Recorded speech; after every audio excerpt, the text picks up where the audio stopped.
explosive diarrhea. I wonder if that made it live. Here we go.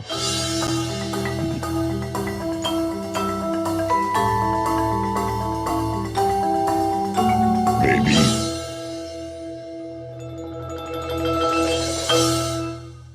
The following program is rated TV MAL. It contains strong language and is intended only for mature audiences.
Well, well, well. Well. So, Game of Thrones. Oh my God, we have been so owned. Game of Triumphs. Game of Triumphs. That's what it is. Oh shit! I was going to talk up. Well, we're still going to talk about Venom and how it destroyed Shang-Chi at the box office. Yeah. Just triggers so many Not people. even close either. Just fucking pissed all over it. And then Bond shot on it. Redheaded stepchild, man. That's what Bond that isn't even out domestically in the US just went over to Shang-Chi, opened its cheeks and went and sharted all over it as well. Holy shit. Did James Bond do internationally what basically Shang-Chi has done currently internationally? Like I think. One weekend.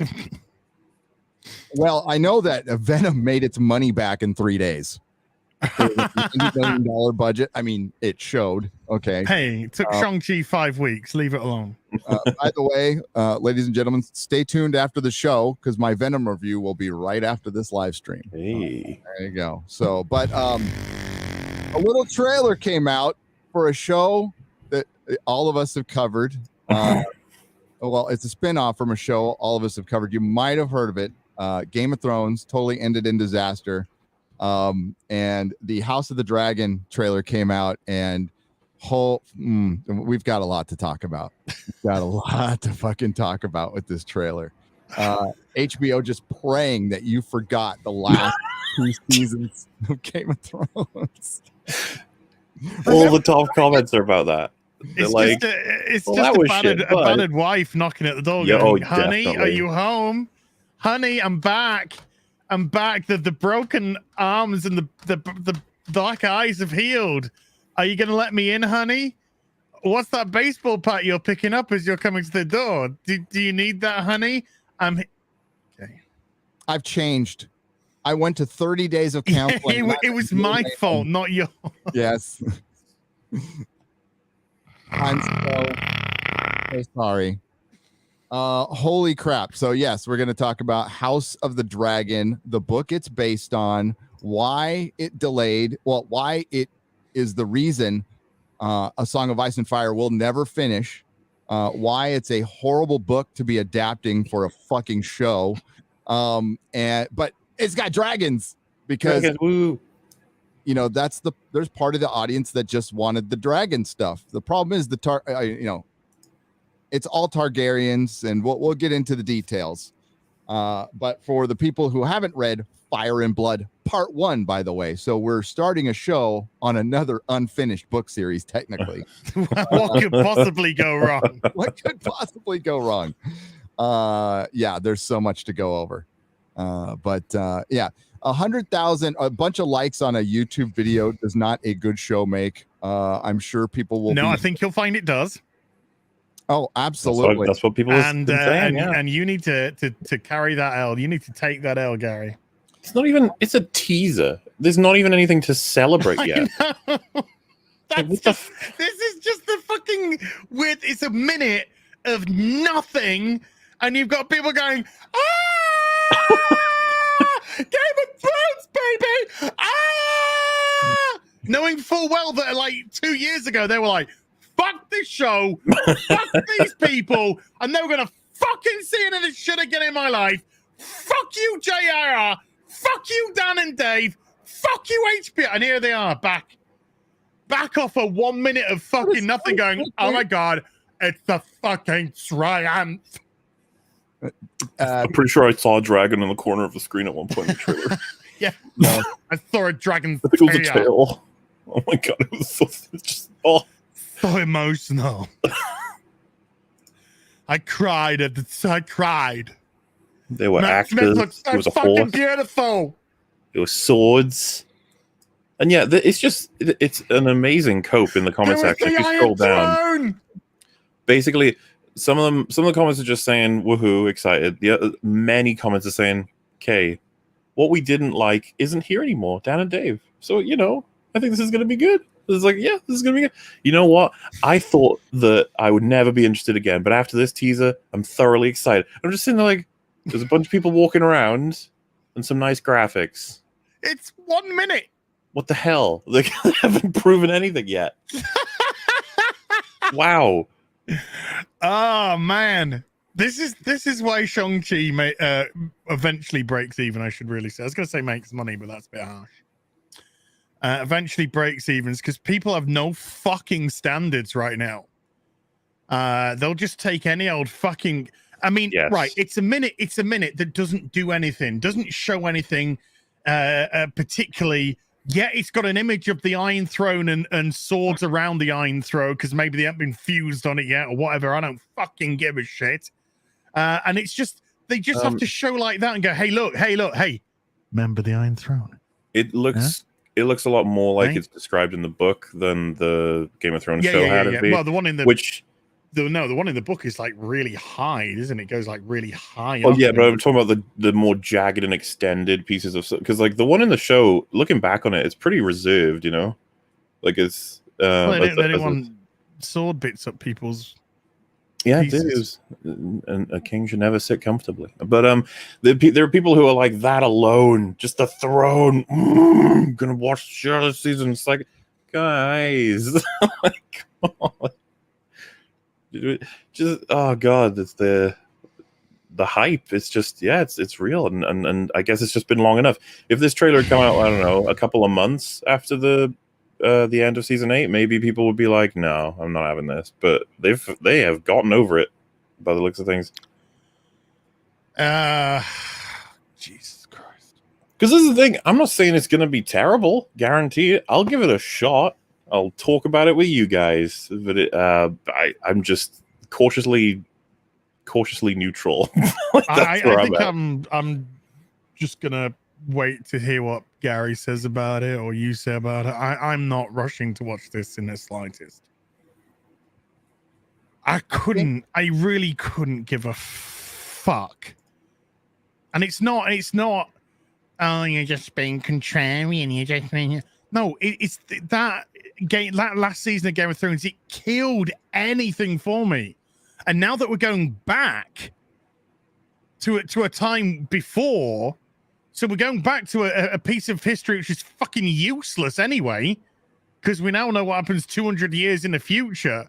So I don't give a fuck what the Targaryens were doing beforehand. I don't give a shit. It was mentioned in the series that they were dominant, yada yada yada yada. Now I want to watch a series of it. No, not really. I don't give a fuck about CGI fucking dragons. Maybe because they fly around and they miss fucking fleets of ships down below. The whole purpose that they're in the sky to spot them. They had to, otherwise the plot wouldn't have worked. Okay. Danny kind of forgot about the Iron Fleet. That's one of the stupidest things anyone ever said about their own content. You think a new bunch of fucking writers in today's day and age of writing is gonna produce something that's going to be compelling, fuck off. So all this is going to be is an audience of, sorry, Gary, it's just going to be an audience of people wondering why Matt Smith isn't fucking the dude that they want him to fuck. Because it's just going to be a bunch of fucking shippers. Oh, they'll change that. They'll change something with that. Trust me. They'll change a lot. But basically, for those of you who know, forgive me out there, this is all going to be based on, this is a history. So, George, there's no dialogue. What made Game of Thrones good was Dan and Dave directly adapting George R. Martin's dialogue, interaction between characters, character development. So there are, there's moments that teach you that to either like this character or not like this character, or identify with this character through interactions with other characters, conversations. We don't have that in the source material. We have so-and-so did this, and then so-and-so did this, and then so-and-so did this, and then so-and-so did this. That's literally what a history is. That's what Fire and Blood is full on.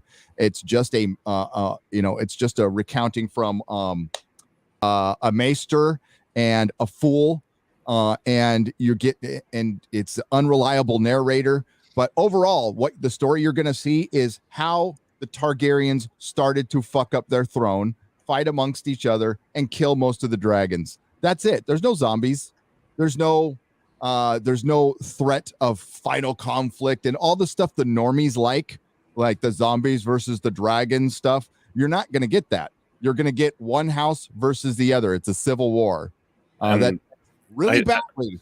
I'm not even sure how much they're going to be showing these dragons, like it's going to cost them a lot. So they'll probably reduce it, more imply a lot of stuff. Like the first half of the season is just implying the dragons, or the season ends with them discovering like a huge set of, I don't know. I don't even want to speculate. I'm just saying, like, everyone's excited for the dragons. It's just like, guys.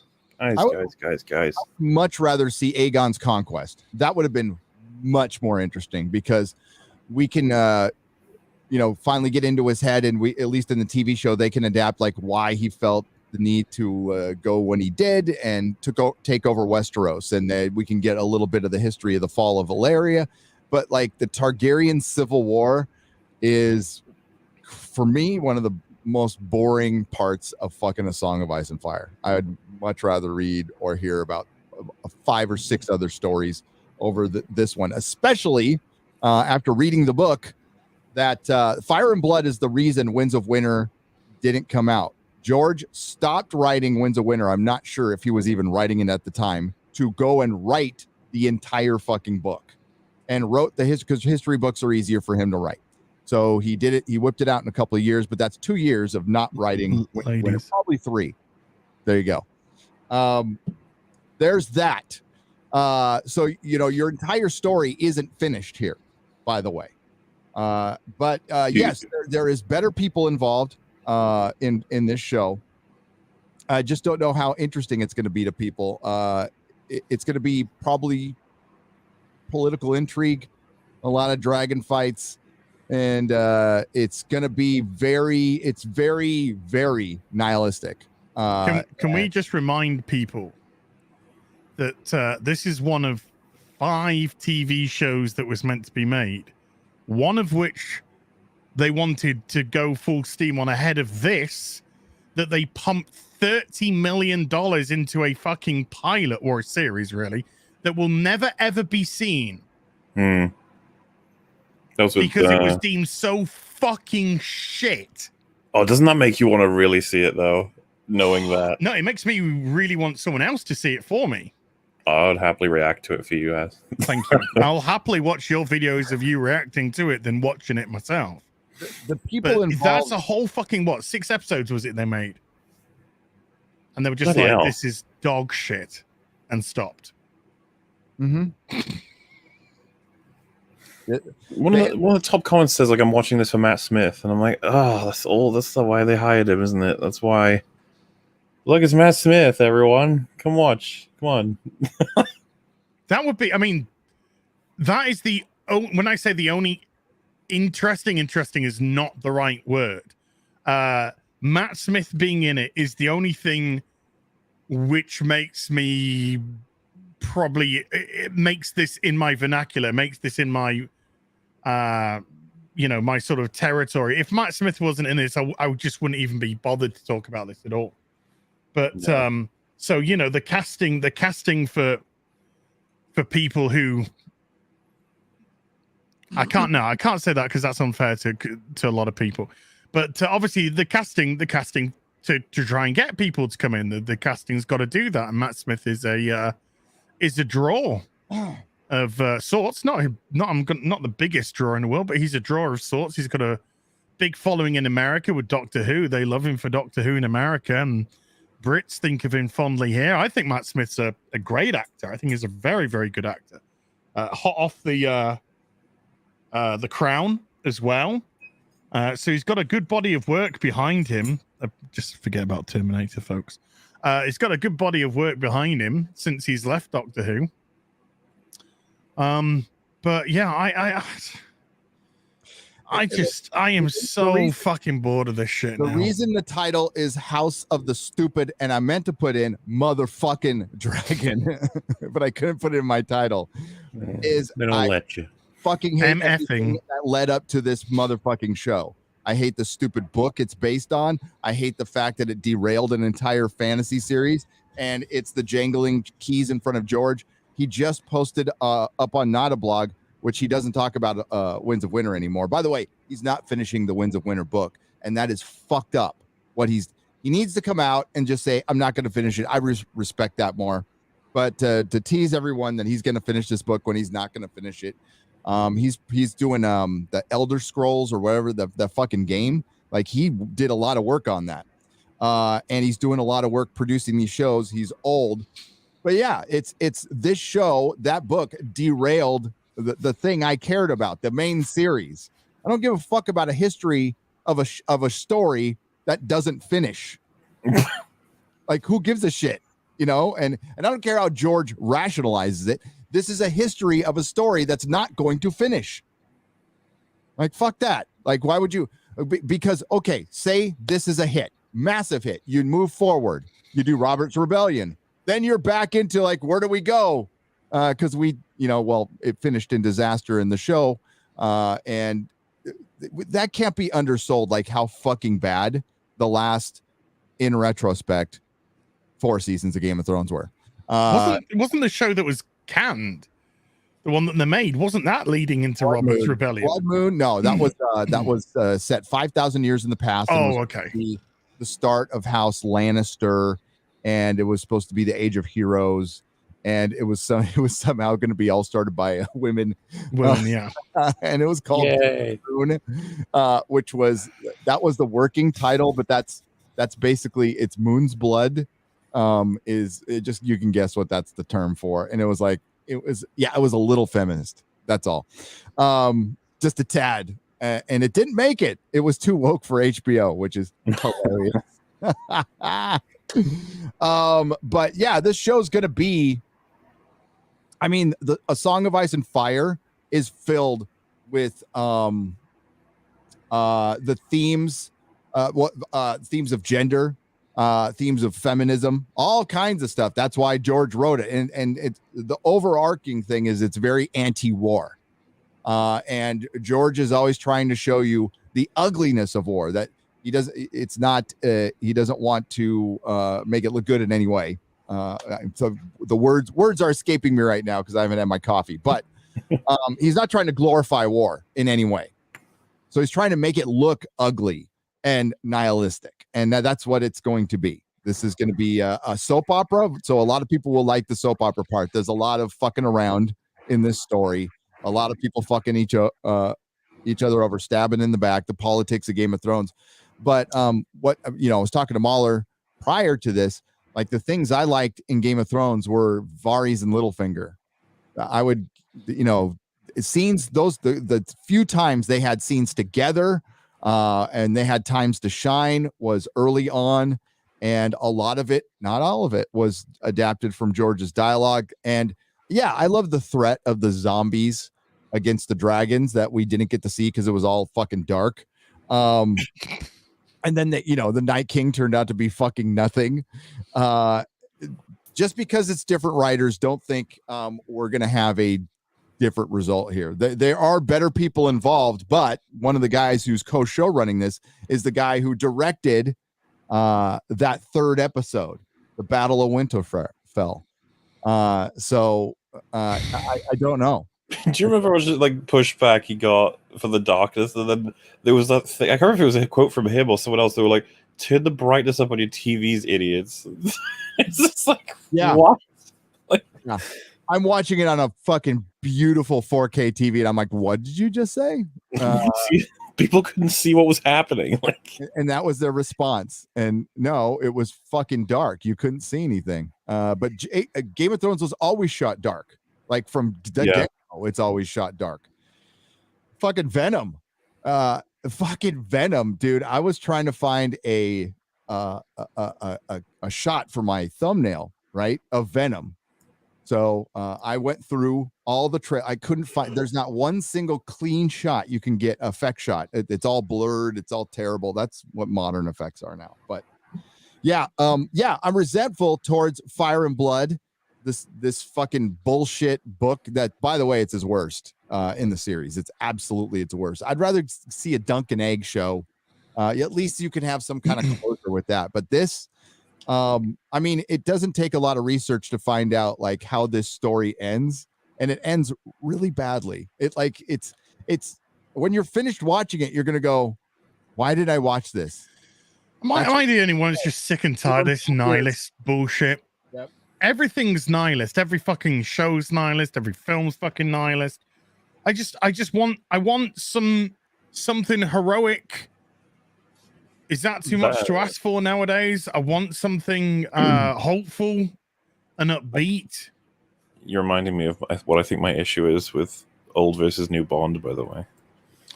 Well, that wasn't a Bond film that just came out to the cinema, so I don't know what the fuck that was. You know, that was a man who had no interest in being what he was. No. That he had no interest whatsoever. He didn't want to be there. He didn't want to be doing this shit. He just wanted to be plugging his wife. And fair enough, Leia Sedona, what she's called, is a gorgeous woman. But my God, that film was just somebody who didn't want to do any of the things that he was doing. But we'll talk about that on Thursday. And Friday. Wait, I was going to say, yeah, what's Thursday? What's happening Thursday? Aren't we doing Drinker Thursday? Oh, right. Well, we can talk about a bit of it here, right? Just a little bit, just a taste. Oh, we can talk about it now. Yeah. But I'm just wondering for Gary's sake. That's all. Oh, that's. Wait, who's going to be there on Thursday? I don't even know. Gary, you going to be on Thursday? I probably can't be there on Thursday. No, I can maybe. I don't know if I want to be disruptive. I could probably jump in for like an hour, but. Would you have seen it by Thursday? Yeah, we Thursday we could discuss it here in the States because people will have seen it. I think that's fair. We could definitely. I mean, everybody knows the end. I think everybody by now knows the end. Does everybody know the end? Chat. Well, it's at least one of them will. That all of them will. Yeah. Don't say it. But just play the Witcher. Just play the Witcher and give up on everything else. That's all I want to do at the minute. Do you want me to ruin the end of House of the Dragon? Because I can do it right now. I could. Let me guess. Can I guess? I could. Having never read this, does everyone fucking die? Yes. What? Wow! What a fucking surprise! Everybody dies except for like a kid, and they don't just die. Shocked. They die like non-heroic, stupid. Well, there's a couple of good ones, but it's gruesome. So I don't care. I don't care watching squabbly rich cunts fucking fight each other and needle each other in the back. I just don't care anymore. We're watching that every day on the fucking news. You know? So I don't give a toss whatsoever. I want a man in fucking red, white, and blue with the fucking American flag flying behind him, who comes from Kansas to save me and save this fucking world. with his fucking hopefulness and optimism and desire to make people go, hey, yeah, we can be better people following an example like this. And we're never going to get it because there's a bunch of people in fucking Hollywood taking fucking 15-inch dildos, shoving one half up their ass and putting the other half in another person. That's going, oh my God, we want equity, baby. We want equity. We want equity. By the way, when we say equity, we mean that everyone apart from us has to do what we say, because we're not going to fucking listen to shit about any of the fucking demands that we're putting down on others. And then they're passing the fucking dildos on, and then they're 3D printing the dildos, and then everyone's just fucking ramming dildos up each other's fucking asses and go, fucking equity! Oh my God, I want a fucking trans black fucking Superman fucking telling white people! They're fucking disgusting! So anyway, that's Hollywood right now. Pretty accurate picture of Hollywood. Call this character you're inventing Ameriman, and he comes in and spears people with the American flag. Just characters who are nihilistic. Pegger Carter. Hey, that should have been that. I should have let you just go, because that was a good vamping thing, so I can run and get my coffee. Please vamp for just a moment. Go get your coffee. Thank you. Calm down. Oh, as what's happening this world? I'm just so like everything I'm watching at the minute, everything I just want to fucking kill people. I just want to fucking go to Hollywood and start fucking going on a huge murder spree. I just want them out. I want them all fucking gone. I want the whole fucking. I'm gonna plant a fucking row of fucking explosives going from fucking the border of Canada all the way down the San Andreas Fault, and I'm gonna just fucking go boom. Fucking let that piece of the world just fuck off into the fucking Pacific and go. I love the idea that you shout, "I just want to kill people." Someone outside is delivering a hot toy. Like, oh my God, yeah. Just trying to kill people. It's just every fucking film. Bond. Fucking what? Shang-Chi. Hi, folks. To everyone who thinks Shang-Chi's an okay movie, you have no fucking taste. It's shit. Hey, there was dragons in that. Everything that's coming out is fucking shit. Yeah, and I'm just fucking tired of it. And I've got a whole fucking row of shows coming up in the next few weeks. Doctor fucking shit. Bat fucking shit. Fucking Hawk fucking shit. Everything's just a big plate of fucking diarrhea, and I've got to somehow make fucking entertaining videos about this, but the fucking common denominator is everything is fucking shit. Can't say I disagree, because I'll be watching those too. Yeah, I just want to watch something that's enjoyable. Mm-hmm. I just want to watch a little fucking show. Just a little bit of show. Just a little bit of show that's like fucking fun, that's interesting, that has good characters, that isn't fucking bogged down with intersectional feminism or identity politics.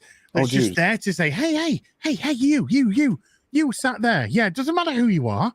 I don't care if you're black or white or fucking male or female, because there's only two genders, or whatever. But I just want to entertain you with my little show. Do you mind if I do that? I'll be, yeah, please. Yeah. We watched the episode of Batwoman recently where Luke says he doesn't want to live because of racism. Yeah, Luke doesn't want to live because there's racist people in the world. Oh, Luke, look in the fucking mirror. Did you look in the fucking mirror? It was amazing. Luke Fox almost dies and goes to like purgatory, and then Bruce Wayne is like, "Hey, you can fight and live." Ghost Bruce Wayne. Yeah. Or you can just give the fuck up. And he literally is like, I don't want to live in a world where there's racism. Bye. It's like, I'm sorry, what? But the women have fucking stabbed him full of fucking Jesus juice, so he just comes back anyway from the dead. And then he's really upset. He's sat on the fucking balcony, on the edge of the balcony of the top of Wayne Manor, just going, I wish I was fucking dead. And I'm just thinking, do you know what, Luke? So the fuck do I. You will see Fab's reaction to that within 10 years, I imagine. But we got 2 episodes left, so we will be ready for that round table if you. Well, they have they have this rate. Well, they have this non-racist guy in Batwoman who's part of a crew in the Crows that is that's ethnically diverse and has women, but he's a racist. Did you? They tell us he's got like a 2. We've got apparently he's like a 2-year. He's been in the Crows for the 2 years, and I was like, we've never seen him before like a month ago. What the fuck? It's like he literally, when they introduce him, we were all like, he's evil. He's evil. He's what? Look at this. He's a buff white guy. He's totally gonna be evil. He's gonna be the evilest evil that ever eviled. But he's such a racist that when he's alone with Luke, he doesn't say anything racist at all. That's the thing. I never even get it with this show, man. The one thing I find about these sorts of shit, like this content, they don't know how to write those kinds of people. You know, like Black Widow not being able to write a sexist. Batwoman has no idea what racists even do. The Boys season 2, it had no idea how to write a racist. It was like they kill black people left, right, and center, right? That's what racists do. You're like, yeah. Well, she killed that black family, and I think that was the only racist thing she did. Well, but there again, she killed them. But it was weird in the way that she killed them. But when she had, the Boys season 2 was fucking shit. Another show that went fucking shit real quickly because Eric Kripke went, I got so much that I want to say about season 3. Season 3's on the way.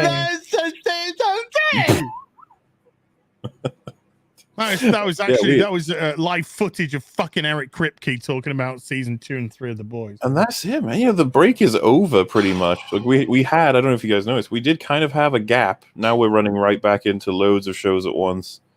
Yeah, and they're all gonna be fucking poop. And then of course we've got capping it off like No Way Home. That's gonna be probably a complete mess.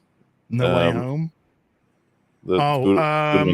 MauLer, what did you think about your boy ending up at the end of Venom 2? Oh, I don't fucking care. So the funny thing is, someone was like, "Oh, it's so fucking awesome," and I was like, "Okay, I'm not even going to bother saying it doesn't make sense because of Loki. Loki ruined everything. There's no point anymore in saying like, oh, well, that I don't know how that works, but it's like it's just Loki fucked it all. Who cares anymore?" Yeah, it's either Loki or Doctor Strange. And What If as well. I don't know if you guys have managed to just keep up to date with like some cliff notes, but I found out that Vision is able to cut Thanos in half at will with his normal laser. I was like, what? You just destroyed Infinity War. Like, what the hell? Yeah. That's why you got to be careful with the what ifs. And they were for the most part in the comic books, but they also made it like there was always some major consequence if something changed. By the way, Venom 2, the mid-credit scene is reused footage. It's not new footage. Yeah, I've seen the scene. Fucking reused footage. I mean, that's like Marvel's just got to go. We don't have to do fucking anything anymore. Well, you said it anyway, so can we just say it? Because you said it anyway to MauLer about how your boys do. The mid-credit scene of Venom is the end of Spider-Man. Yeah. Is the end of Spider-Man Far From Home. But he's watching it on a TV. Which doesn't like... Again, my brain is like, but that doesn't make sense. I'm like, shut up, brain. What are you doing? Look at someone in chat said, like, how is this Loki's fault? It's like, no, Loki the show, not like the character. Like the show.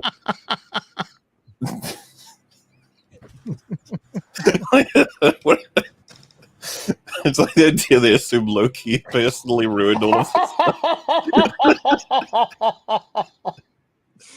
Oh, the fucking Loki do! You did a bunch of fucking What did Loki do, man? Why are you picking on it?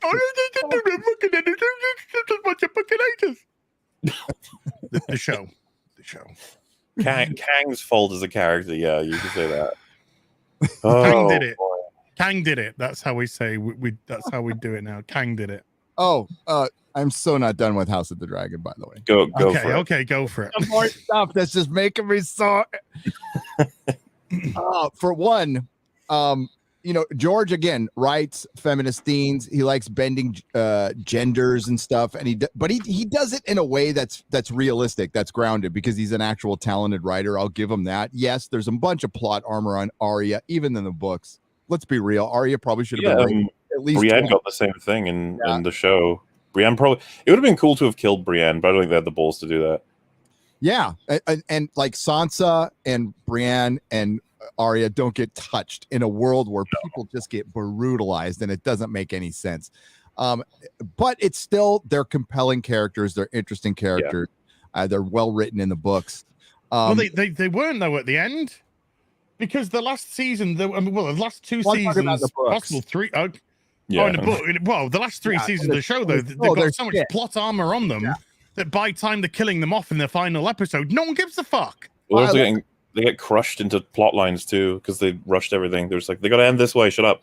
Remember the argument? Arya is not a Mary Sue. Well, she didn't start out as a Mary Sue. She became one. They made her one.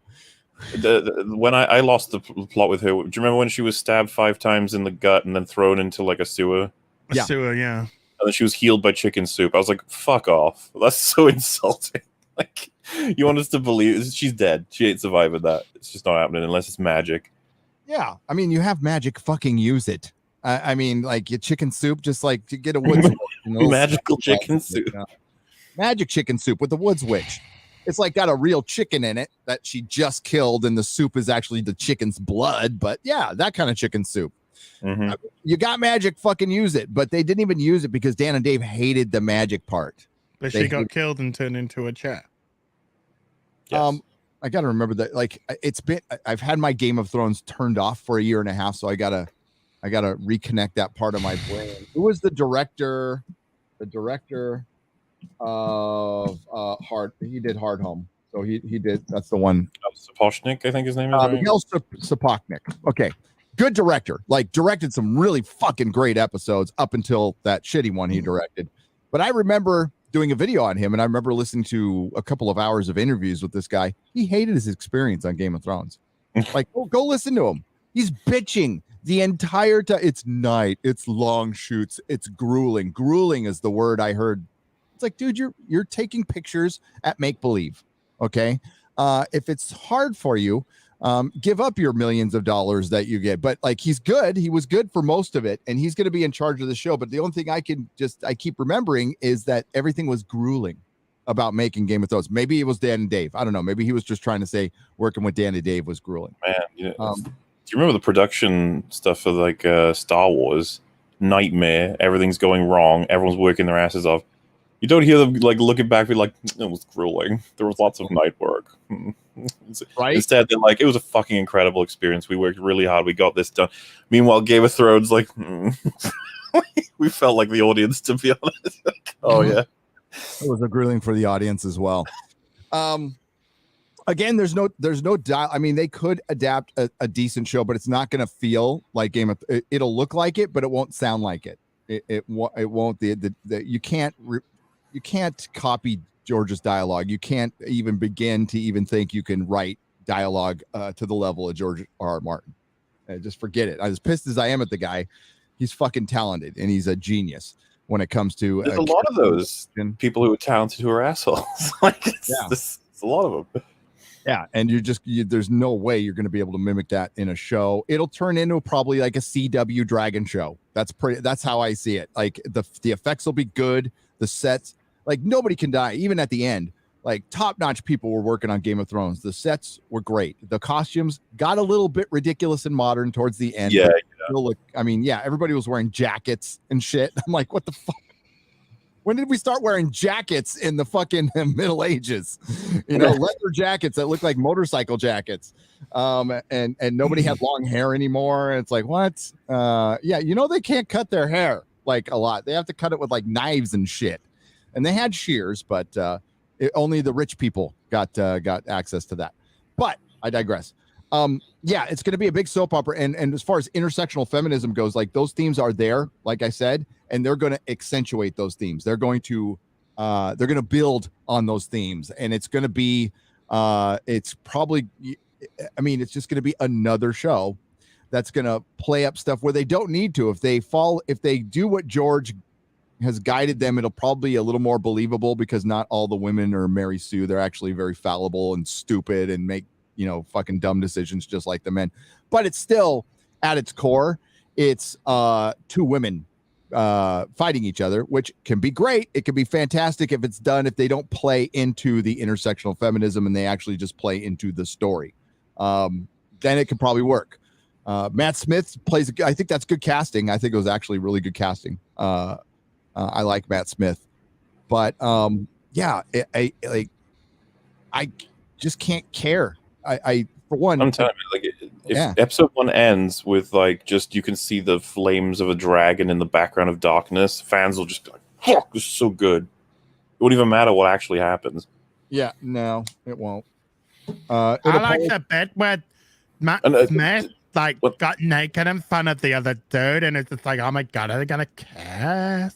As soon as they have a Stark introduced as well, which they will, obviously, because is it Rancor? Something Stark? Which Stark is it? I clapped when I heard the word Stark. It's 300 years prior. The Stark isn't like a huge part of the story. They're gonna have one. I've already seen people being hyped that a particular Stark is gonna be in there. And I was just like, as soon as they say a fucking Stark, the fans will go nuts again, because that's like it's not part of them here. So the main cast, here we go, is like they have a high tower, and it's Rhys Ifans. I can never say his name. He's a good actor. I like him. Rhys Ifans playing Otto Hightower, fucking top notch. Good. I like that. Graham McTavish is playing Harold Westerling. Good. Matt Smith, of course, Daemon Targaryen, fucking great casting. There's some questionable casting, including a certain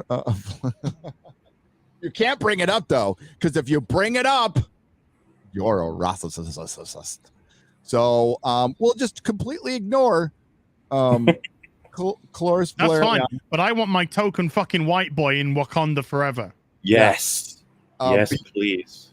Being from a race of people that was like fair skin until they changed it, and now just anybody could have purple eyes. And I don't know if they're going to incorporate the purple eyes in this one. That's the way you defeat everyone's fucking argument when it comes to race. You just go, why is there no white people in Wakanda? Well, they can't be any white people in Wakanda because it's a state that was like, all right, okay. Just take that argument then and fucking place it to everything which is getting bastardized now and which doesn't have anything per se to do with racism at all. It's just how races are. And we're in the fucking stages of history. And now we're in this stupid fucking period of time where of like, oh no, we gotta we can't do that. We gotta be like progressive. Now this is why the fucking Witcher looks so fucking stupid. This is why this casting is stupid. You need that wholesome reviewer guy that we made up the other episode to be in Wakanda. So you got like Wakanda forever, and it pans, and he's just like Wakanda forever. Where are they? My God, they're making a hell of a go of it over there, aren't they?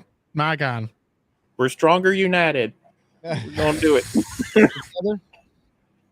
We're stronger. This is it. We are not so much removed from fucking black Nazis in World War II movies, and Asian Nazis, and women storming the fucking beaches of Dunkirk, D-Day or Normandy, I should say. And just to circle back to Corlys Valerion, the sea snake, they could have like race swapped pretty much anybody else, like fucking anybody else, and it would have been fine. Like this character, unless they change it, they're probably gonna have to change it because there's a whole issue of a paternity, like a questionable baby, and he might be the papa or the grandpa. I can't remember, grandpapa or papa of the baby. And it'd be pretty fucking obvious. It'd be pretty obvious, like who the baby came from, which side of the family. We'll just say, but it's okay. It's fine. The cast looks pretty good. I don't know about Emma D'Arcy as Rhaenyra Targaryen, who's supposed to be the delight of Westeros, of the land.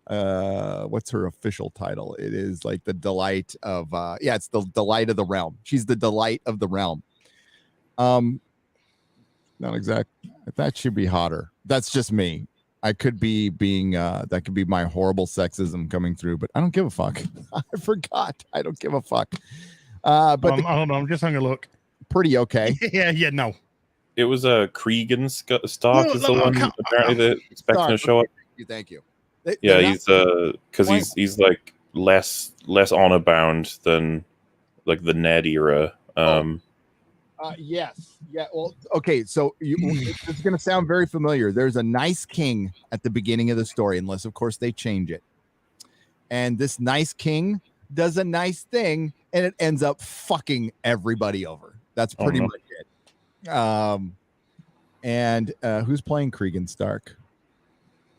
I see a face. I don't know this actor though. Yeah.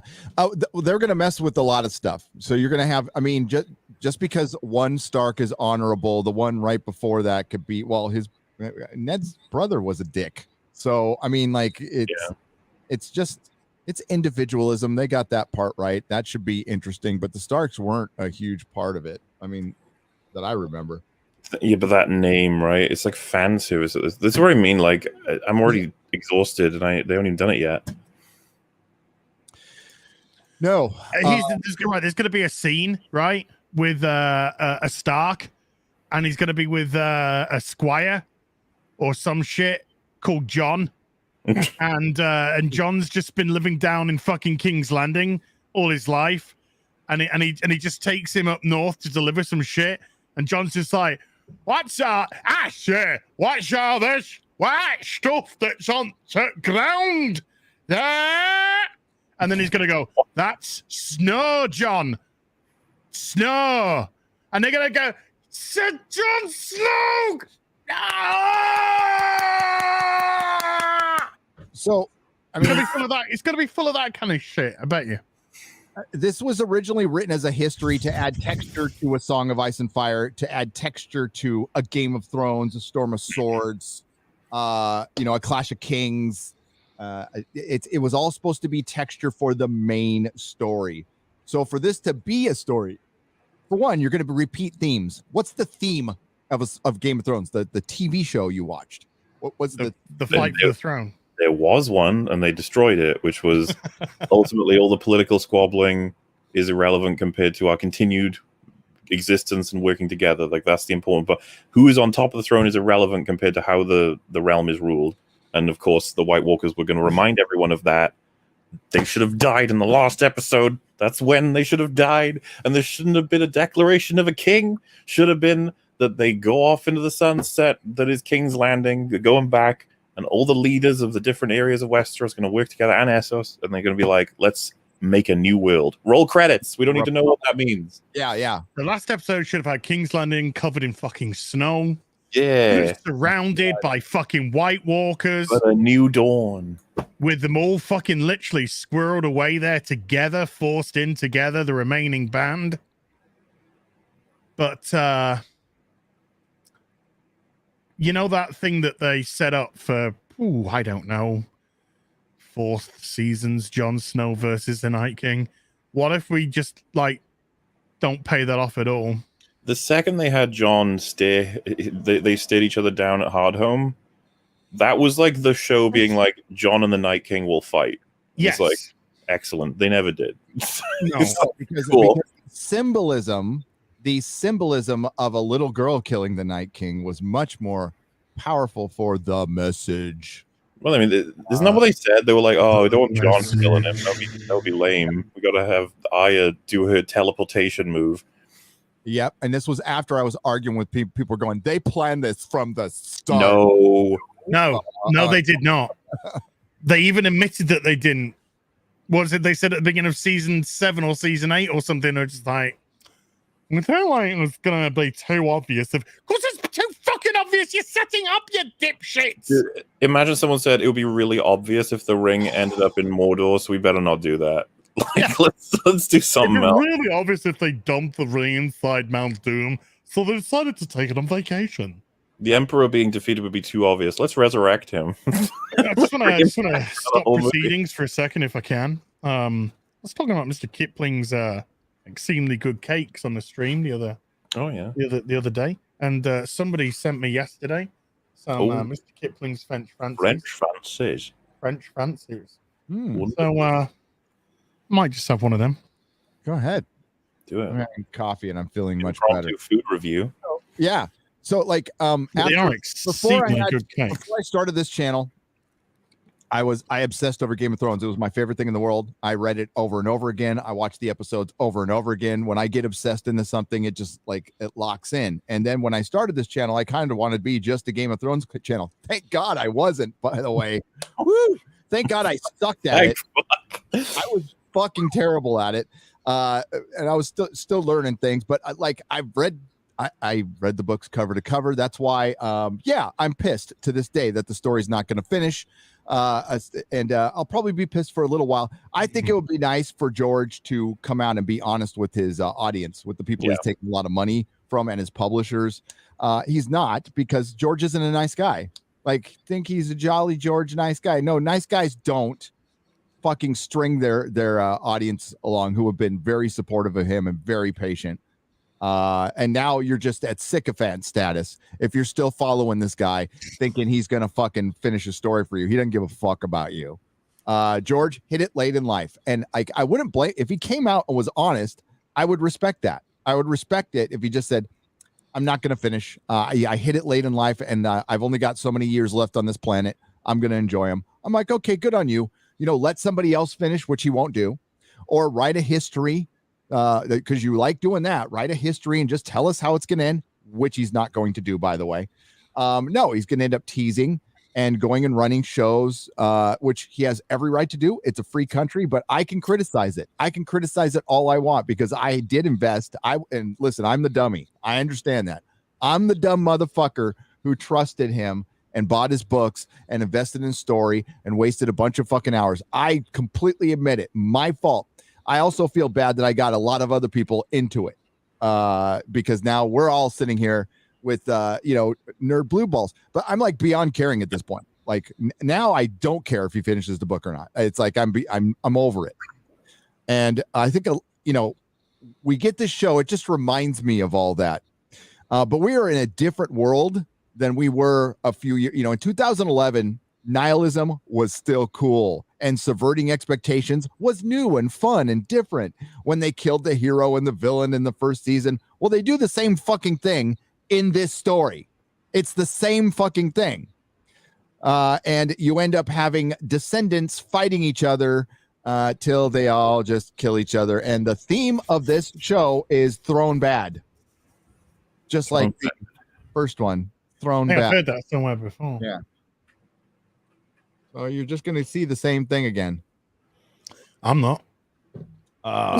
Even with somebody also sent me some Yorkshire Gold tea bags. Nice.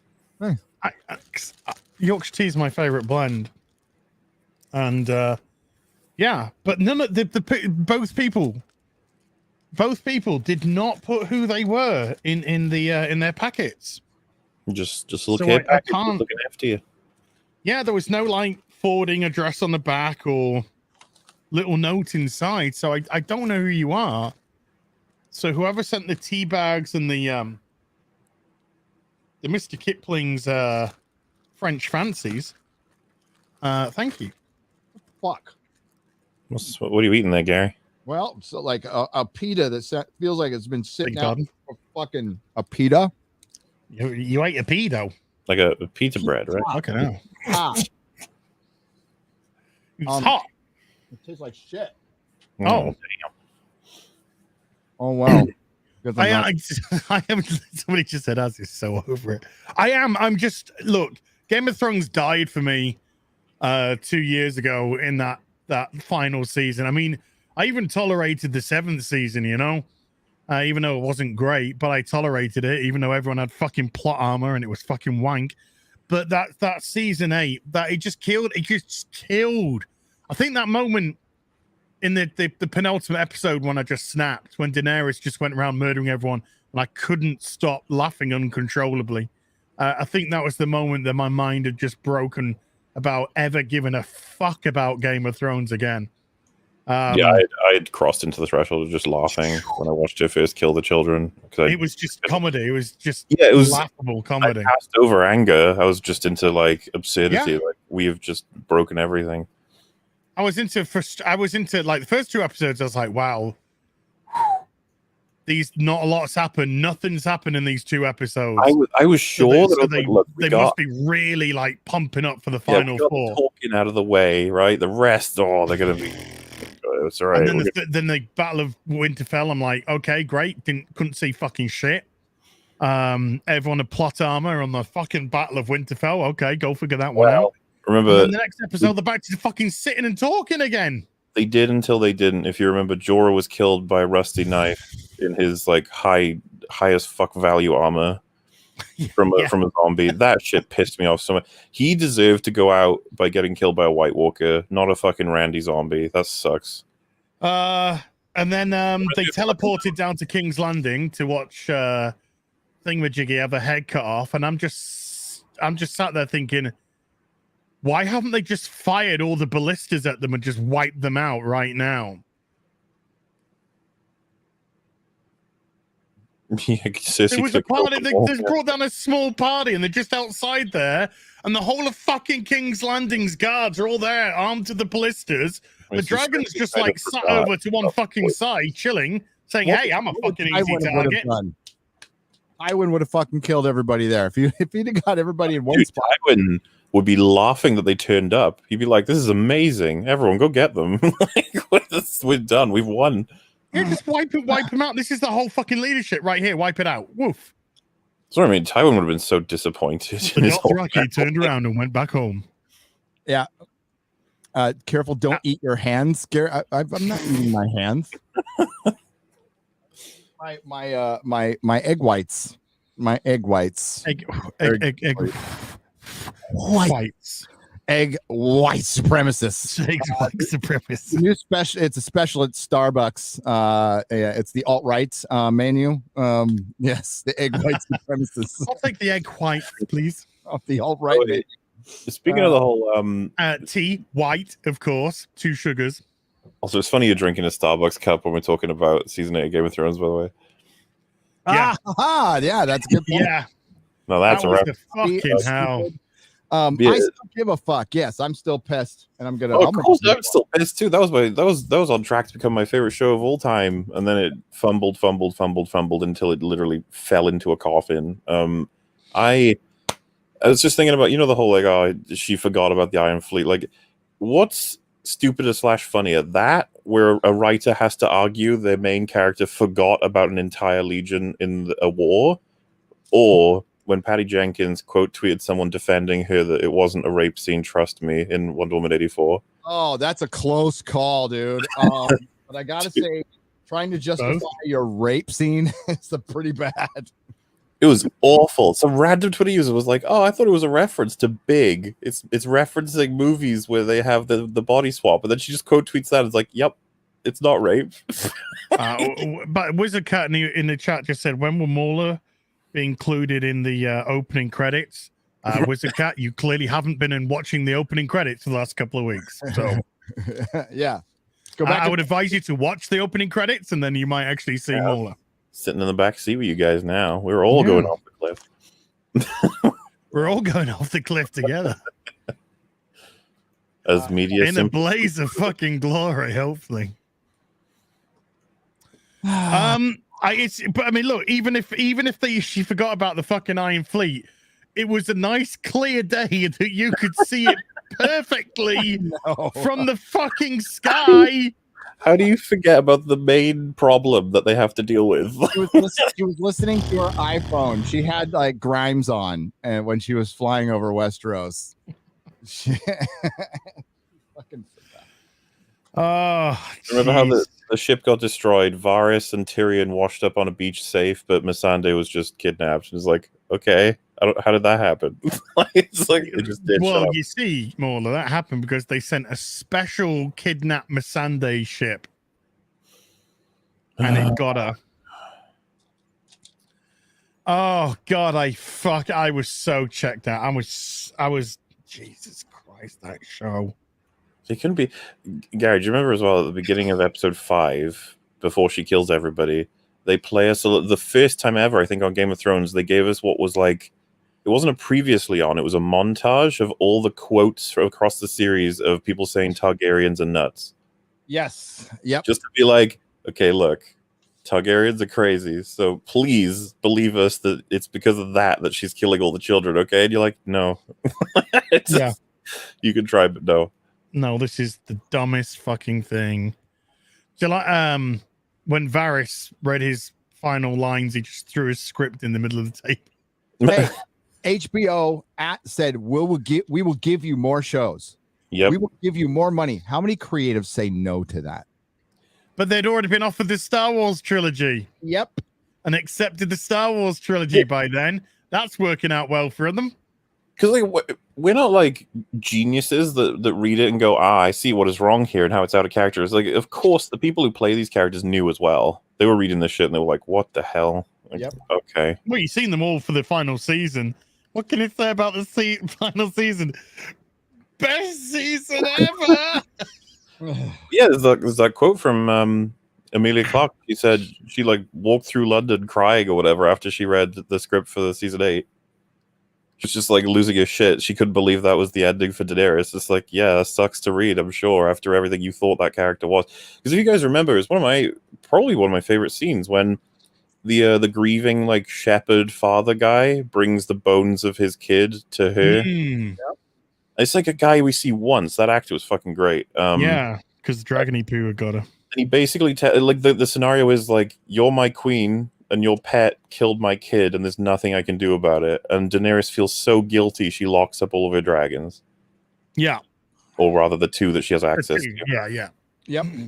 Yep. And like, I love how they play in the book. We're still not sure if that was a girl or a sheep. And I thought that was even better. Because I mean, she did it without knowing for a fact. She did that as a like she started understanding what leadership is at the beginning of the book, right? So see, the thing is, at the end, you're not supposed to give a fuck if that's a kid that's the whole thing. I mean, like, if you want to rule, if you want to actually rule and be a king or a queen, if somebody brings it, like, died for the realm. Sorry. Somebody said she wasn't crying. She was just in shock and unable to feel. I would say that's worse. Yeah, being unable to feel. But I lost all feelings. Yeah, that's actually worse than crying. Imagine writing it and then your actor says that. You'd be like, is that good? Like, does that mean I did good? You're like, yeah, sure. Don't worry, I didn't feel a lot at the end of Game of Thrones myself. I think the vast majority of the audience hated it. Okay, I know there was a couple people out there trying to push that they didn't, but they did. It was watched by a fucking shitload of people, and that's what HBO needs. This show cost millions, so they need 20 million people watching it. Here's the problem: that you're already not going to have that. There's no such thing as appointment television anymore because they release these fucking shows either all at once, or Disney almost gets it right. They release it weekly at 3:00 in the morning. What the fuck is that? Stupid. But I mean, this is Hollywood. Marketing research tells us if we release it when nobody's watching it, that eventually most people will watch it. It's like, what the fuck are you talking about? If we all get to see it at the same time, what they're worried about is some people will get to see it over others. So fucking what? That's what happened all the time anyway. It's like, well, HBO, how are they doing these days for releasing shows? Are they doing it weekly, or are they doing it in like, because obviously Game of Thrones is coming out weekly, wasn't it? Yeah, but it's not a show that's been shown on repeat, is it? Fuck, who the fuck wants to watch season 8 again? Well, exactly, but that's what you want with a show as well. You want replayability with it. Chat, is Doom Patrol syndication with it? Chat, is Doom Patrol season 3 weekly, or is it all at once? It's weekly. Okay, thank you, Art Mage Frey. I appreciate that. So yes, they will be releasing it weekly. I did ask Tom Constantino about the Orville. Again, I already knew the answer, by the way. I asked him if the Orville was going to be released weekly, and he said it is indeed going to be released weekly. And I want to say, like, 2 years ago at Comic-Con, I got a phone call from from Seth MacFarlane. I talked to Seth because I was one of the people out there championing the Orville because I really liked it. I liked the show, so they gave me a call and I got to see their exhibit and stuff. And it was cool. I got to visit the set. It's not going to affect if it goes woke. I'll tell you if it goes fucking woke. It's not going to affect my opinion on it. But they were worried about it going to Hulu. And the one thing, I was telling them was like, just go fucking weekly. You get so much free advertising. And I've been saying that for 4 years on my channel, and many others have said it too. And they're right. It needs to be weekly. These shows need to be weekly, but you need to release them at the same time. It needs to be 5 p.m. Eastern, 5 p.m. Pacific, 8 p.m. Eastern, and then try to make it. Or you can find a time where it's somewhat decent for the Brits, so they can see it around. I was gonna say that kind of still works because for me, you said it was 3 a.m. for like Disney shows. Like, literally like 8, 9 a.m. is when an episode of fucking Hawkeye will come out, and it's just like, why? Well, when Game of Thrones was coming out, I was getting to watch it at was it 3 o'clock in the morning? That's when it came out on Sky Atlantic. Yeah, because that would be nighttime for Americans, then I guess. So I think it was something like 3 or 4 o'clock in the morning. We got to see it on Sky Atlantic. You know what? As I remember that shit too, back when I really cared and was really excited and would stay up to watch these episodes, even if I had like shit to do, It was 9 p.m. Well, yeah. It was 9 p.m. Pacific time for a long time until they did the HBO app. Then everybody was watching it at the same time. It was 6. It was 6 for us as well, or because it was normally 9. It got that actually helped propel the show. Once the app started showing up and all of America started watching the show at the same time, that's when it started blowing up. Well, for us, I think you got to see it, and then we got to see it after it aired in America. So you had to avoid like Twitter to avoid the spoilers, because it would be shown in America first, then Sky would show it at like 3, 4 in the morning, but it was after it had aired in the States. Just that, so it was a weird one.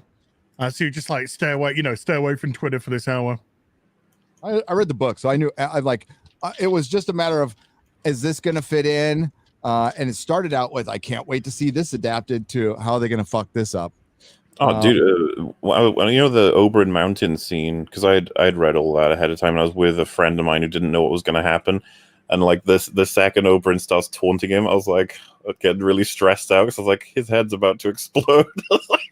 Yeah. Oh, that nothing could prepare me for that. Like that's the one thing. You can read the books all fucking day long. Oberyn's end was there's one thing reading about it, and then there's another thing seeing it happen. It was fucking gruesome. Melissa and I were supposed to we had date night ready to go. We're gonna watch Game of Thrones, and we're gonna go out to dinner and have a little fun. We saw that show, we're staying home. That was Bah. Yeah. I do not want to see any minced beef right now. Yeah, I am just the mood is just done. That was massively shocking. It was disgusting. It was absolutely disgusting. But they showed the horror of death. I mean, like that's the big badass fucking Oberyn, one of the most It showed the arrogance of Oberyn as well. It did. It was all in character. I loved it. I thought it was fantastic. Absolutely in character. Yeah. And fucking Tyrion's just like, God damn it. That was so motherfucker. Peter Dinklage's face at the end of that episode. Brilliant stuff. That was right before the show went to shit. Poor Peter Dinklage. I mean, a gifted fucking actor. I don't say that about many people, but he is. He's fucking, he was so good in that role. And what sucks is, and I've said this before, Tyrion is at his best in the later books when he doesn't have power. He's stripped of everything. He's a fucking slave. And he's at his absolute best because he uses his mind. And by the way, he's still a villain. He's still becoming the villain, and so is Daenerys. So it's the same shit as Arya, where they couldn't commit in the show. They just couldn't because people like these people too much. Yep. Well, thank God it worked out okay. Mm-hmm. That's what I mean, man. Like it's so easy to deconstruct like how much they fucked up when you look back at all of it. Because all the threads are throughout, really. Because one of the things I was going to mention earlier was season 5 when, why am I blanking on his name? The Kingsguard. the like best fighter in Westeros when he got killed by a bunch of random mass people. And I remember the discussions back then. Sir Barristan Yeah. said to me? Yeah. Yeah, and I was just like so underwhelmed. It's like, yeah, he killed a few of them. It's like, no, he shouldn't have died. It shouldn't have been something he would lose to. And it was like, yeah, but don't you get it? It's such a great warrior, and he's defeated in an alleyway by a bunch of random things. It's like, it's poetic. It's like, no, it's lame. Like, stop. And that is how Varys dies. That's how Littlefinger dies. That's how Stannis dies. That's how Blackfish dies. So, in a much bigger sense, that's what's freaking George out, because he does have ends in mind for a lot of people. A lot of people die unnecessarily, not like in an alley. Sir Barristan's going to go out. There's a way George can still do it, making it look like a needless blaze of glory. It'll still be a blaze of glory, but it will be needless. Like it'll be after his side has won, right? Because Barristan the Bold is currently getting ready for the Battle of Fire outside of Marine in the books. Dany is still gone in the Dothraki Sea. So what he's going to do is his side's going to win, and he's going to die after they've won. Some bad guy's going to get up and just fucking stab him in the back or some shit like that. That's how fucking George does this stuff. But it's not going to play well with a lot of people. People are going to go, "Oh, that's Well, even didn't the actor not like really matter anymore. The actor fought to not have Barristan die that way, and he was denied. Yes. I think. Yep. Yeah, he said that he literally begged for his character not to get killed off because he read the books. Yeah, he was into it. You could tell he was a really good Barristan. Oh, he was great. And Barristan's whole storyline is brilliant while Daenerys is gone. Like, he's trying to rule, and he's like, I am just a knight. I've never wanted to rule. Don't want any part of this bullshit. I just fighting. That's all I know, is being straight with people. Like there's an honesty in battle, right? It's like, I'm fighting you. I'm going to try to kill you. I'm not going to try to go behind your back. It's just about one-on-one. He's not good at the Game of Thrones. Oh, dude, I loved in the show and stuff, just the relation, like Ned and Barristan have so much respect for each other, and even when the big breakdown is happening, Barristan has to stand in front of the Queen, and then Stark's men pull out their swords, and Ned's like, "So Barristan is a good man, a loyal man. Show him no harm," that sort of thing. Yep. Hey, a little bit of good news. A member of the KKK in Douglasville, Douglas County, who was putting notes into their neighbors' mailboxes threatening to delete them and to burn down their property, actually turned out to be a black woman. Oh. What? Huh? Oopsies. Oopsie doopsies. They'll let anyone into the KKK nowadays. Hey, it's like Bad Boys 2. Remember the opening? No, it's been a long time with Bad Boys 2. There's a KKK meeting. They take off their cloaks, and there's just two black guys in amongst all KKK. Chat. Whose first appearance is in this book? This is Strange Tales featuring Warlock 180. Is it Doctor Strange? Venom? It's a girl. Ms. Marvel. Captain Marvel? Nope. Monica Rambeau. Nope. Wanda? Scarlet Witch. Nope. Same thing. Ruby Witch. Wait, somebody got it. Joshua Ward got it. Joshua Ward. I've seen lots of Gamoras. Gamora. Yeah, there you go. Wow. Chat's a nerd. Yeah, nerd. Now, Joshua, did you look it up or did you just know? By the way, MauLer, your stack. I know Az got you some comics from the DC side that are excellent comic books. I don't know. I got you this. You got a whole run, dude. So I'm gonna bag and board it right in front of you. Oh, sweet.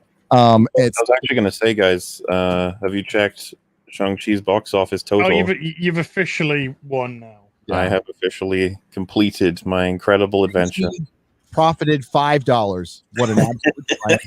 Yeah, And that's all it had to do to win me the bet. that's I was going to say, I'm willing. I don't know if you want to take this bet. I'm willing to bet that the Eternals will make 500 million before. Oh, do you want me to tell you this before you want to make this bet? Let me tell you something before you make this bet. Do it.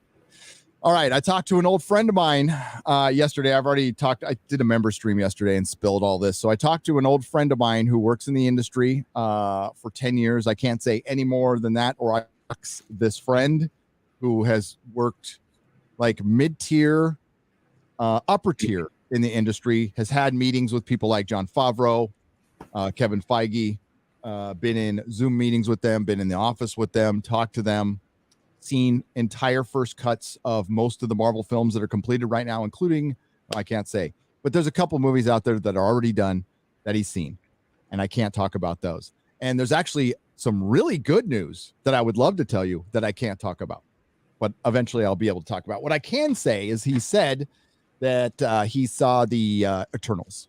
Is it really bad? Now, this is somebody who works in the industry, thought Shang-Chi was okay, thought Black Widow was okay, definitely thinks Marvel has a third act problem, but for the most part, big fan of this stuff. Said it's absolute trash. It's the most pretentious movie they have ever seen. And this person had access to stuff we don't, seeing raw footage, how the actors behave before and afterwards, cuts, seeing how the director behaved. The directors, Chloe Zhao, set out to make an important superhero film. an important Superhero film. So let's talk Eternals bet now. Hold on. I'm willing. I got sent this in the Your mic is off. Yeah. I got sent this in the posty poos. Yeah. Here, Look at that. Let me zoom in on that. Do can I be your what toy? Azrael. This is a female Azrael that they've done. Down at the bottom it says Azrael gets the gender bended treatment. If they can do it, so can fucking we. All hail Friday Night Tights. Hey. At the bottom there, Friday Night Tights Series 1. Oh, I love that. So how does this fit in with the Peeping Tom universe? And that is Artrosia. Thank you. That's brilliant. Hold on. Wait, sorry. Artrotica. That's brilliant.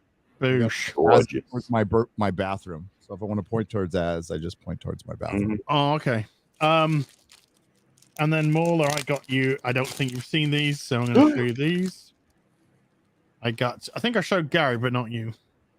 So I got you to go with your Nightfall series. I got you this. Ooh.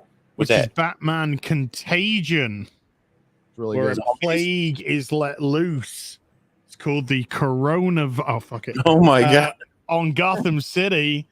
And I've got all the parts here. I got all the parts for you. Hold on, let me just flick through so you can kind of see.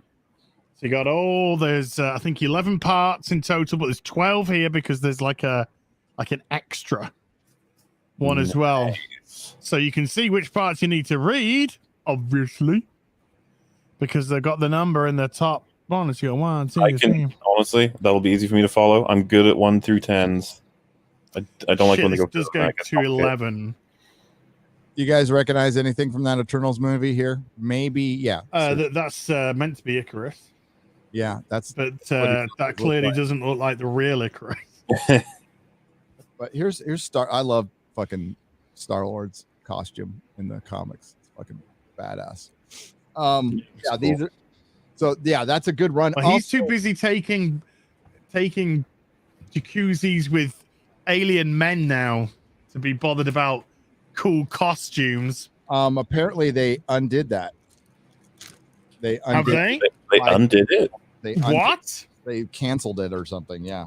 Well, they canceled his bisexuality. Yes. No, and it made it into here. Look, hang on. I'll find the article. Let's do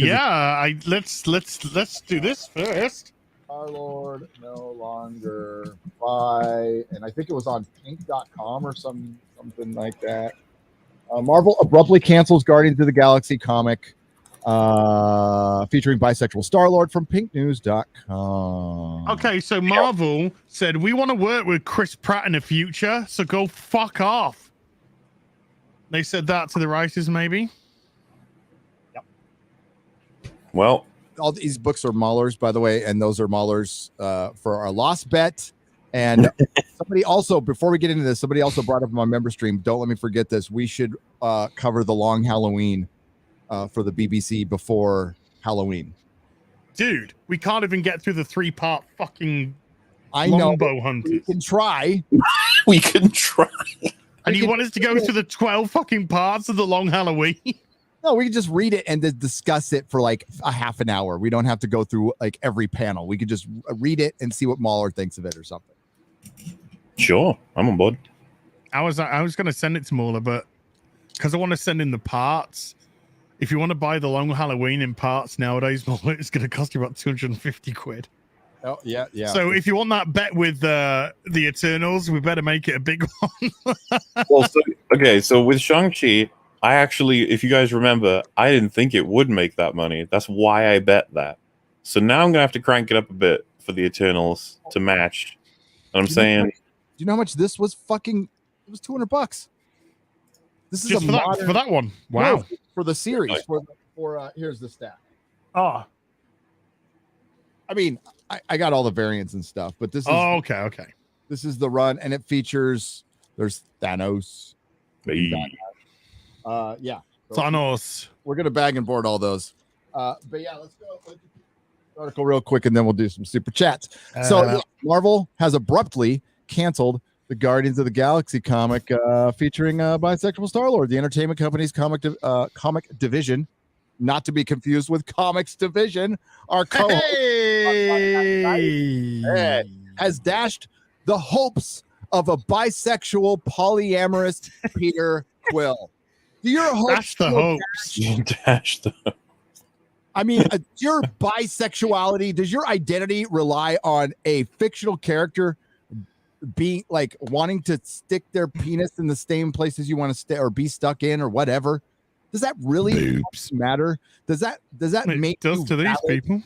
Yes. Well, you know what? It'll never make you valid. It'll never fill that hole. You got to be right with yourself. It'll fill Peter Quill's hole.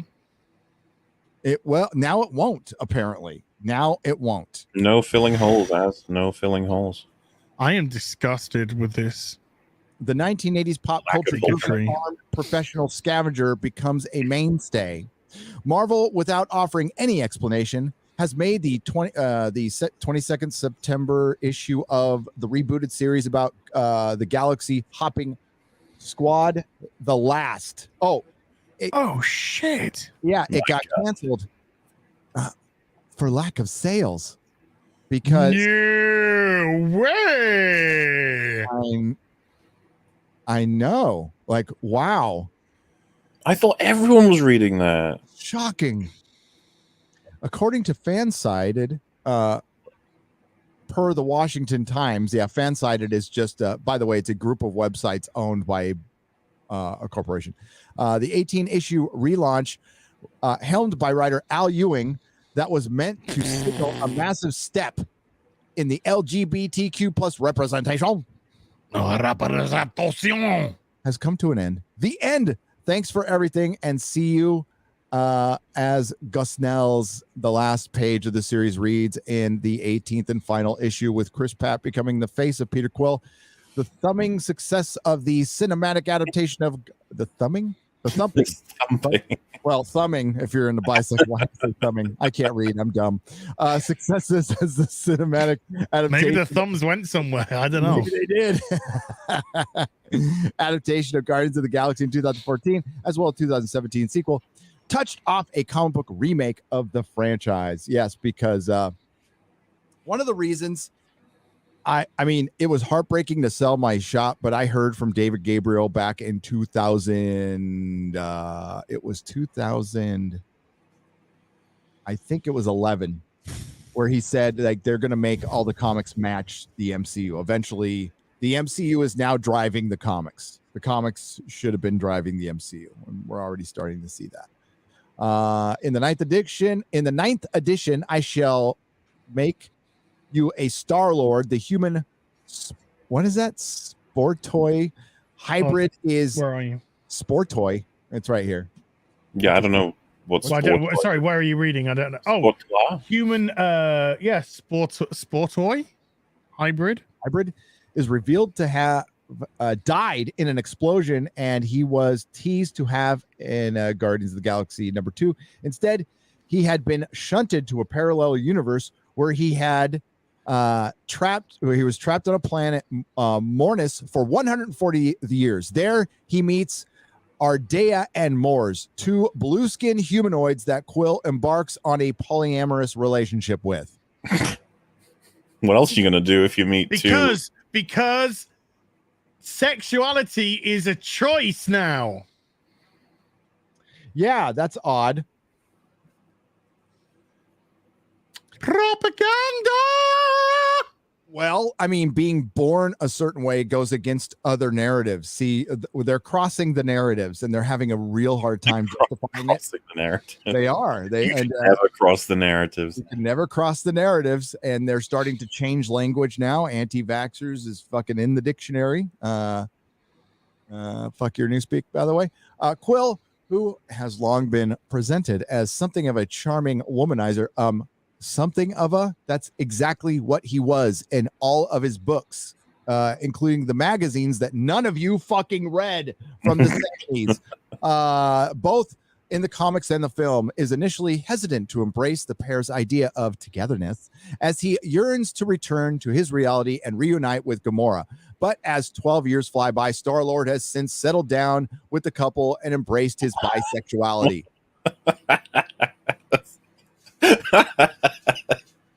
The fuck? He randomly meets up with these two blue dudes, and he's like, "Well, might as well. Might as well." When in Rome. I'm glad the story is so well written. Yeah. Jesus. The trio becomes entangled in a love triangle, with one scene showing the three soaked in some seriously bisexual lighting as they bathe in a ceremonial temple. This is a comic book we're talking about here. Yeah. Yeah. For kind of like kids, Just mostly. the thing that you want in your comic book. Isn't that what they always say? These are all for kids. Comics are for kids. These movies are for kids. Oh, dude, is that the end of the article? That's so abrupt. Yeah. Whoa. What do you mean so abrupt? They said everything they need to say. Cocking ass. Oh, there's no comments. Oh, I need to be a member. Yeah, I don't care. Yeah. So they undid Sins of the Past. They canceled this because it wasn't a very popular idea, and I'm sure. Yeah. I'm sure they had a little. What, you mean that everyone called out Marvel's spitefulness against Chris Pratt, which was so blatantly fucking obvious? Yep. Maybe that. I don't know. I don't know. Maybe it was just a little bit of that as well. I'm not sure. I think it was. And good for Chris Pratt. And listen, there are. For one, why? What is obsession with bisexuality and everybody needing to be gay and fuck? Shouldn't you be fighting Thanos or teaming up with the Silver Surfer? That's the kind of shit that will get people to read. I mean, how many people are actually reading because, oh my God, Peter Quill is gonna bathe with some blue guys? That's so exciting. No one. In a comic book. No, absolutely no one whatsoever. Imagine a comic book movie trailer trying to hook you on that. It's like Peter Quill in an alternate dimension. He meets Peter two Quill men. Loved vagina, but then after being transported through to another dimension, loved cock. Blue cock. And then just a big cock swinging back and forth. Please give me the cock. Give me the cock now. Peter's about to discover that homosexuality is a choice. Is a choice. Is indeed a choice. This summer. I thought I liked vagina, but now it is. I just want the cock. Yeah, so this really kind of sums up our argument. Many of the critics will say you're against bisexuality or you don't like gay people. No, I like Peter Quill as a character just as he is, and I like my comic books to have comic book stuff, like teaming up with Silver Surfer and fighting Thanos. No, I also don't like the LGBTQ plus community being exploited for headlines, because that's exactly what it is. You're just being used. They're not going to show. They might show him bathing, but they're not going to stick with. They'll say he's bi and then never refer to it again, probably. And it's to get a quick headline on CNN, and then then we start talking about it, and they get a bunch of free press. The problem is they've done it so much now, it doesn't even bump books anymore. It doesn't even give a bump to sales, because yes, this shit. The last time when Robin, Tim Drake, that bumped sales. That shit bumps sales, but then they immediately go back down and the books get canceled. So it used to really help when you used to kill a character. I remember when Captain America died, that was fucking national news, lines out the door. That's what they got addicted to. So that's what helps a lot of this. Yes, there's the overall message, but a lot of it's just a cheap gimmick. And they have that built in, their critic proof. If we criticize it, well, fucking istophobe, racist. No, you're the istophobe. You're the racist. You're the homophobe, because you're taking established characters that are one sexuality and you are changing it, and then you will have an absolute epiphyt if it is suggested that a gay character or a bisexual character that's been legitimately gay or bi from their very inception is then told, oh, we're going to make this heterosexual, which of course you don't do, because this is a one-way street anyway. So why don't you stop being a bunch of lazy fucking shits and start creating your own individual characters? New characters don't sell. Yeah, because you fucking wank at your jobs is one of the good reasons why they don't fucking sell. But still, create brand new characters and assign them whatever sexuality, fucking race, color, creed that you ever wanted. But taking characters which are established and using them shows a massive, absolutely massive level of bigotry and homophobia on your account, not anyone else's. So you can try and turn it around, but everyone can see through this like the fucking window that it truly is. It's ridiculous. Also, not to be like 80s gay, but if you want to fucking have your character be gay to begin with, just like, like the whole like, oh, we can't make a new one. It's like, hey, be the change you want to see, right? Make a fucking new. John Wick is pretty new, Mm-hmm. It's like, you can do this, just work. Like, instead of just go, fuck it, we'll grab one of you guys. It's possible. It is more than possible. You have an open template with a brand new character. You're free to do what you want. It actually exposes their laziness. Because what do they? But it's not just that, though, Gary. They are purposely doing this to take straight characters away. They're purposely doing it to take straight characters away. That's a given. That's an absolute given. But then they, their hypocrisy shows, because they always want to get rid of canon because it's so restricting. Then why do you want to take over a character? Just what Az says. You want to take it away because you're much freer making a new character. You have that open template. You can have them be as bi or gay or whatever as you want. And you know what? We don't have an argument because you created a new character. Unless it's a character like Snowflake and Safe Space that was only to stick a middle finger up at the fandom, but that got shamed into oblivion.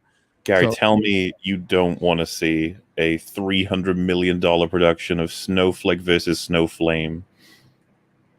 Oh my god! No, I want to see the I want to see the twincest Snowflake and Safe Space, and the way that they lovingly hold them as if they're in some sexual fucking relationship, because the person who was drawing the art for it had no fucking idea that these two are meant to be brother and sister. He thought they were fucking lovers because the dude was wearing fucking pink and the fucking chick was wearing fucking blue. That was a great subversion, by the way. Kibble Smith, the person who got someone else to impregnate his wife. That is a great subverting of their expectations there. Typical jock. So he's just a typical jock, you know, with pink hair and a pink outfit. So, Gary, someone called it the Snow Wars. I like it. I like that. I think that's good. I think that is Snowflake is like, drugs are bad. And then Snowflame is like, snorting. and Coke is like, excuse me. Blake Northcott brought Snowflame back when she did the 2-part Catwoman run with Sean Gordon Murphy. One of the characters that was used in that was Snowflame. Although he wasn't a cokehead. They changed the he was no longer a cokehead. I mean, that's the fun. That's the best part of it. Like, you take that away, it's like, what the fuck's the point? I have a Snowflame Migo custom. I gotta find it somewhere. Somebody sent it to me. It's fucking awesome. They sent me a mini mate and a Migo custom. By the way, this is like one of my favorite Marvel characters of all time.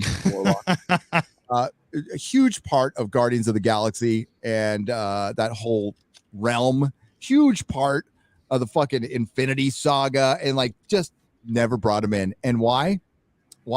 It's too many males. Is that Adam Warlock, is it? Yeah. Because he was teased at the end of Guardians 2, right? Yes, he was. Yeah. So we'll see what happens in 3, I guess. Oh, I have so much to devolve from this conversation I had with my friend. Eventually, you will hear it all, folks. It's really fun stuff.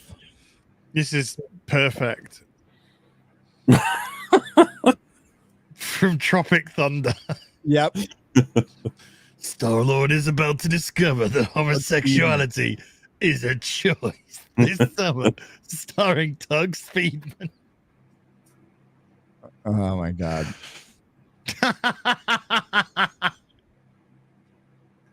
And then the sequel, which is just the same.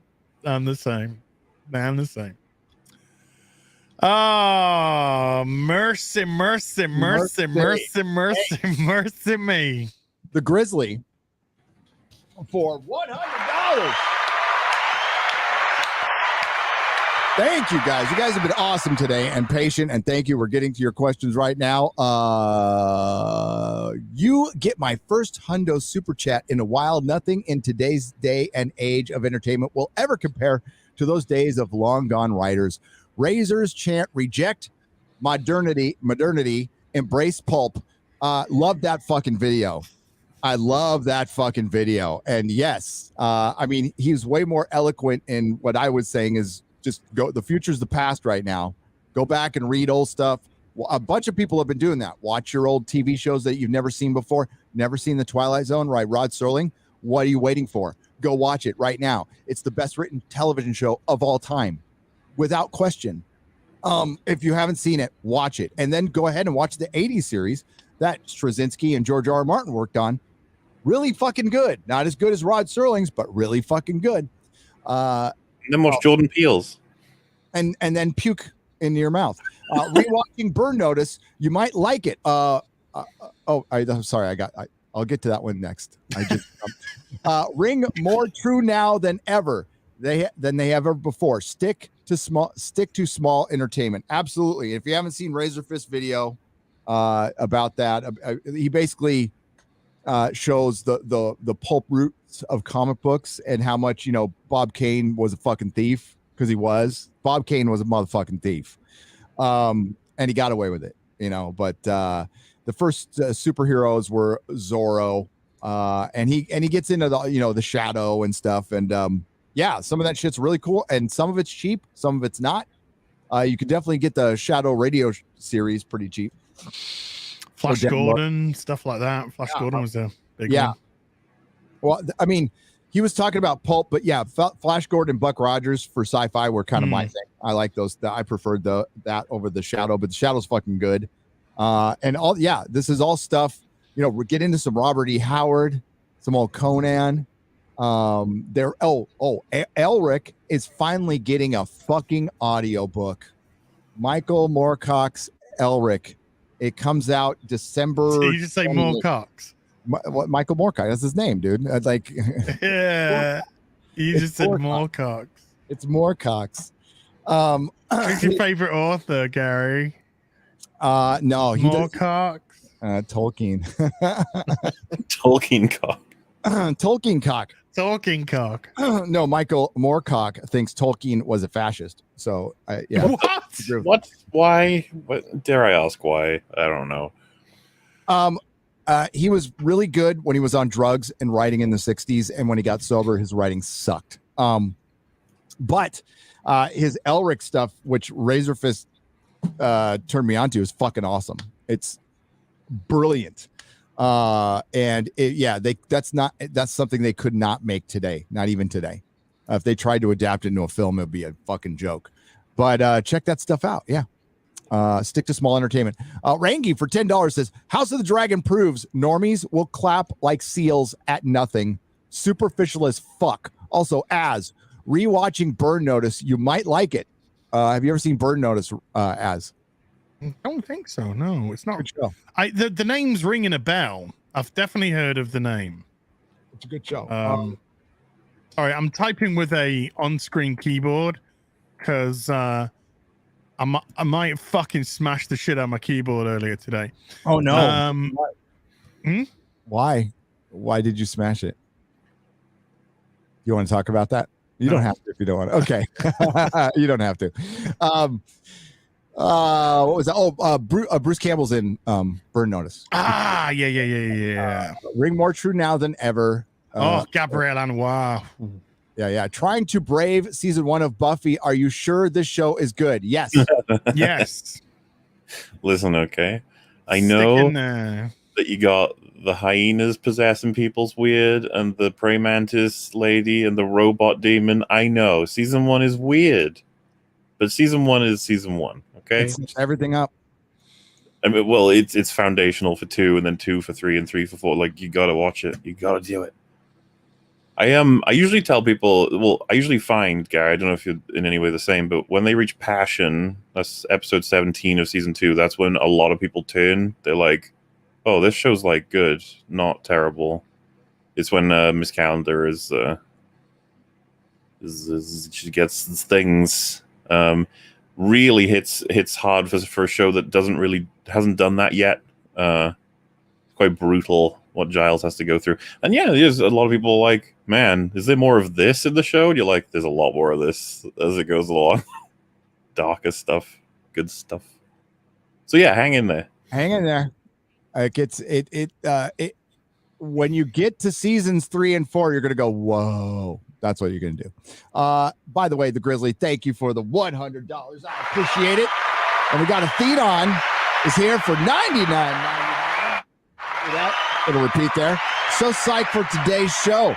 Have to say, you guys keep me sane at work and help me make it through. Thanks for your the member stream last night.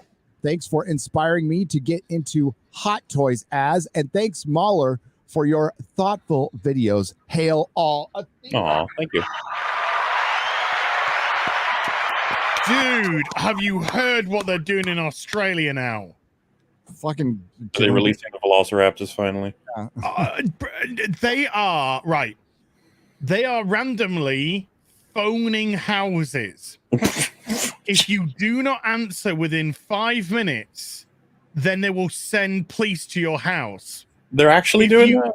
If you do answer, you have to take a selfie and send it with proof of who you are to a number to verify that you are in house lockdown. That's never gonna work. No way you can force that on society. None of you answer your phones.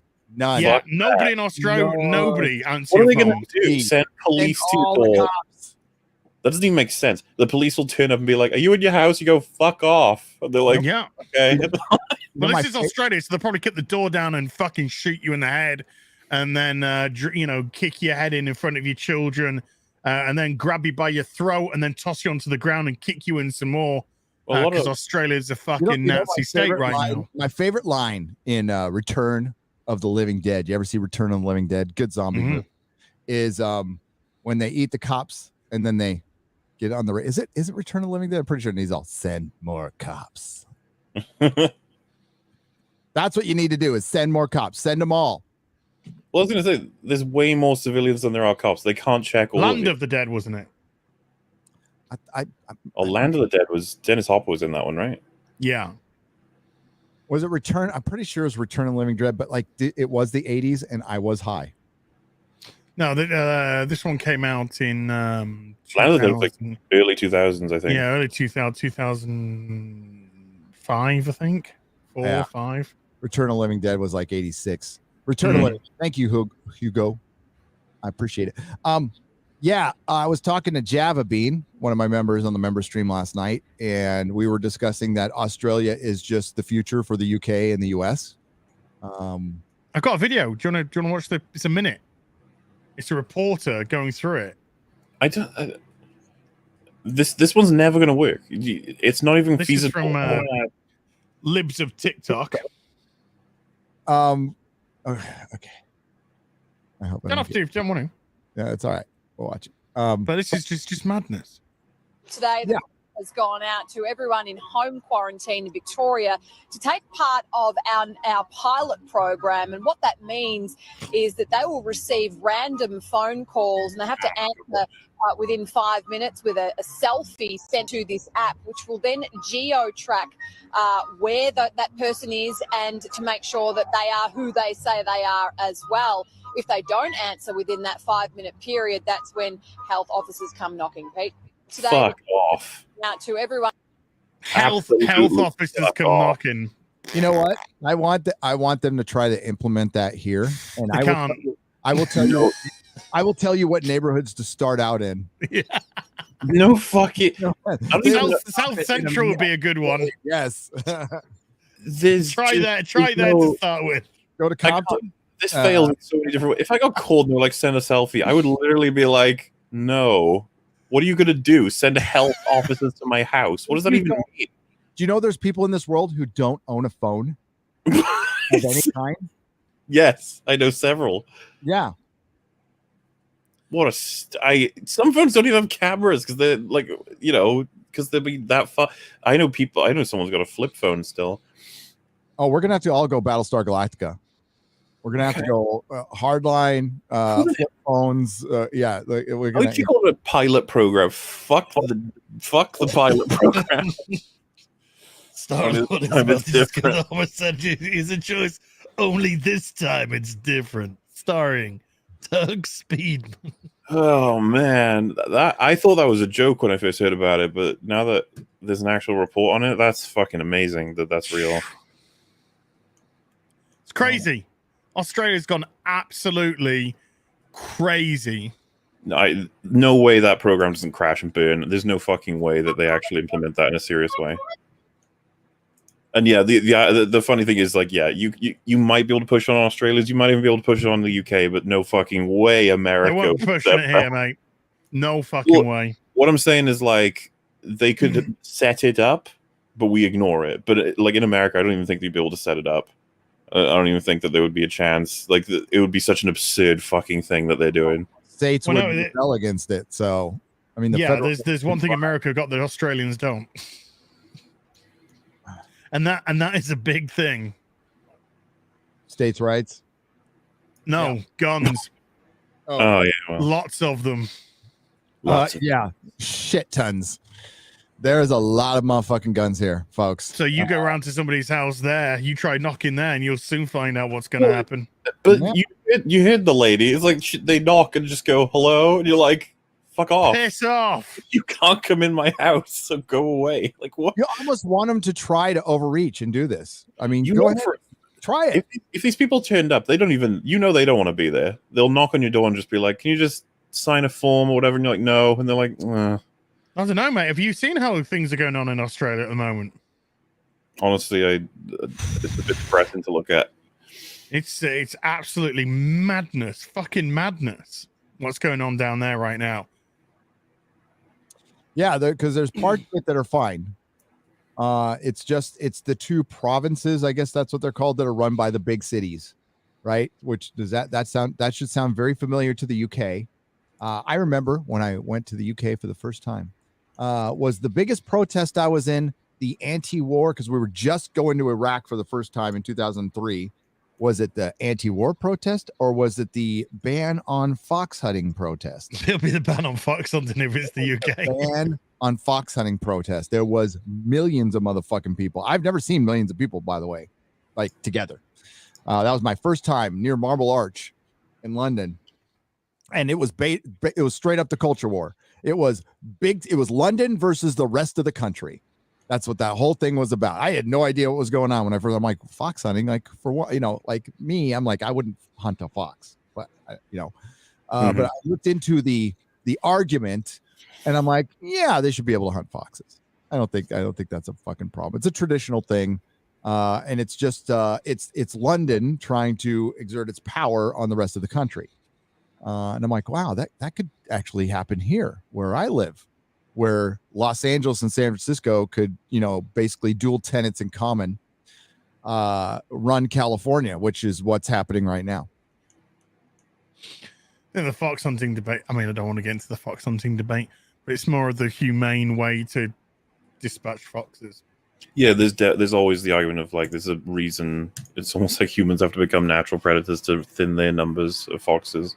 Yeah, what I read at the time was it wasn't even about the fucking hunting. It was about just London versus the rest of the country, and that might have been propaganda. I don't know, but that was a fucking huge protest, though. Holy shit! We have a kind of thing here that London's its own country, really.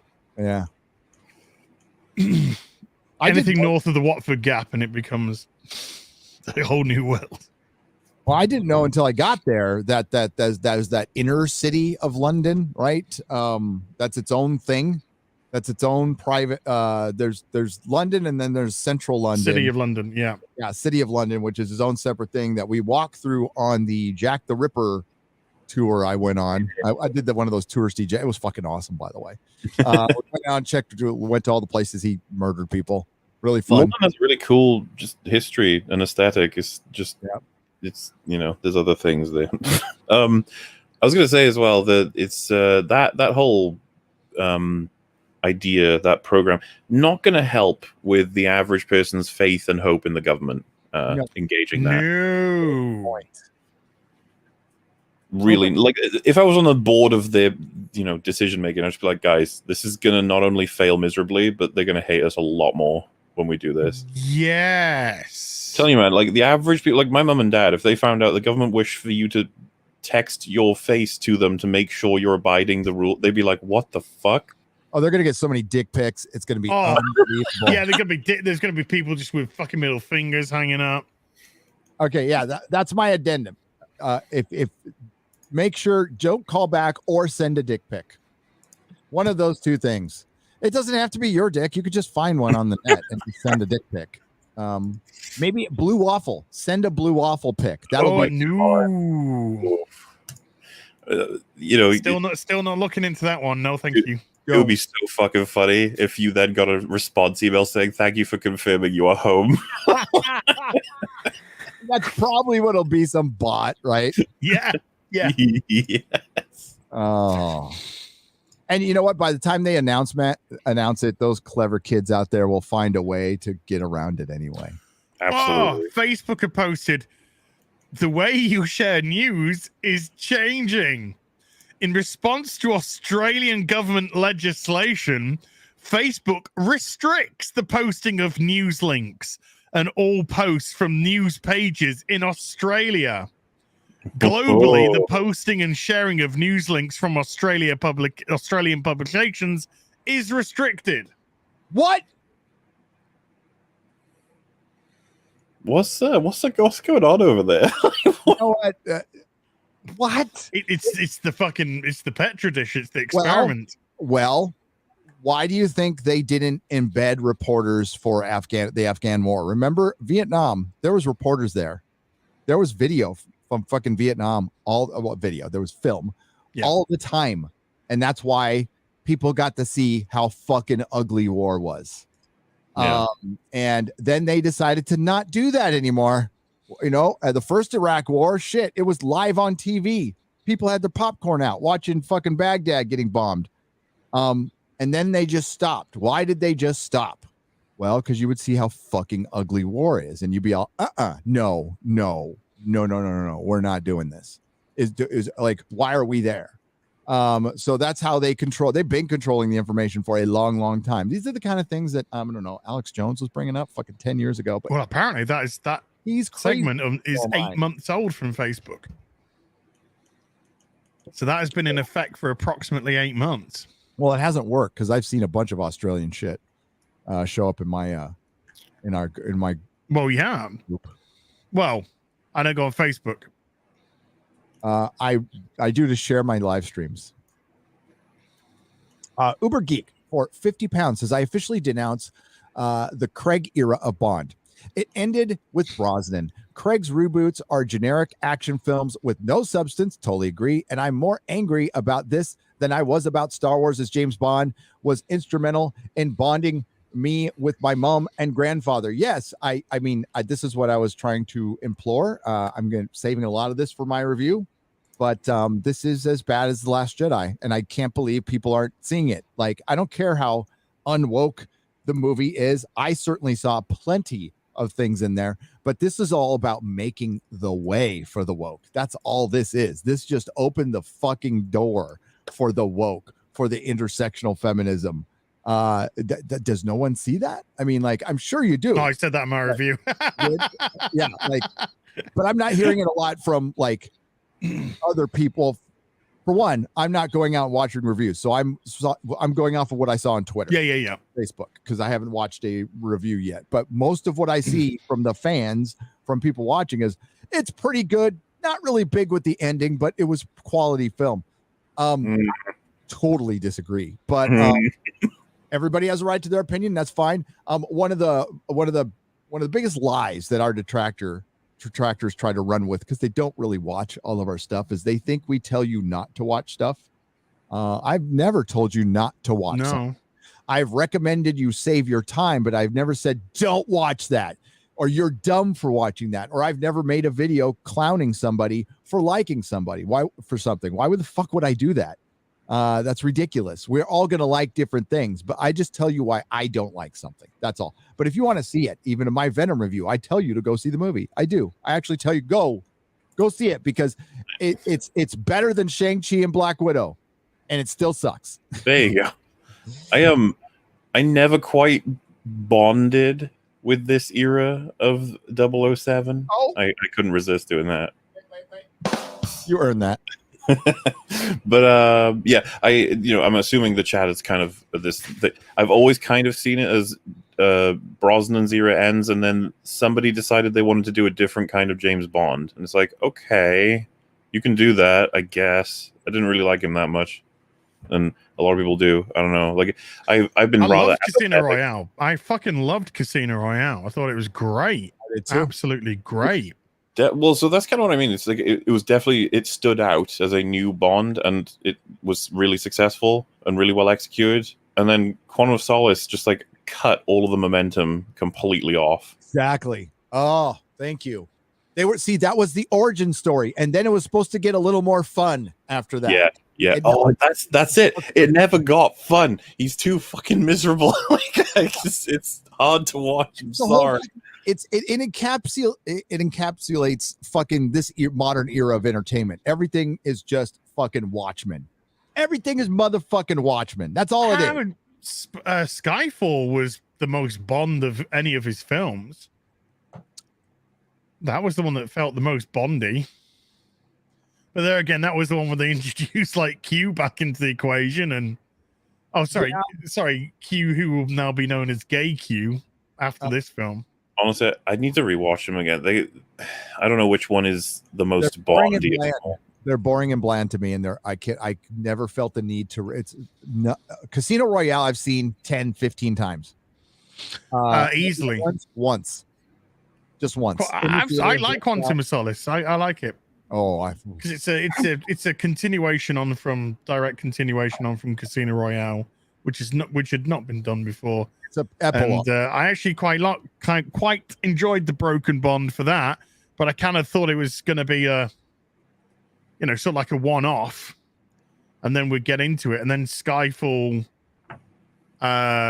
pretty much did that, and then Spectre just was fucking miserable and shit. And then this one was just fuck off. It just wasn't a. This one wasn't. The last one was not a Bond film. It was a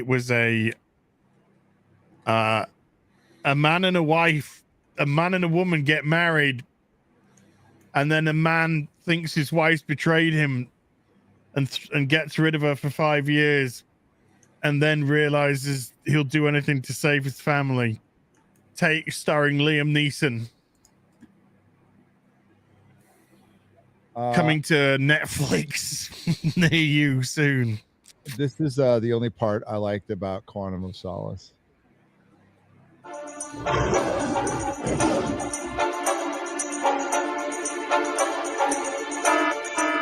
He's got a gun and great big man tits. He's got ears in tiny trunks. Then Judi Dench's furious with him. He's gone completely out to lunch. The quantum of solace. I don't know what Never heard that. What does it mean? Does it mean? And white. No more raised eyebrows, no more quips. He's got the stunt team from the Bond films and lots of product sponsorship. The Phantom of I've got it mixed up. His music did no really near me. It's much more pretty than before. No silly gadgets, just looks more fighting. With that French bloke that does parkour. The thingy of what's something of Boris.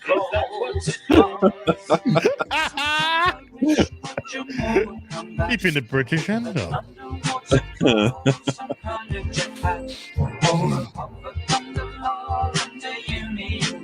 Forget it, mate, it's not the 80s. He'd rather kick you in the face. We've got a new Bond for the noughties, because the world's a terrible place.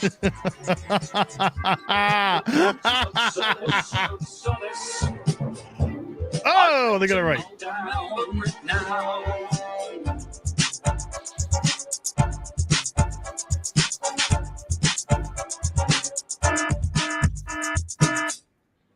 That's great. Joe Cornish. Oh, wow. Okay. That is the best thing about Quantum of Solace. I felt every point being made in that song. I'm sorry. It's just as true today as it was the minute it came out. So think of Boris. The something of Boris. Yes. What does it mean? Quantum of Solace. Oh, it's such a pretentious fucking name, by the way. Oh, yes. The Quantum of Solace is a new James Bond movie. It's just more sophisticated. Oh no, Dan Hans. I'm sorry. For $20, he says, I had to bury my dad yesterday. Oh, dude. Oh. Reruns of FNT and the Real BBC got me through the hardest week of my life. Keep doing what you're doing. You are reaching people in ways you never thought you would. All hail FNT. Thank you, Dan. I'm so sorry, man. Condolences to the family. Hope you're doing okay. Yeah. Glad our stupidity could help you get your mind off it for a second, or Hollywood stupidity, or well, I was going to say, I don't care. Sorry, we're just highlighting this fucking bullshit. Yeah, we're just pointing it out, but apparently that's dangerous. Get better, buddy. I don't know. You don't get better from that. It takes a long fucking time. Man. Yeah. I don't know. I still think about my dad every day. It's been 20 years. As I'm highly offended by your trucker accent, I can also send you a legit trucker hat if you want. Sure. Yeah. $$. Yeah. My PO box details is in the description of any video. So if you want to send me a trucker hat, sure. Hey, yeah. You know what you got? I'm growing my hair, so I'm wearing a hat. You know, we what?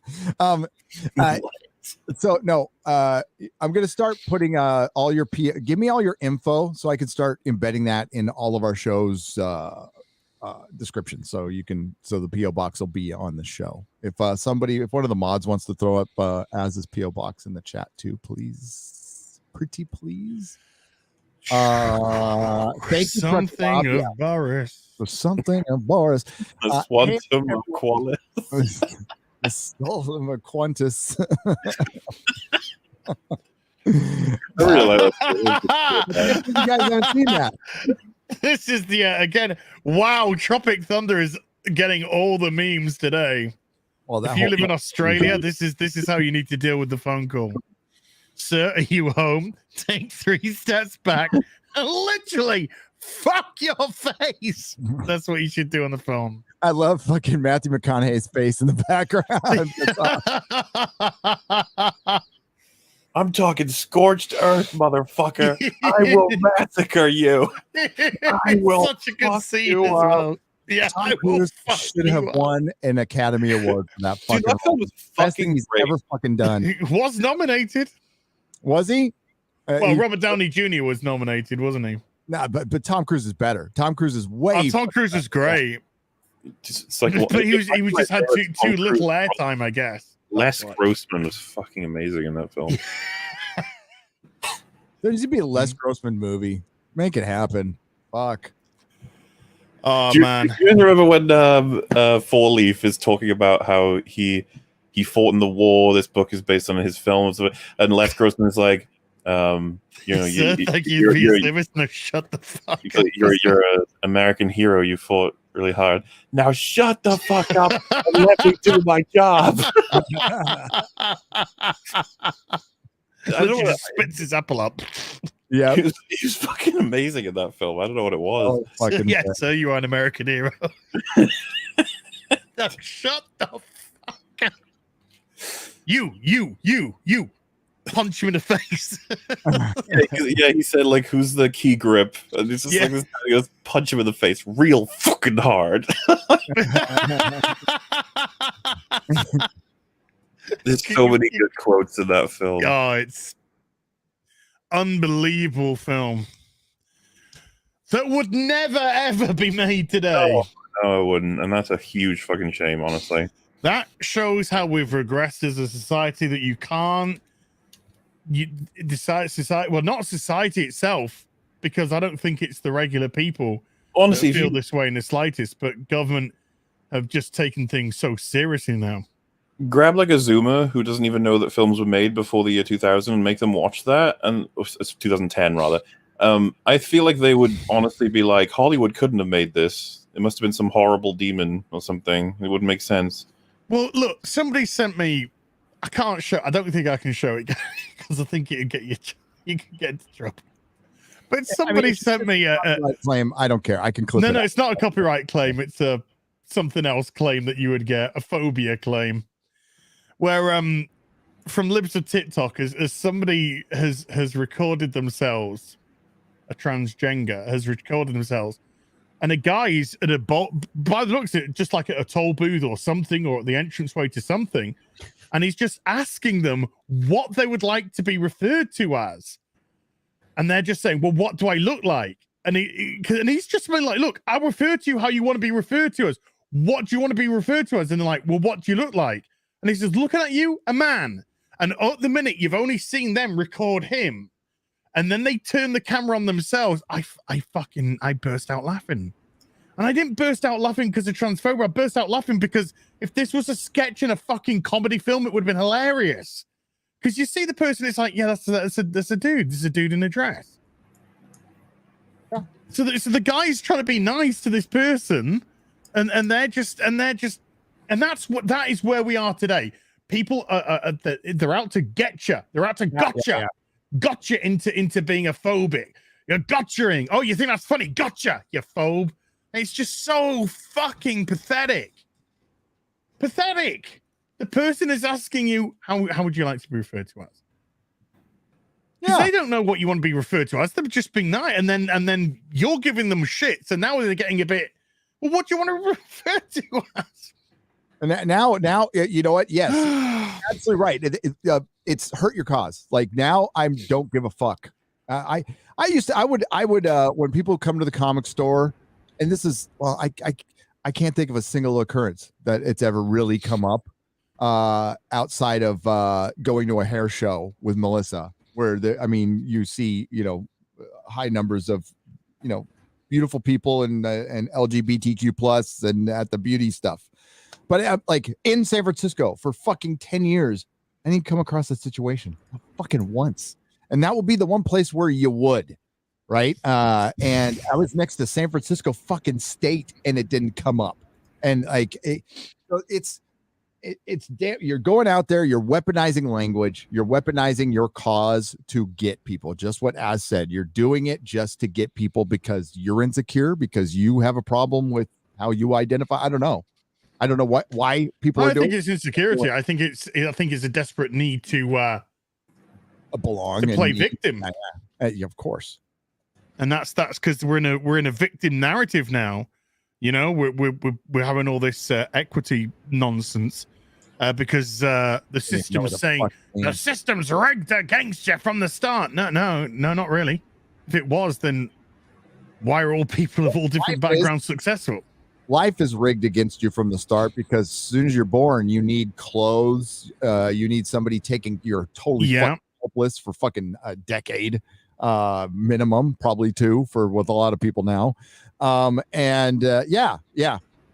Life isn't fair.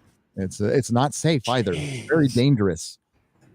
It's like the Scarecrow says in Batman Begins, "You look like somebody who just needs to lighten up, but don't set them on fire." Well, you fucked up the quote. It's, "You want my advice? You need to lighten up." Yeah. I remember that being pretty intimidating. That scene. Oh, you look like somebody takes themselves too seriously, isn't it? I think he says that. They say that first, and then they say, "You're like someone who needs to lighten up." Alfred! Scarecrow is cool. Alfred! Alfred! Where's your trigger? Alfred! Alfred! Lost Bruce. Don't be Batman. Yeah. Tangerine. It always circles back to the tangerine. Tangerine. Tangerine. He had a script the size of a tangerine. Brucey, you gotta stop it. Oh, I got this one sent to me today. Can we go back to these days, please? Can we go back to these wonderful days? Where a kid is in distress and he calls a copper to help him. The copper helps him. Well, helps him by allowing him to push him into the water.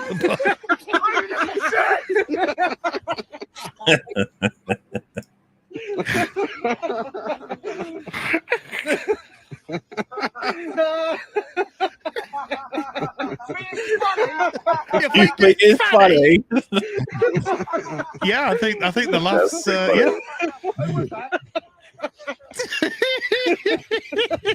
Dude, in America, a kid would have fucking vaporized.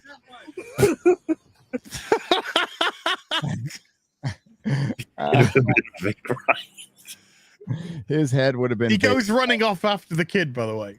He does. He goes running off after the kid. Real? Yeah. Is that real or is it staged? That's. I don't know, but I think it looks pretty real. He asks which way the kid went. Somebody tells him which way the kid went, and he just runs off. He runs off after them. You think that's funny? Yeah, that's funny. That's perfect. We do. It's pretty fucking funny. It's pretty fucking funny. That was funny. Kids ruin everything. Yeah, if that's Australia, they would have killed him. Yeah. Absolutely. To the camps. To the camps. Hang on. I'm doing something real quick. All right. Hey, Manowar 665, the neighbor of the beast. There's Elden Ring, House of the Shite, and other assorted diversions. I personally don't want another book at this point. This shitheel GRRM will not receive another red cent out of yours truly. Me neither. I'm fucking done. Like, yeah, I'm with you. I don't. When's a Winner would have to come out like now, like this year, and it's not coming out ever. It's not coming out ever. Think about that. Let that set in. How much he's been stringing you along. Fuck, if I was a publisher, I'd be fucking furious. By the way, his book sales have dipped like completely. And that's why they thought that instead of maybe, I don't know, writing another book to drive your book sales, they thought making another television show would help drive the book sales of the story that's not going to finish. You know, and fuck you. The show, you're seeing the creative bankruptcy of Hollywood. We're getting RTD back. Straczynski's back on Babylon 5. George R.R. Martin's back. I mean, they are trying. This is, in a way, they are trying to turn things around. We'll see. Did you hear that Zoe Kravitz said that she doesn't want Catwoman to be fetishized or stereotyped in the upcoming Batman movie? Okay. And can I just want to, for people who don't know who Zoe Kravitz is, just going to send you a picture of her. And no, I'm not gotchaing. I'm going to send you a picture of the recent gala that she attended. Okay, so I'm not going to gotcha you with something 5 years ago. Okay. So you don't want to be fetishized or stereotyped, but you'll turn up into a gala in your fucking bra and knickers that everyone can see all your bits and pieces on. Zoe, shut up! Catwoman is a popular character because she has been objectified to high heaven. She has been sexualized. She has been fat too. A comic book character, yes. Fucking her, both of her big The Dark Knight. Yeah. Oh shit. A guy made a career in the 80s and the 90s. Jim Ballant. Fucking Jim Ballant. Yeah. Fucking sexualized the hell out of her, and then went and created his own sexualized character after he was done, and made a lot of money. Tarot, right? It was Tarot, and it's the same as Jim Ballant's Catwoman's classic, wonderful. Dude. I love that costume. It's iconic. Yeah. Long brown hair and skin tight cat suit. Skin tight purple cat suit. Thick. Beautiful thick thighs, beautiful thigh high boots. She looked great. I've got an autograph, issue 1 from all of them. Joe Duffy, Jim Ballant, Dick Giano, who the Inca was. So yeah.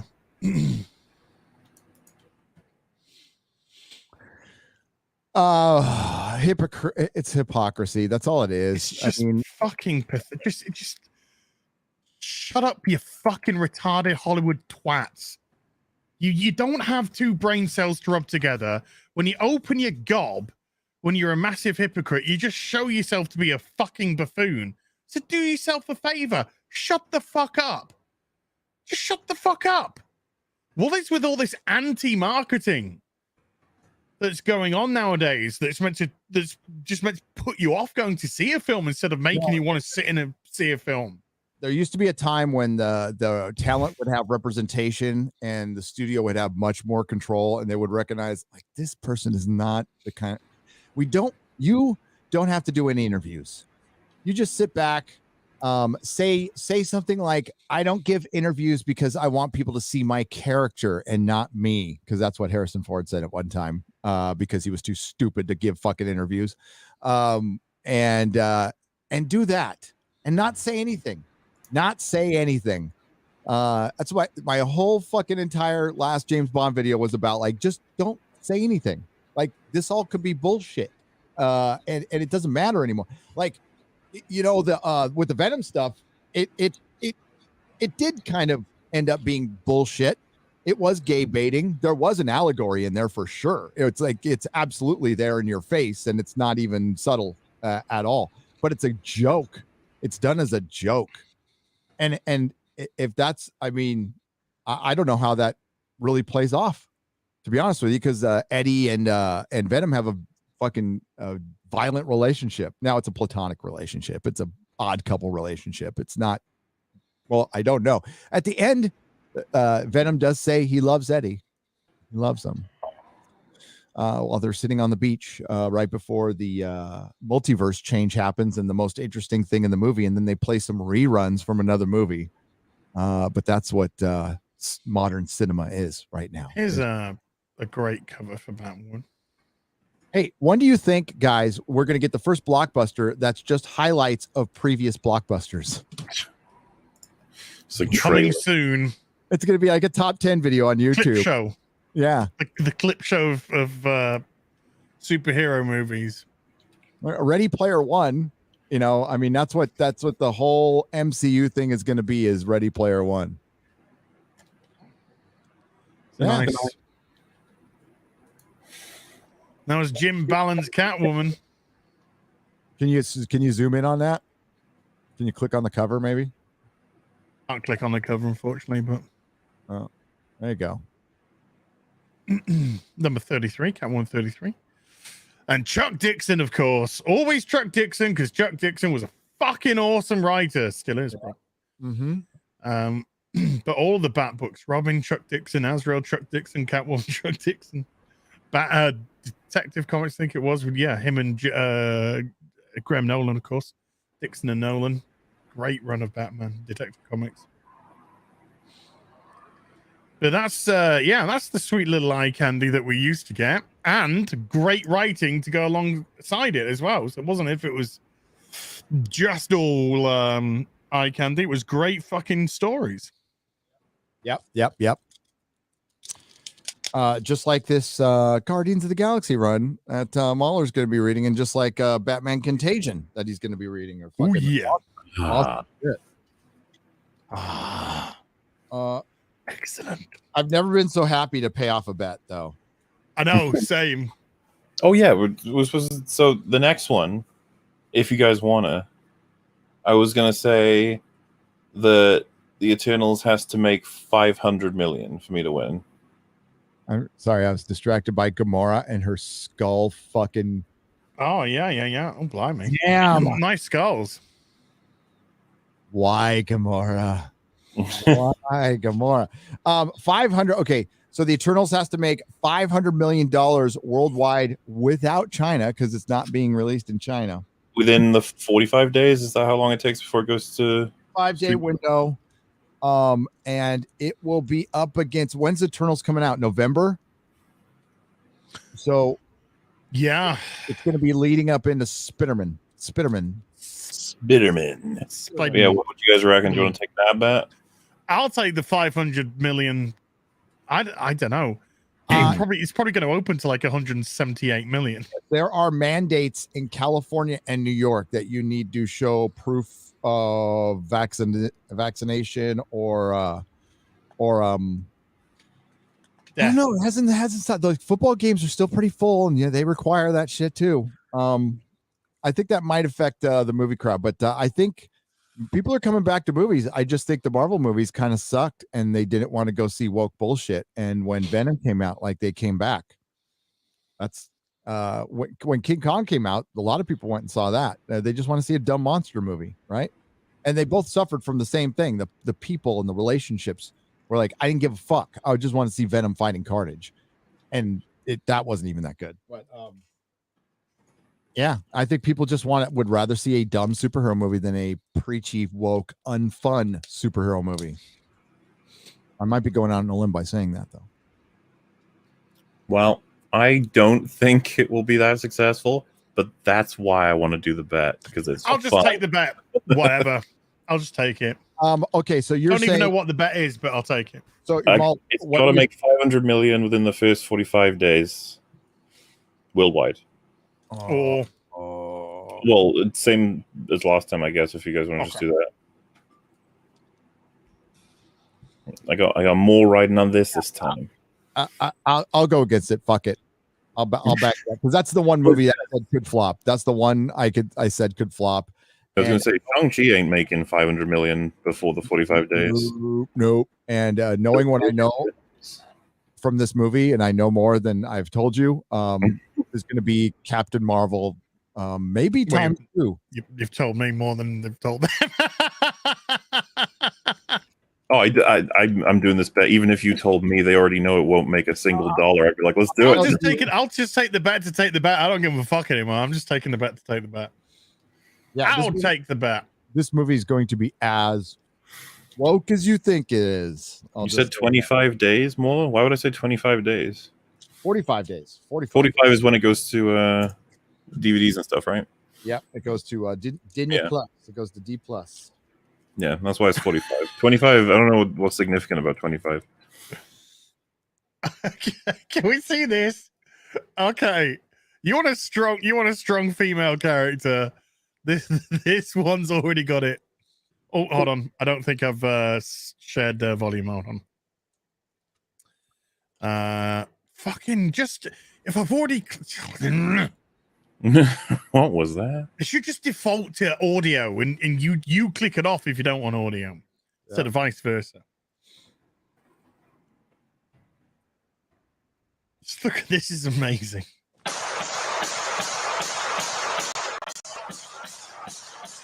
Oh my god. Watch this. Oh, out of bullets. Fuck that.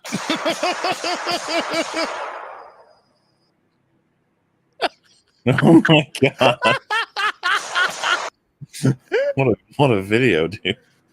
That is crazy. She's got 2 fingers on each trigger. I know. It's only a wee thing. Like I said, we got a lot of guns here. I got a lot of guns there. Guns. Lots of guns. Guns. Yeah, guns. Lots of guns. And tangerines. Oh. Tangerine. WG for $5 on the donation side. Hi, Gary. Just a quick admin note. I didn't receive a notification for last night's membership stream, and I think past one. I used to get them. Check the community section. No, they're not in a different place now. WG, they're in the same place, and you just look at the community section. But I can send you the link, or as a matter of fact, I'll just make it public on Nerdrotic Live. Yeah, I'm sorry you missed it, but it was a last minute one. It was a last minute one last night. Honestly, I needed to test the new computer, so for the real BB to see if or Az would have had to host it on his channel this week again, because I'm on a laptop right now. Because I got a custom PC. I'm not getting custom PCs anymore. Fuck that shit. There's always something that goes on, and then I don't know what the fuck's going on, and it causes too much delay in between work, and it cost me 3 days of work.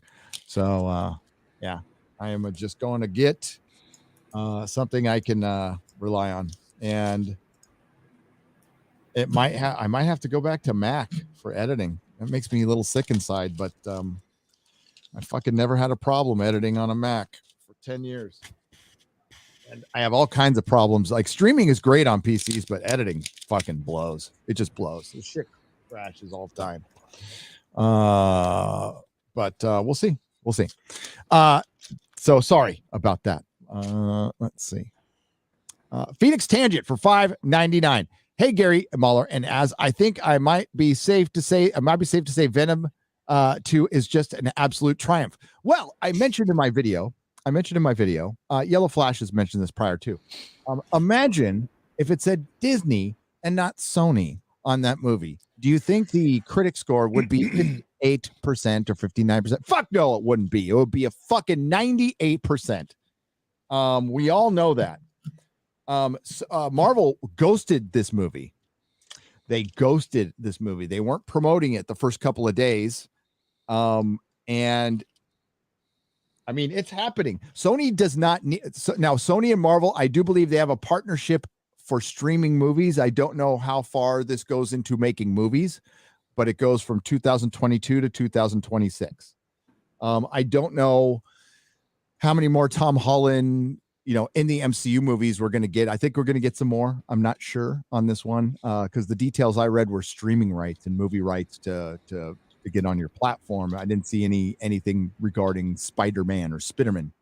But Sony, thanks to Marvel, now has a universe where they can open up and do their own fucking thing without Marvel, and they'll be perfectly fine. They'll be perfectly fine. I mean, the quality won't be as good, but it might not be woke because of Avi Arad. So he's a shitty producer. We'll see. All I know is it's Venom 2 was not a good movie. It's not a well put together, well edited, well directed movie. It's just a bunch of shit happening to get to a fight, and it repeats a lot of the first movie, like the first 2/3, pretty much. Have you guys seen Venom? Has Venom been released in the UK? No, I think it's coming out this week. Have you seen the first Venom? Yes, once. So you've already seen the first 2/3 of Venom 2. I'm not bothered to see it, but I'll probably watch it just so I can understand what people are referencing with it and stuff. Yeah, we'll talk about it. Like, wait for my video because these guys haven't seen it. I don't want to. It's fucking. You wouldn't want to spoil Venom 2, would you? No, right? Never again. Never good. Never forgive you, Gary, if you did that. Look at this male Captain Marvel. There's Marvel. Wait a minute. That doesn't look anything like the movie one. Show light. Quasar. There's Drax. Yeah, my local cinema's not even advertising it either. Yeah, I wonder what is coming Hold on, out. let's look for Thursday. Here we go. Thursday. It's it's the 15th of October. It's coming out here. You don't get it for like a couple weeks. That's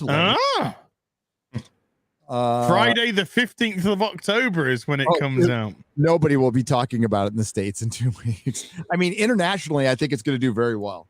I think that's where, dude, the first one made almost $900 million. And by the way, $90 million budget. So it's made its money back already. It's crazy, man. I couldn't have. I don't know why that's happening exactly. I don't really understand it. But it's like, all right.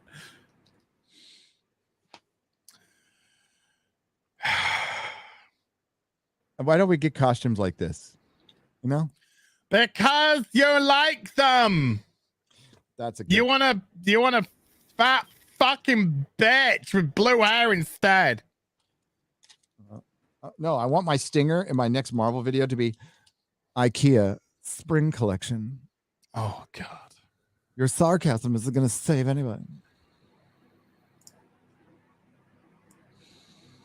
Eternal's going to be a hot fucking mess. I just can't wait for X People when that comes out. X People? They'll call it the Mutants. There's a big battle about that.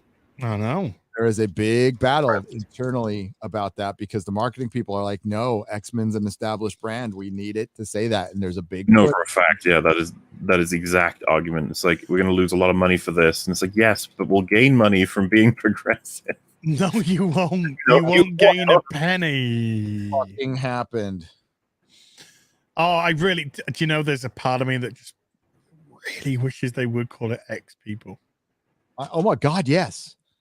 I want all of this to go extreme right now, just so it'll end. And I think Eternals is that extreme. Eternals is going to be the most woke intersectional superhero movie probably ever. That's called. Fuck yeah. It's like a legitimate thing that's even in politics. I think it's called accelerationism, where you want the other side to be as crazy as possible so that we can fast forward to the part where the pendulum swings back. Pretty much, yeah. Yeah.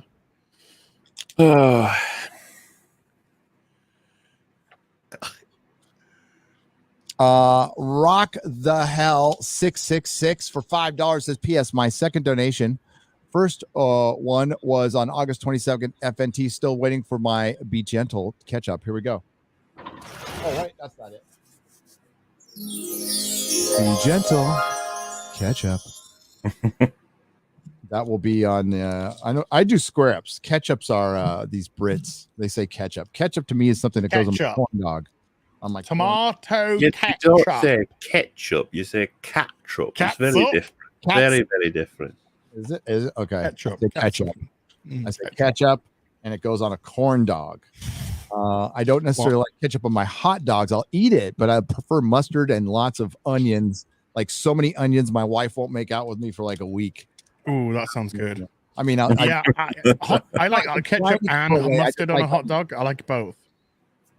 So ketchup and mustard on a hot dog. Let me guess. Fried onions all over, just everywhere. I wouldn't put pineapple on a hot dog. No, I wouldn't put pineapple on a hot dog. I'm glad you guys have some standards. I saw some people were complaining about olives on a pizza. Fucking olives are awesome on a pizza. I don't like. No, I don't like olives though. I love olives. I wish I did, but I don't. This is the cover right here. Rockin' raccoon. Baby babies. Oh, yeah. This came out in 2008. 2008. Whew. That was a long time ago. Good times. Well, I mean, Venom though has started off redonkulously strong. Yes, 90 million domestically at the box office. 90 million opening weekend. International market just shy of $14 million, but it isn't open in many places in the international market. Yeah. No, it will be eventually, and it's opening up in China where it did very, very, very, very well. But it's Shang-Chi did 75 and this has done 90. So this is a Sony movie has done much more than a Marvel movie. That's yes. You're gonna like the title of my video when it comes out. I gotta watch it because Perry did a Perry Chan on it. That's kind of exciting. I'm a little excited about that. But hey, let's that would say I've been reading off the donation side, Streamlabs that circumvents YouTube, Mama Susan. They don't get shit. Cammy Anime S, it was great talking to you last night. Thank you for all the One Piece and the My Hero Academia. The reviews of those will be on the member stream first, and then probably on Nerdrotic Live later. Part one, I forgot to ask the member stream. It doesn't have to be just One Piece, but from all the anime manga I sent you, do you have a favorite character? But if you don't know yet, what's your favorite figure I sent you? I'll have to show it to you. I don't know the name. There's one that's kind of vampire-y looking. I like that. That was the cool one. And I have a feeling My Hero Academia will be the thing I like. That's just looking like the thing I like. For one, my son is super bummed that he's not going to be able to watch it with me, but because he's been trying to get me to watch it for 4 years. And people at the comic store were trying to get me to read manga for the entire 10 years I was there. I was all, nope. I was a big old American comic book snob. Not anymore. I have been humbled thanks to the industry that I once loved, turning to shit and embarrassing me and embarrassing any other fan. And that can be said for a lot of franchise. I mean, it's like the old days again. If you're a Star Trek fan, you should get a wedgie and be thrown into a trash can at this point. If you're a Star Wars fan, you should get a wedgie and be thrown into a trash can, maybe a swirly or two. You might have it coming at this point. I'm not sure. That's questionable. Ecstasy of Thinking for $20 says, Hail from Norway. Hail, are you guys like free, or is that the Netherlands? Or is that Sweden? I get all you guys mixed up with your little... Which one's the free one? Oh, no, dude. All you white people look alike to me. Wow. Have you seen the 20-second Star Trek Prodigy clip? No, I was too busy. watching Okay, this Dragon. I don't know if this is complete lack of self-awareness, but It is. I would this imagine. just sums up everything that's wrong with Star Trek in 20 fucking seconds. So what does it sum up? Is it just the visuals, or No, it's what they say. What do they say? What I've got it there. I'm sharing it there. You can see it. You can see it in all its glory. Hang on just a second.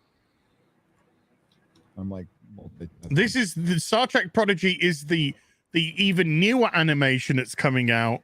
This is the one that looks nothing like Star Trek whatsoever, and hasn't got an orgy scene in that I know of because it's for Nickelodeon or something like that. Whereas the images of the guy with his legs akimbo, showing off his asshole to the camera, that is Star Trek Lower Decks, and that of course is just typical Star Trek. Jesus fucking Christ, heaven help me. Yeah, hang on just a second. Boom. All right, what are we sharing here? All right, so yes, it's only 20 seconds, thankfully. That's fine. But this is just make sure the volume's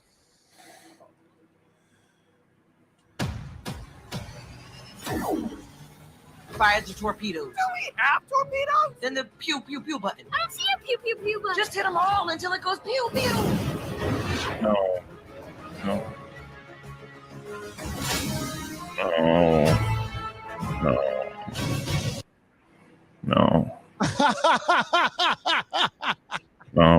Ah, it's lazy.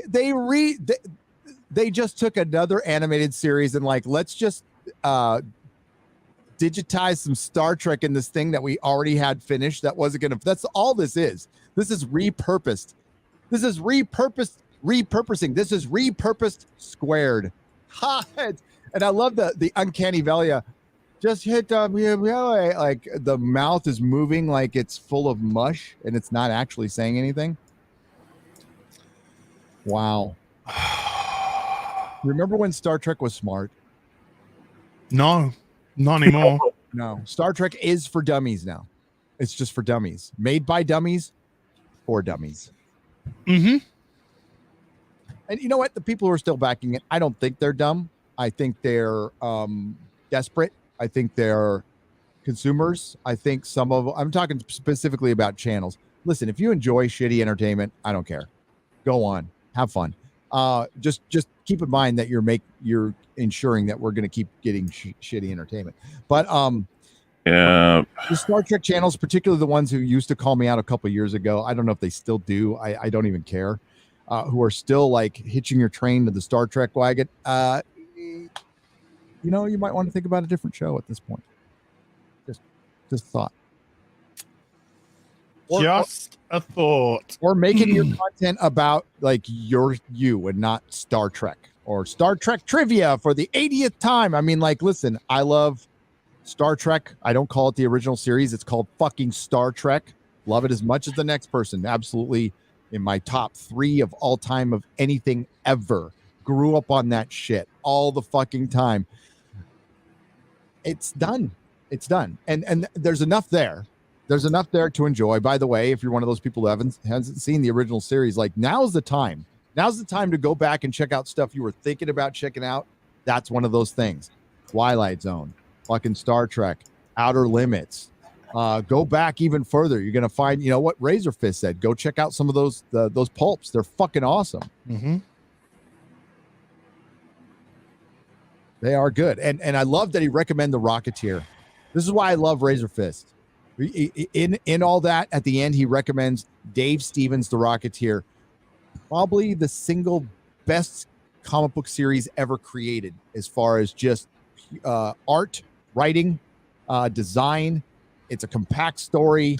It's everything, and it's pure love. It's pure love. It's even got a little bit of sexiness in it too. A lot of little little something in it. I'll show you again. Little something in it.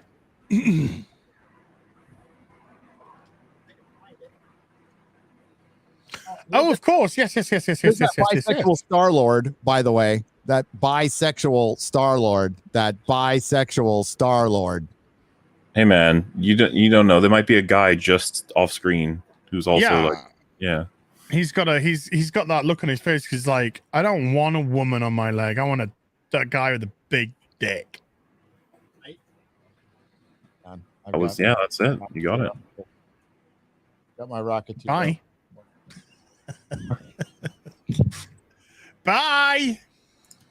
Bye. Aye. Pew pew. That's it. Pew pew. Find the pew pew button to go pew pew. So goes to pew pew. Pew pew. Star Trek.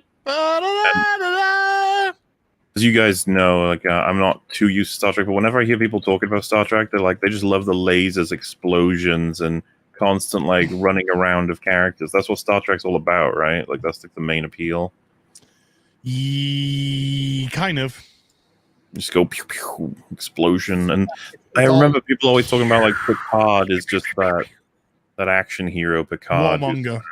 Yeah. Well, he does become a bit of a warmonger in the films. He does, but the films is a different continuity. But I see what you mean as by them. It really is everything wrong with Star Trek encapsulated in 20 seconds. Yep. Dramatically more.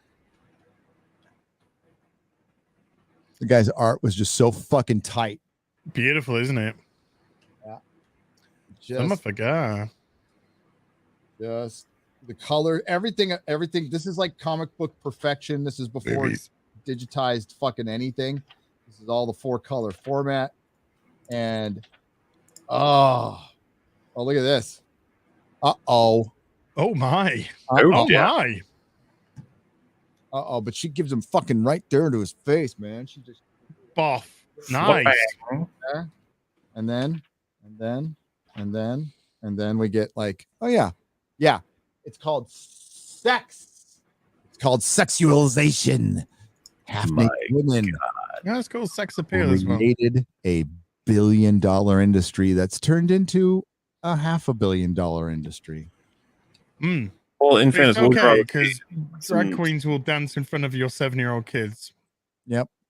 And slut drop. You want to see some titties, or do you want to see some Colossus doing a speech about how you shouldn't be mean? Honestly, dude, it's I never want to see that fucking page again in my life.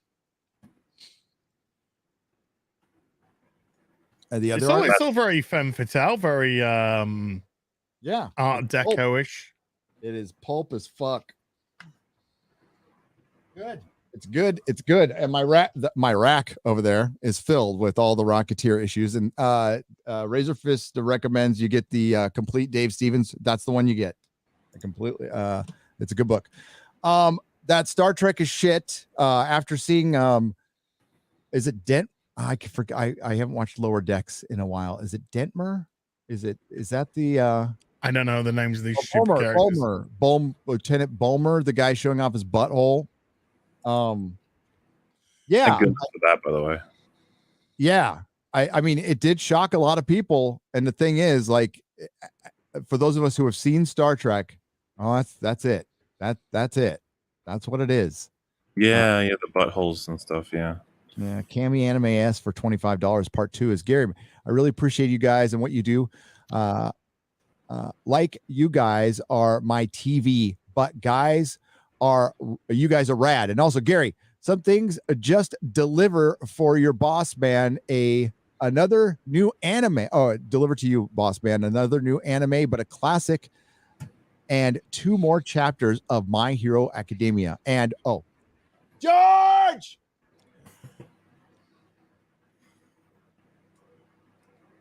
I was waiting for the applause. Oh, sorry.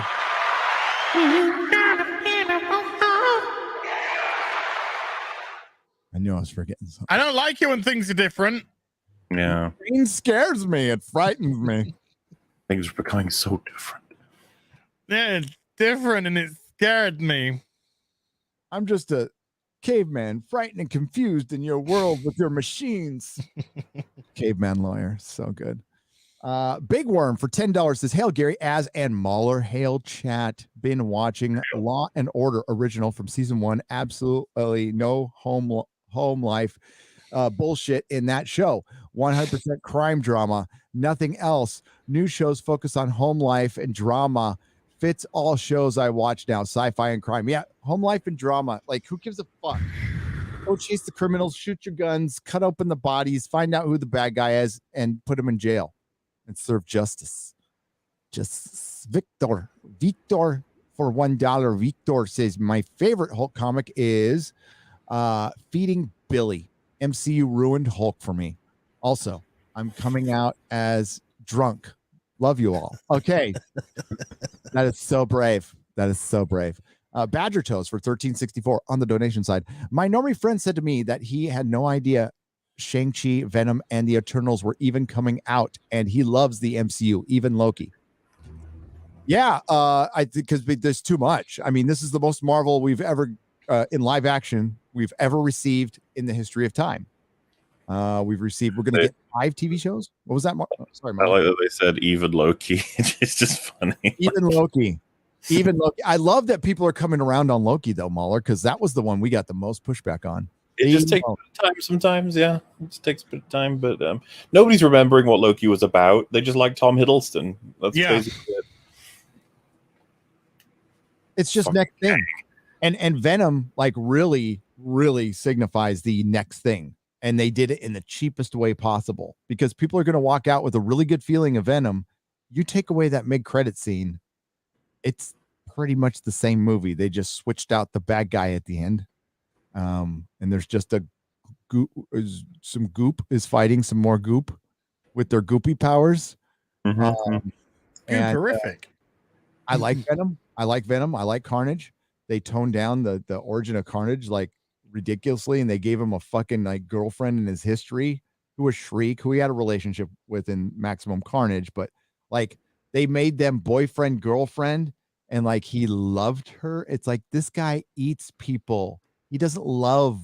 He's fucking Cletus Cassidy. That's fucking insane.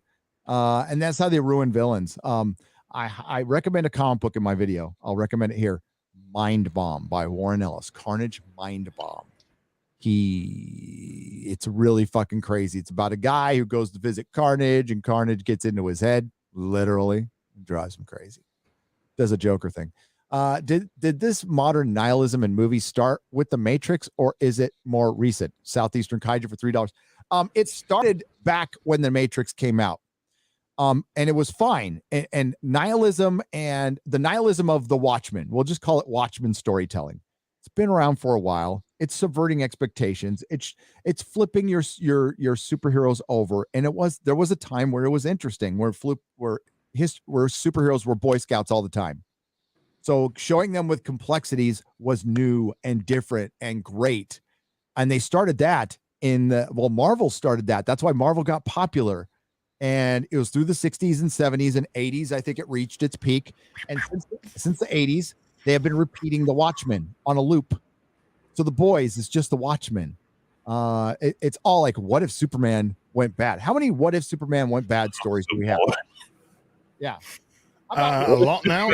Was bad. How about that? Yeah. How about if Superman was fucking heroic? Sorry, MauLer, but what? That's fine. I agree with you. Dude, I am sick of my heroes not being heroic. It's boring. Yeah, I'm sort of thinking I need that song. I'm holding out for a hero. I'm holding out for a hero I'll take one to the end of the night. And he's gotta be good, and he's gotta be kind, and he's gotta be fit for the fight. So the reason the reason I like the fantasy genre, the reason I'm into the fantasy genre is I like seeing a different world. I like seeing the knight rise up, the chosen one, and the sorceress fight together against some demon hordes with their, in an impossible world with armor and dragons. And I love that shit. And vampires. And a damsel in distress. Yeah, mix it all up into a blender. Give me all the genres. I fucking love it. But I'm so sick of deconstruction. And listen, A Song of Ice and Fire is a deconstruction, and I was a huge fan of it, and it was fine at its time, but George took too long, and now his breaking tropes has become a fucking trope. It's a trope. Nihilism's a trope. It's easy. It's easy to go, oh, let's make Superman bad. Let's make Superman an abused child, and then he'll just fucking kill everybody. It's so edgy. Fucking boring. You're boring me now. You're fucking boring. You're and fucking boring. It would be really cool though. You could have like his red eyes, but like evil instead of heroic. Yep. And House of the Dragon, you know what it is? It's a bunch of Targaryens being horrible to each other, killing each other, and all dying at the end. That's how it ends. One guy gets to see his mom burned and eaten and consumed by a dragon. That's going to be fun. Bet you can't wait for that. That's going to be in the finale, by the way. And 2 or 3 people survive at the end. It's going to be you're going to be depressed. There's nothing heroic about it. And that's what got Game of Thrones, the show, twisted up, and it had to change directions. It became something it wasn't. It became a heroic tale. It was never supposed to be a heroic tale. Jon Snow was always going to get fucked over. Yeah. Always going to get fucked over. But there might have been at least an entertaining way to do it. They didn't choose that path. So get ready for a nice depressing hey, Walking Dead. I know it's a popular show. People like it. I got tired of it because I got tired of seeing horrible people just do horrible fucking things to each other. It's like, this is boring. Yeah. They're all just horrible. But I hated them all by the end.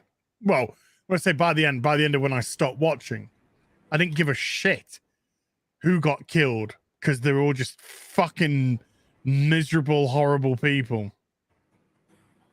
And I don't care if that was a product of the world or the environment or whatever. As just somebody who was watching it for entertainment purposes, I didn't find anything entertaining out of watching a bunch of mopey people mope for fucking an hour. Yep. Where's the person that rises above it? Where's the inspiration? Remember that inspiration? Remember that's what made you feel good that first time you saw Spider-Man, the first time he swings from the building, and you're like, oh, and that just inspires hope, and it's fun. First time Superman flies, first time you see Batman, first time you see Keaton. What should I have done? Should I have let them die?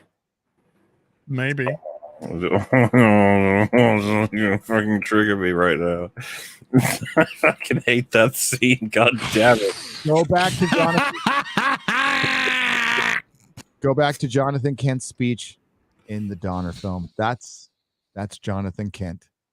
And I know there's a bunch of kids out there who like to be edgelords and say that Man of Steel is a better movie than the Donner Superman.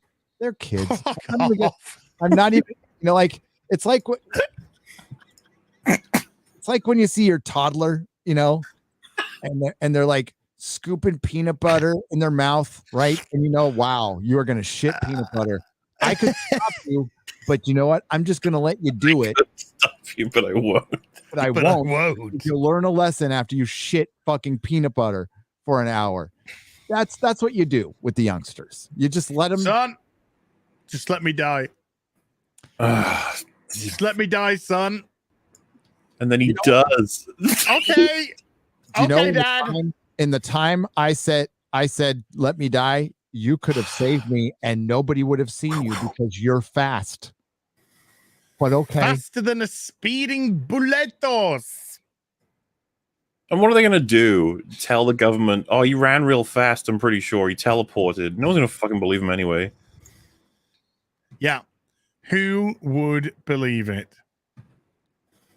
Who would believe it? I don't agree with any of it. Clark would save his dad. That's what he would do. He wouldn't go, oh, I don't want people to find out I'm Superman. Superman. Hey, look at that kid. He's a Superman. He just saved his dad. He must be some kind of Superman or something. Jiminy Willikers, people will find out who I am. I can't have that.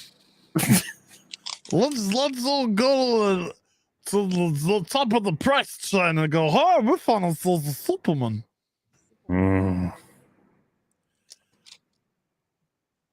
Oh, it's okay. It's okay. Dad's dead. Daddy died. It's okay. But the dog made it. Yeah, Well, and thematically it makes it because like so I let Dad die, but I will destroy a city before I kill another Kryptonian. Superman, everyone. I will kill thousands of people, Including fighting Zod, race. and then kill him at the end. You know And what? then I'll be like,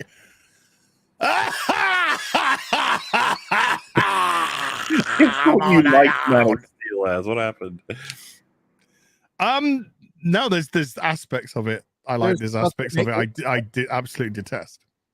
You turn off your brain for it, and it's I own it. I've watched it a couple times, but to sit there and tell me like it's not better than the Donner Superman. I mean, that's just a wrong opinion. That's one of those few opinions that when you grow up you understand, because it's just fucking wrong.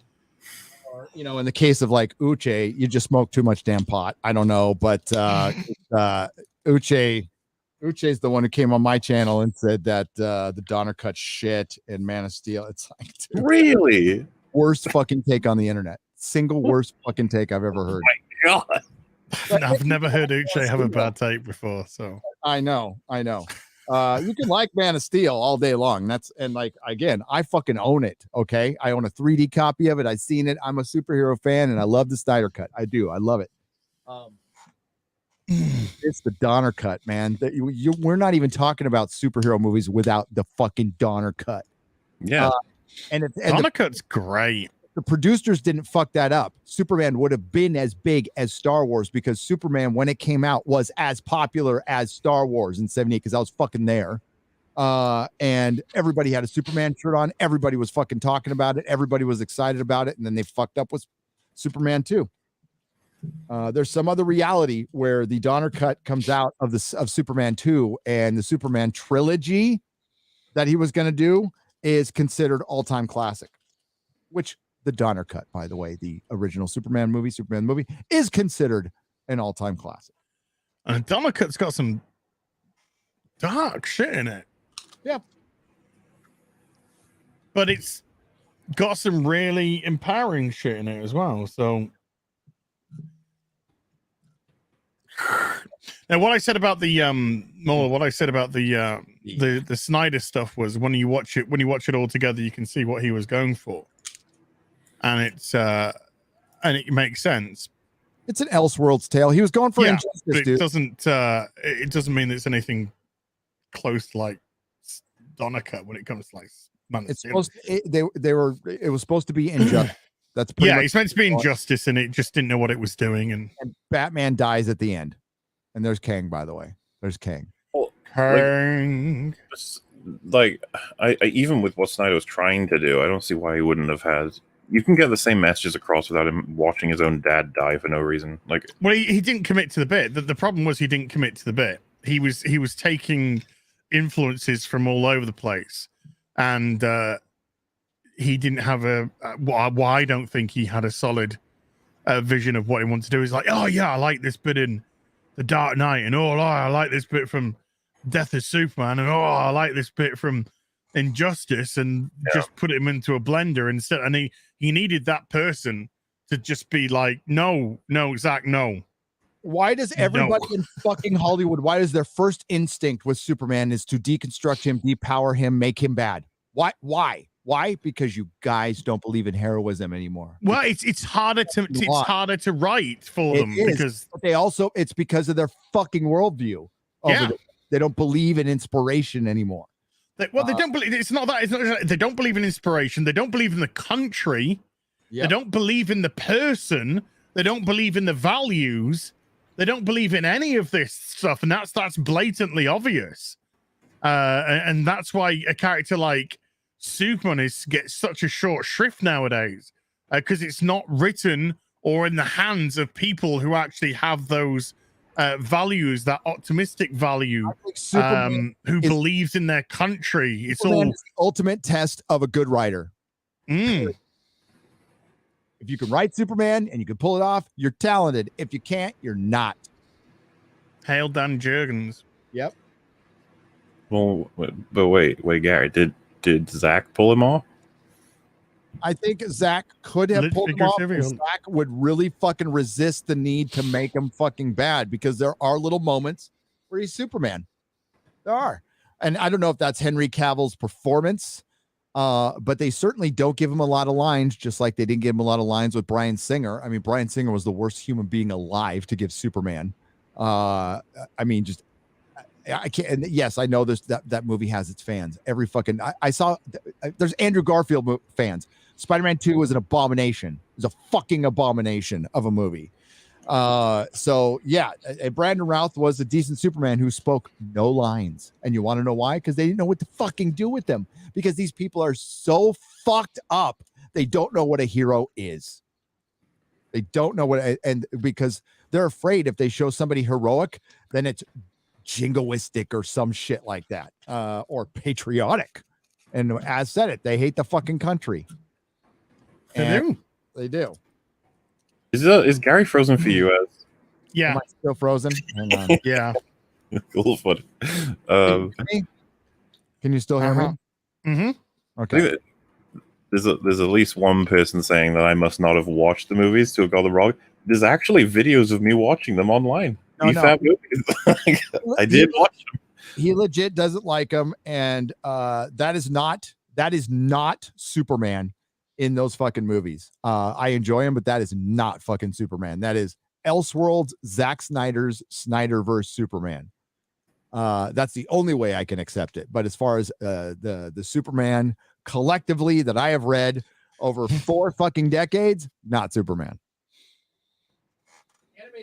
The animated series gets Superman right. You want to see what a good Batman and a good Superman is? Go to the animated series. Go to Justice League Unlimited. That's fucking Superman. I don't know why they don't get Paul Dini to write the films. He did a great job with all the animated series. It seems like he gets the character more than it wouldn't matter, Gary. Yeah.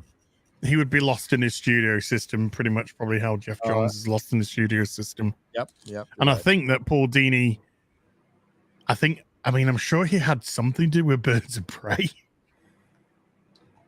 Oh, yeah, and he's coming back and working on that J.J. Abrams redo of the animated series, Batman animated series. You want to talk about a motherfucking abomination? Gary, there's too many abominations to keep track. All right, he's gonna start filing them. You got I just put them all under fucking abomination. Should I just do this now? Should we just do this now? Oh, check it out, the new show. I'm frozen. How do I need to change my... Yeah, I'm still frozen. I gotta back out and back in. Hang on. I just love the idea. He's like, let me try my camera again. Let me try it. Hold on. Let me do the there we go. What'd you do? Oh, I put the Halloween. I was gonna say I can't change mine. It says I think I need to do something like I need to sign up or stop paying monthly, I think, to be able to change mine now. Really? So if you press your 3 dots, you can't change it. So upload avatar. Oh, maybe I can do a spooky one. Hang on, I'll see if I can get my werewolf. Yeah. Ja. Ja. Like, ja. Wer are you, ein Werwolf? Wer uns Werwolf-Waffen? All right, let's hope that works. Hey. Ooh. There we go. We have a werewolf. A werewolf. I did the vampire one last year. Next year, I'm gonna have to do something else again. What's like your vampire werewolf? What would you say is like the next in line? It'd be like Frankenstein's monster. I guess so. I was trying to think. Those could be the bolts in your neck. You know, you kind of got that. True. There's also the mummy, like the classic. Mummy's a good one. Mummy's a good one. Yeah. Creature from the Black Lagoon. You're gonna love that guy. Yeah. Touching up the ladies. Oh, naturally. What else we got? To get dragged to show all the dudes. Show me what's that classic movie monster? Because Frankenstein, yeah, it's definitely one. Zap.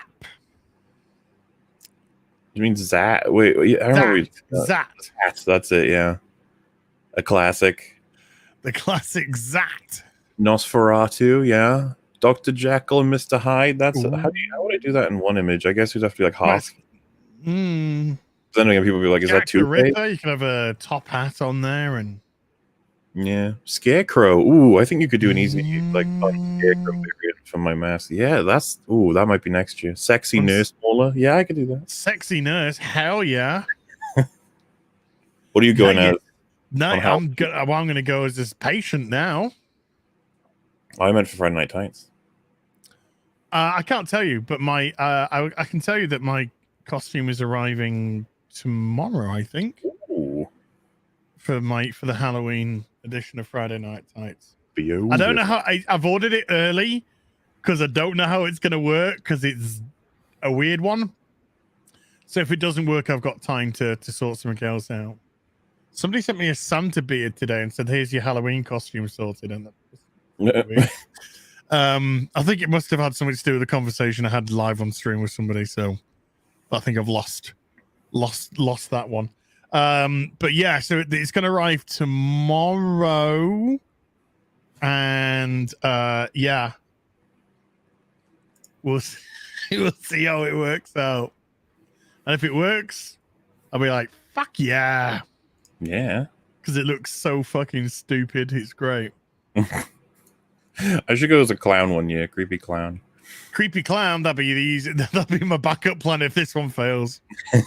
Last year I was Dr. Disrespect. Hey.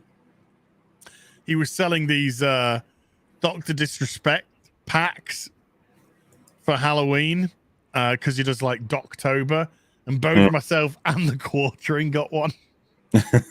So the Quartering was also dressed up as Dr. Disrespect as well for his. What did he get booed from Twitch and he went to YouTube? Who? Dr. Disrespect? Yeah. So I don't follow him, but like I remember hearing about it. So he's just moved to YouTube now, is it? Yeah, he says he now knows why he was booted. And he's got lawyers involved, so I don't know. Yeah, I don't quite know what's gonna happen with that one. He didn't specify. He just said he now knows, because for a long time he was just like, I don't know the reason why. I don't know the reason why.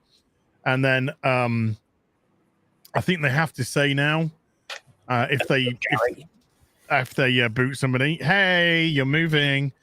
And he did say to his audience about a month or two ago, I now know the reason why I've been booted and lawyers are involved. What are you talking about? Doctor? Oh, your audio's. Oh wait, hang on. I gotta set the setting. I'm gonna go back. I'll be right back. Okay. Bye. God, what do you think we'll be able to talk until he's back about any? I just don't know. I think it's just stay quiet. All right.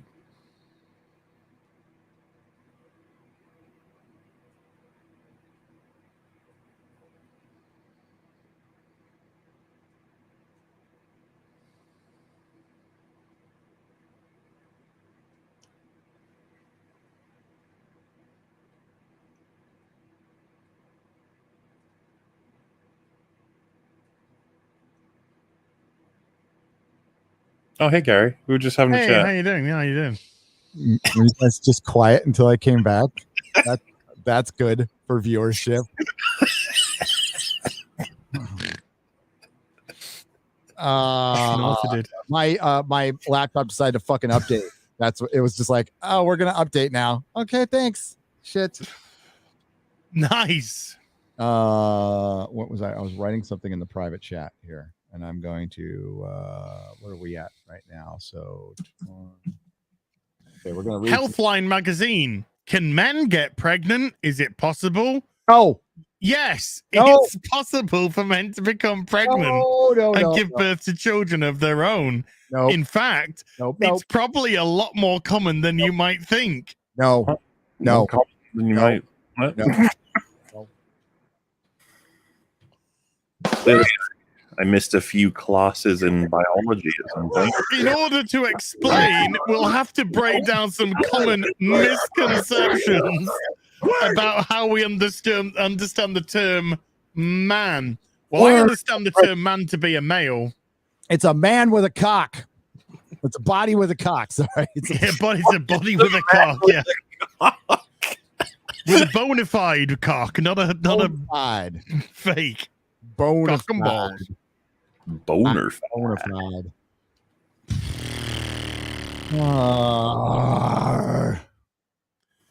We're in clown world where everything's fucking retarded.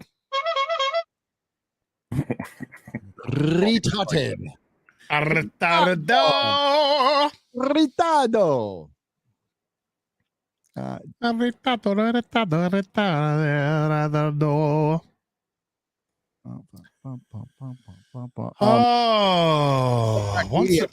$1.49 hot dog. What? Oh, Mikey Gusler is just, these are fucking he's shot, fired. What if Christopher Reeve Superman movies were actually good? Well, they actually were. So we don't need to really worry about. Well, I mean, the Donner cut of Superman 2 and Superman 1. I'm not going to argue Superman 3 and 4. Are you kidding me? Hell no. But those continued until, for a good decade. Yeah. Superman 1 has aged terribly because it's bad, says Mikey Gusler for $2. It aged terribly because it's bad. Mike, it would have been bad to begin with. No, that's not bad. Sorry, but that's kind of the. I mean, it's a little OCD. We'll say. You know what? You can like both of them, and but if you want to talk about aging bad, I wouldn't. I wouldn't go there. Sorry. I like big butts, and I cannot lie. Zack Snyder's. There's a passionate fan base for Zack Snyder's movies, and Dawn. Sure, I love his Justice League. I think it's great. Yep, I do love his. I think Justice League Snyder Cut's fucking great. But do you think Zack Snyder's Superman's better than Paul Dini and Bruce Timm's Superman from the animated series? Because the answer is fucking no. The answer is fucking no. It's like a peaceful question was. The answer is fucking no. Hey, Gary. If you want a good heroic epic fantasy manga, give 7 Deadly Sins a look. Oh, I've watched that. It's a guy. That's some. Okay. The lead character keeps grabbing the female lead character's tits all the time. Oh, that would never pass on in the West. Where's your spooky avatar? It's right here. Oh, good. Okay, awesome. Spooky avatars. Yeah, baby. I'll be back to eat your ass. Mine's like super low effort, but whatever. Do you know last year for that Halloween EFAP we discussed Van Helsing, the Hugh Jackman movie? Do you guys remember that? I do. I've watched it once in my life. A funny. Do you know what we're doing this year? The movie that killed Sean Connery's career. Oh, League of Extraordinary Gentlemen. That's the one. Fantastic comic book, more nihilism. It is. I mean, like Dr. Jekyll and Mr. Hyde Mr. Hyde fucking kills the Invisible Man in the worst way possible. When you say that, what do you mean? Because I don't know what it is. Imagine being anally raped to death. Oh. I finally caught a live stream. Why do we go in one point to the people like a movie or series and overstat? Okay.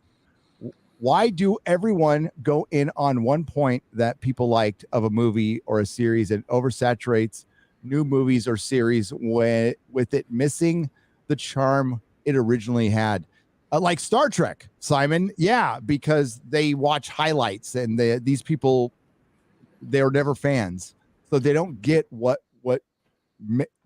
we liked about it, what we commonly liked about it as fans. Like when we share a love for Star Trek, it's like we'll talk about, hey, Wrath of Khan, awesome movie, but that's not what we liked about Star Trek. Wrath of Khan was a product of what we liked about Star Trek. But what we liked about Star Trek was the fucking original series, was Next Generation, was that story being there every week for us to watch in reruns all the time. It was our comfort food, and there was a sameness to it that really just helped build the world. Now people see that as a bad thing now. But they also hyper focus on jingling the keys and not what the characters made these shows important. Yep. I remember Kirk and Khan do not share a scene together in Wrath of Khan. How does that's one of the beauties of it? The 50s Superman TV series compared to the comics, it's very much like the early Action comics from the 30s. What, the George Reeves stuff? Yeah, the George Reeves, because he's fighting like criminals and bad landlords and stuff. I must suck you in the jaw if you don't let this woman off her rent. Naturally. Who do you think you are? Some kind of Superman or something? Oh my God! It must be in the jaw, knocked me out in one hit. He must be a Superman or something. Small World for $5. Thoughts on Spider-Man dying? Basically, going to happen. Mark it down. It's going to happen. They're going to adapt Ultimate Spider-Man, where Peter Parker dies and Miles Morales takes over for him. That's what they're going to adapt. They're going to. Notice how nobody calls Miles Morales Spider-Man. Yep. He's called Miles Morales. But if you say Spider-Man, they'll be, that's Peter Parker. Just a thing for you there to consume. Also remember that Man of Steel in day one Superman. He wasn't trained on anything. Donner's Superman is terrible. Michael Gussel, that's just a bad take. Just say I like the movie, but like shitting on the other movie is so like, come on, man. You're better than that, Mikey. You're better than that. Yeah, day one Superman, who sat in the Fortress of Solitude and listened to what was he not trained? Did he not like sit in the Fortress of Solitude and learn some shit? It's been a while since I saw Man of Steel, but he's got the ship, right? Or does he not go back to that later and become Superman? Doesn't he get his uniform from that? Doesn't he take off? So he just goes off half cocked, doesn't learn anything. And Pa Kent, let people die. Retarded. Should have let them die. Maybe. Hey, she-tarded, okay? She-tarded. I like Henry Cavill as Superman. I liked them kind of redoing Ursa and bringing her back as a different character. And Fiora L. Yep, that was I like some of that stuff. I did. Fiora L was fit as fuck. Yeah, she looked good. She was fine. Fucking fine. German actress. Oh my. Oh my. But she was gorgeous. Oh God, I loved her. See, that's something I liked about Man of Steel.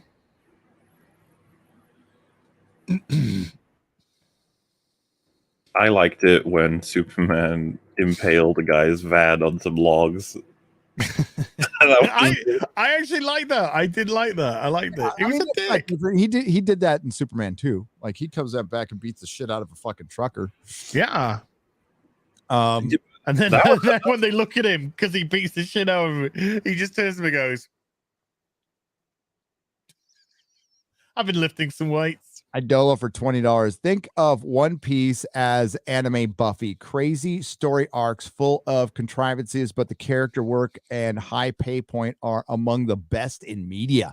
Sadly, My Hero goes downhill. Also watch Gundam. Yeah, I should watch Gundam.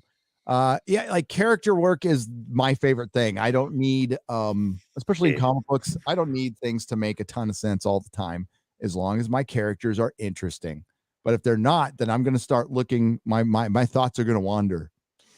They're going to start going, that doesn't make sense. And that's on the writers. That's on the writers. Like even, even the, I mean, I'm not going to go down and debate Man of Steel again. It's like it's kind of like Venom for me.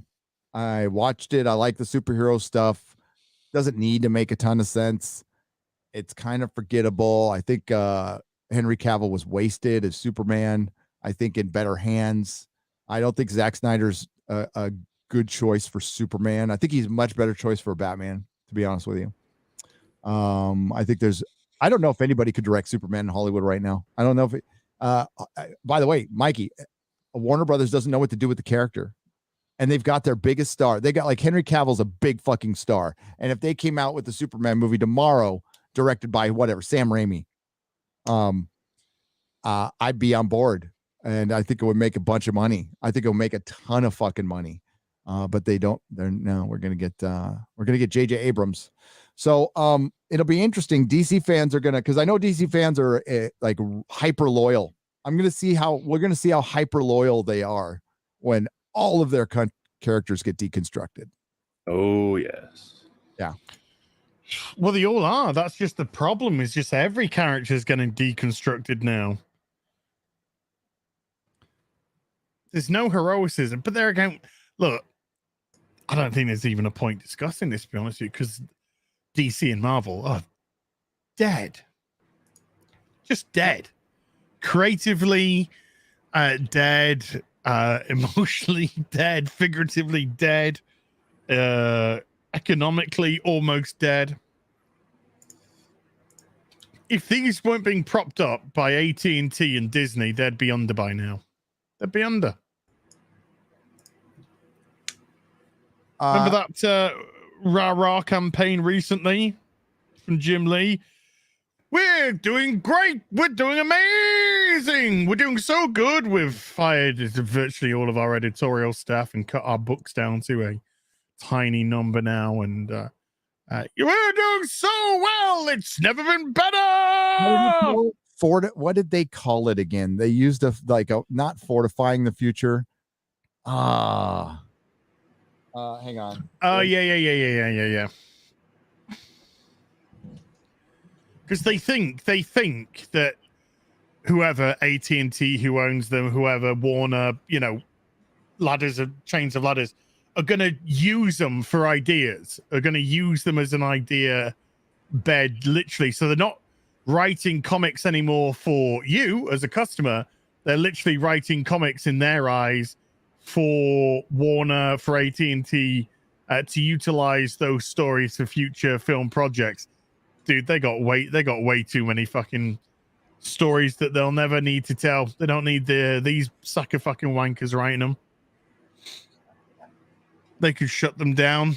They could farm out the IP. Nah problem. Oh, and they're going to. I mean, it's been sold.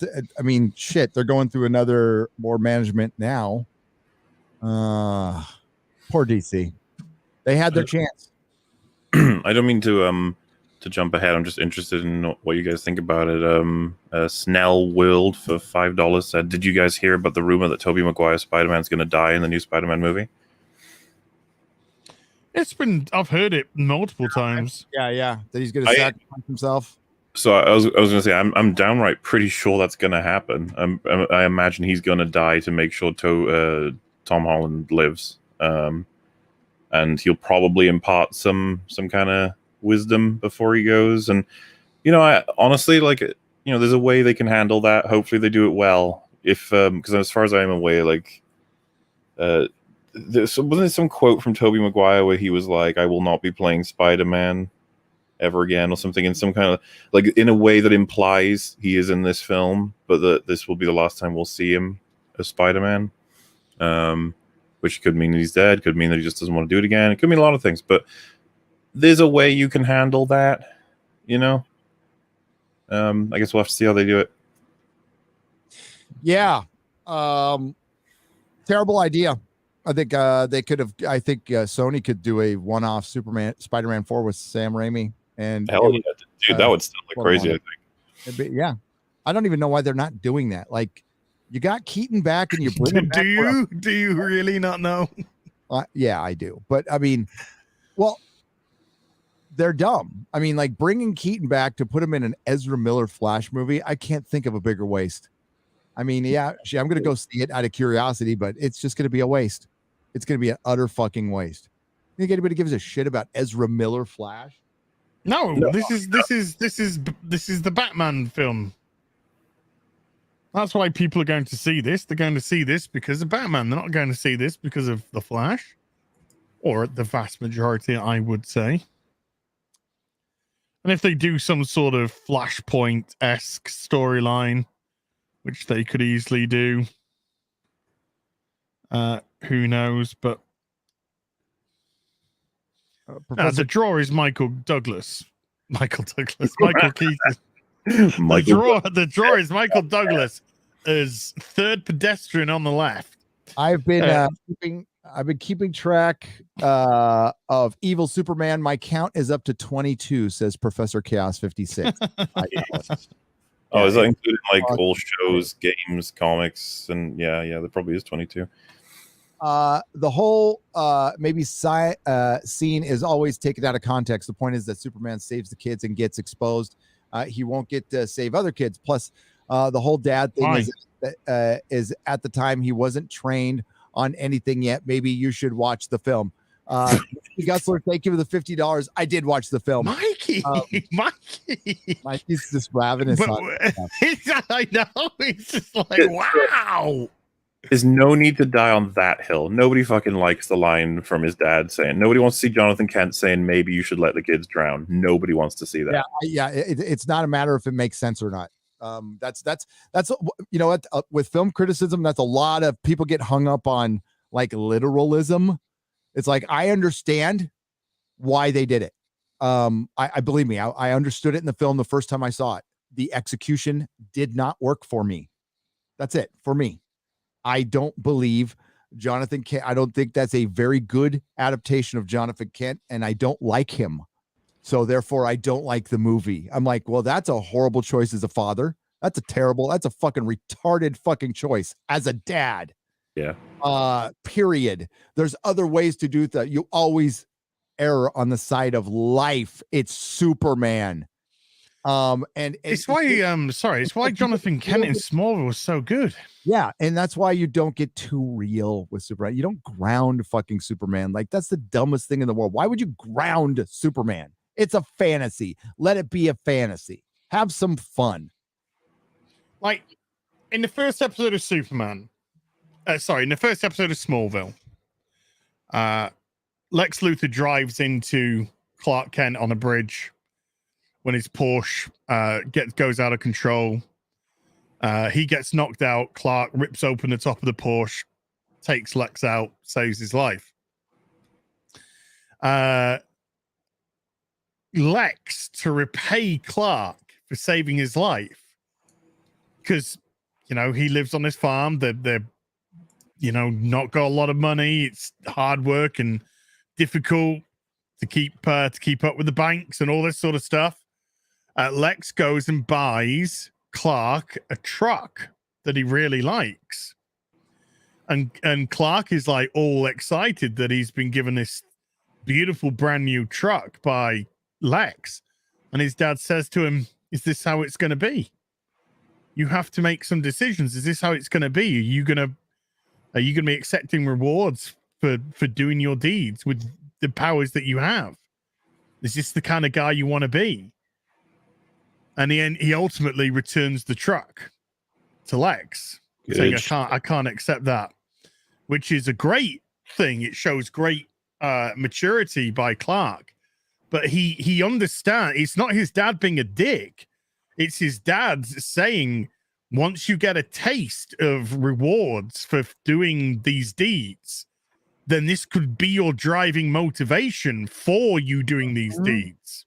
So it was a great lesson to ask his son, and it was a great lesson for Clark to learn immediately. And Jonathan Kent was full of these great, and his mum, both of them, they were full of these great morals and growing up and growing up with the kind of powers that he had, and the the old Spider-Man, with great power comes great responsibility sort of thing. And it honed the way that Clark was as a person. Yes, they had a ton of series to do it, but the first 5 series of Smallville, fantastic, absolutely fantastic for developing that character. That when his father died in the show, it was just such an incredible loss for Clark.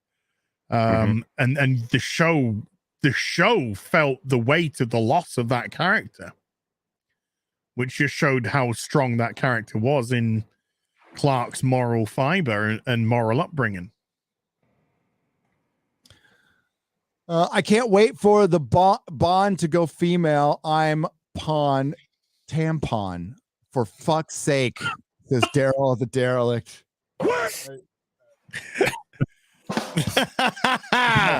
Tampon.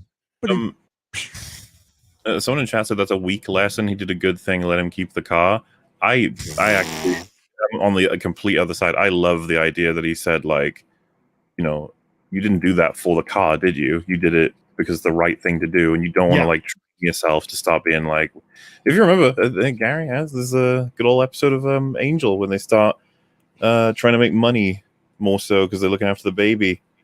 And I think it's Cordelia, because she was not broken at that point in the show, is like, we're losing sight of why we do this in the first place. And just good old fashioned sort of, because I think they start refusing to help people if they don't have the money to pay them. Oh yeah, do you remember? It's Jeffrey Dean Morgan is in that episode, and he said he pays Angel, I think, $10,000 in a check to help him take out a vampire nest. Turns out the check bounces because he doesn't have any money at all. And he just wanted him to kill those vampires because they killed his best friend. And Angel is like, you should pay me. And then he's like, I can't. And then Angel's like, fuck's sake, I'll do it anyway. Because it's the right thing to do. And it's just a nice little sort of, remember why you do this shit. It's not for the money. It's not for the... It's not for the money or the glory or the fame. It's the right thing to do. At the same time, if someone gifts you a truck, yeah, you can keep it, I guess, if you want to. It's just that it's a lot of integrity to be like, hey, look, you can keep the truck. I saved you because it's the right thing to do. Elmer Janiger, or 50 Swedish krona, says, hey, you guys, a few things. What do you think of Breaking Bad? Also, MauLer, what is better, Breaking Bad or Bly Manor? And Watchmen 2009 isn't bad. I fucking love Watchmen 2009. Love you. We love you too. Is Breaking Bad better than Bly Manor, MauLer? Because I don't know the answer to the question. It's really hard to compare them in terms of one season versus 5. So it's like, I don't know. Breaking Bad I kind of hold up as like the top tier show in terms of a character's arc from seasons 1 through 5, brilliantly acted, supported by all kinds of amazing cast. Like it's Bly Manor is 9 episodes of a very specific story being told. It's just like a long movie by comparison. I suppose you could say that for Breaking Bad as well, but I've never thought about how I would put one above the other. I don't know. It's kind of difficult. I'm not sure. How do you guys deal with this sort of thing? If you ask which one do I prefer, Bly Manor means more to me personally. There you go. So hopefully that's a good enough answer, I guess. Breaking Bad, Better Call Saul. The right thing is subjective. In some cases, no. The right thing is subjective. Yeah, somebody says the right thing is subjective. Not necessarily, no. Letting we're talking about like what the right thing to do in a situation. Living or dying, letting kids die. I don't know how that. When you have the power to stop it, I don't really see that as a subjective opinion. Saving somebody from drowning in a car. I guess is subjectively good. No, it's subjective. Yeah. Now, like Mikey says, something being fun doesn't automatically make it fun, and fun is subjective. Well, Mikey, for one, if something isn't fun, then it isn't fun. Now, your idea of fun can be different than my idea of fun. Yeah. I understand that, but almost everything can be subjective. There's very few like black and white things in this world. Saving kids might be one of them. When you have the power to do it. Well, if someone tells you like I don't think you should save children, I'd just be like, okay. I guess I don't know what else to say at that point. Well, I'll tell them to piss off. Yeah, I mean they could have thought of a better lesson to teach Clark. That's what we're trying to say. We're not saying we understood what I understand. People aren't in my head, so they don't know. So I'm trying not to. I don't get offended by it. But it's like I understand it. I understand the character of Superman. I'm not saying I'm an expert. I don't say I'm an expert on anything, but I've been reading and buying this shit and he's been one of my all-time favorites for 4 decades. So I've seen many different versions of Superman, and we all have a different one in our head. But Superman is a beacon of hope. He is an inspiration. And all they do is deconstruct him and ground him. And so these are the early days of Superman. Or all right, when do we get established Superman? And is he going to look back on when he was younger and doing horrible things? And that doesn't really follow the track record of Superman. That's why I think Zack Snyder's better for Batman. He's better for Batman because Zack Snyder is not really the kind of guy to make a hopeful, fun movie. He makes rock and roll, kind of metal, dark, movies filled with death and shit. He like 300, perfect for him, man. Watchmen, I think, was great for him. Batman, great for him. Like The Dark Knight Returns, I think he could do a good job with it. I think it would actually be perfect for him because that's a Frank Miller property, and that guy understands Frank Miller and how to put Frank Miller on the screen. Him and Robert Rodriguez did chef's kiss, perfect fucking job of interpreting Frank Miller for screen. A Daredevil, maybe, but not Superman. No. Like Superman from The Dark Knight Returns, sure. I think that's kind of what we got in the Snyder Cut. But it ain't Superman. Not to me, anyway. And it's just to me. That's all. And everybody, it's cool. I love Mikey. Mikey loves that shit. And people just love this stuff passionately. There's certain hills, we all want to choose to die on. Like, I'll be a purist on Spider-Man forever. I'll probably die on I don't think Lord of the Rings should be filled with intersectional feminism. That's a hill I'm willing to die on too. It's a tough hill to die on there, Gary. I hope you survive. Because I think Lord of the Rings, that's what it needs. That's the one thing it needed. The one thing it needs. It's missing. Nick's Radio for $10. Writers can be afraid to make new gay characters. In my Starship novel, the second in the command is gay. I worry that people will think I did that to make a statement, but it's just how I see the character. Don't worry what other people think, Nick. I mean, I'm not a writer. If these are new characters, then yeah, you portray them how you see them. I could only apply like how I apply my whatever I do here is all voices are cleared from my head. It's my voice. It's what I think. And I don't worry about I don't trip on stuff. I make mistakes. I don't care. I clear my head and I say what I think. And whatever happens. Like my Venom review. I don't know if it's going to make anybody happy because I kind of piss on both things. So I kind of piss on everything on it, but I can't lie. Like MauLer said, it would be much better for our channels for us to go House of Dragons, guys. It's going to be fun. Who are you shipping, MauLer? Yeah.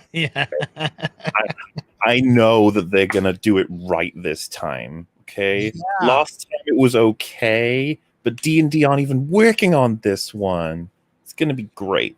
It's going to be much better. It's going to be You can better. already tell from the trailer. You could see there's so much in it, you know, character, story. It's dragons. And Dan and Dave, the people we were defending 2 years ago, obviously jerks. They were the worst part of the show. And we're going to get what we want. Shipping and dragons. Yay. We did it, everyone. We saved Game of Thrones. We saved Game of Thrones by giving you the same story with different people. Throne bad.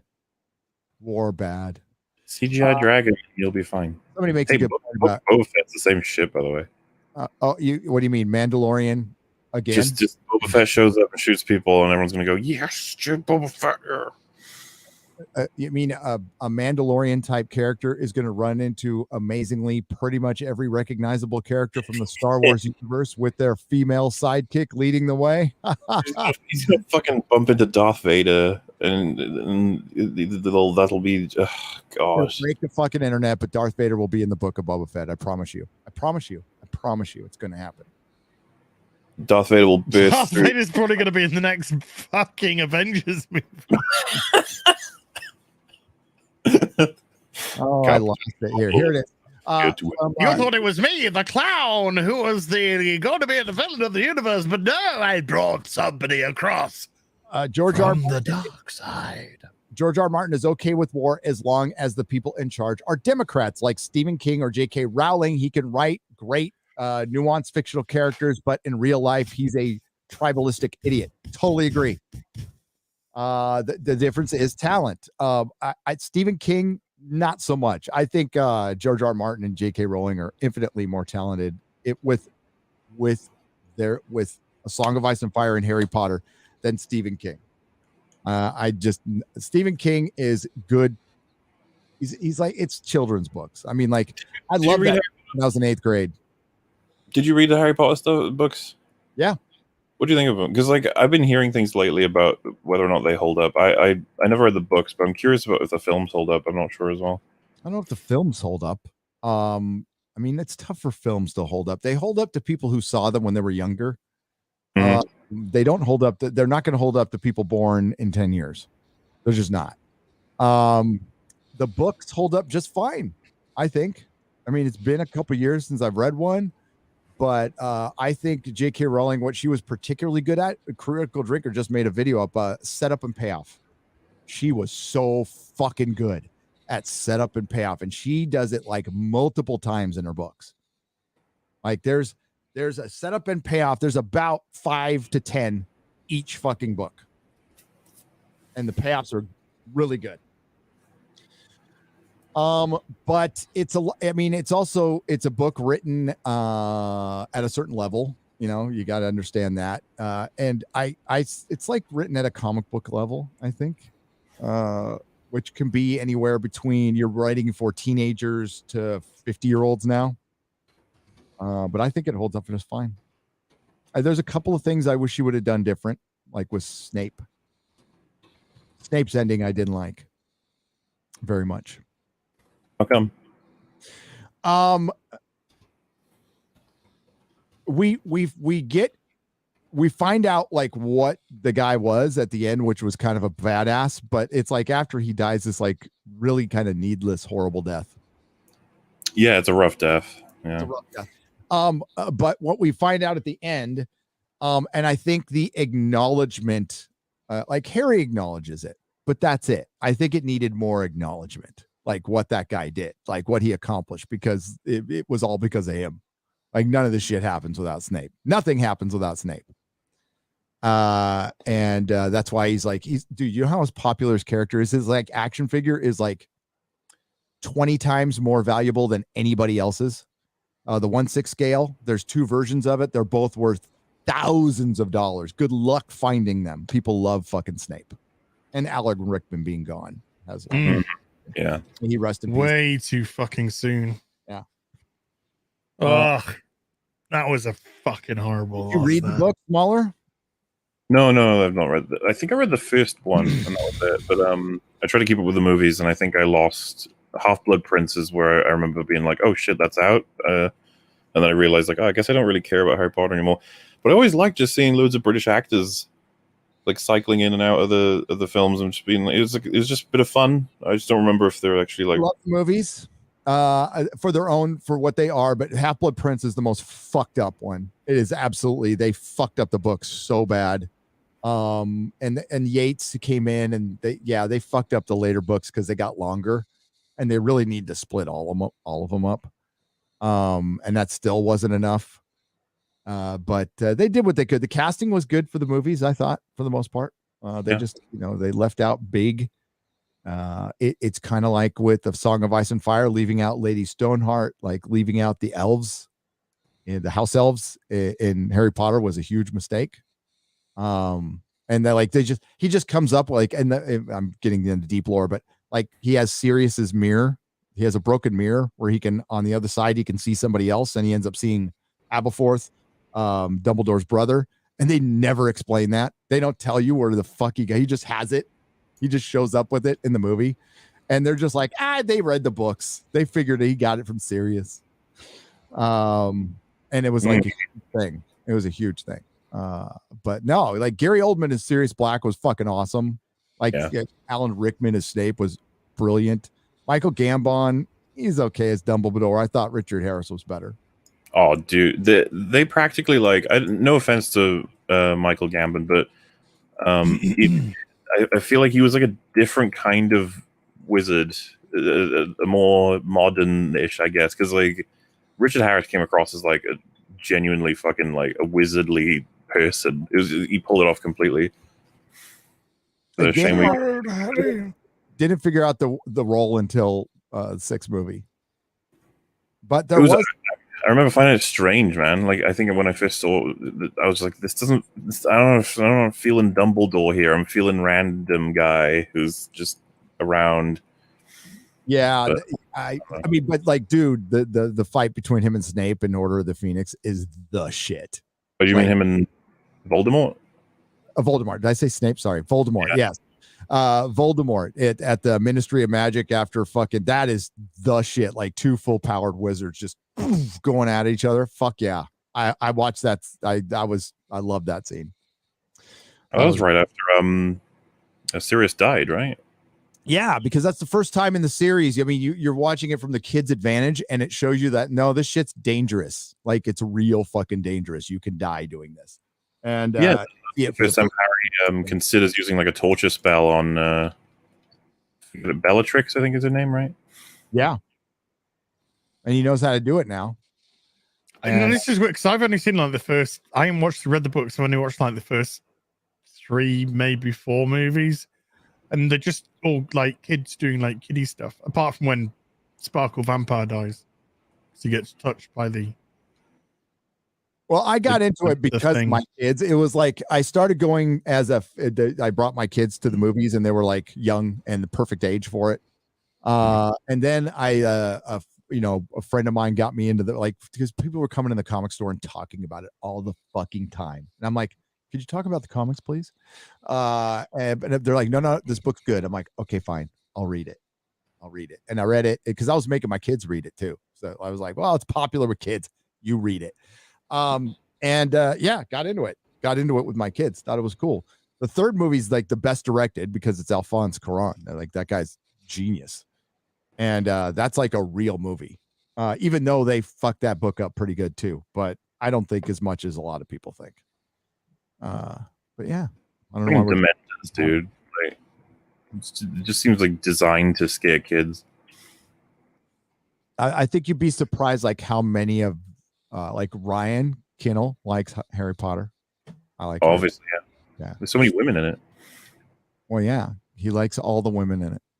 Tweeted a comic panel at you, 3 of you. This is my username on Twitter as well. Some inspiring comic from 2013. It's been that long. Here, I'll take a look. We're gonna have to go pretty soon. I'm on a major time limit here because I got to get a video out and I gotta figure out where my next computer's coming from because this laptop thing ain't gonna fucking work. Meh. My eyes been itching for the last minutes. It won't fucking stop. Oh, I'm sorry, but I'll check it out later. I'm sorry. Oh shit. All right. How's the cat doing, Az? My kitty cat. Yeah, your kitty cat. Oh man, Belle's been like, she's sleeping above. She always sleeps above me at the moment on the bed we rest. And then the last week during the night, she's been jumping down and then crawling under the blanket with me. Oh, So I'm waking up or she pretty much wakes me up by jumping down, and then she's like, meow. So I open up the blanket, she comes in under the blanket, and then she like curls up and then falls asleep. And she's been doing this for a few nights now. So we're both kind of used to her doing it. I mean, it wakes me up and it annoys me. And then the other night, she kind of like moved out of the blanket. She must have got hot, but she like moved out of the blanket, but then just lay down and fell asleep by my face.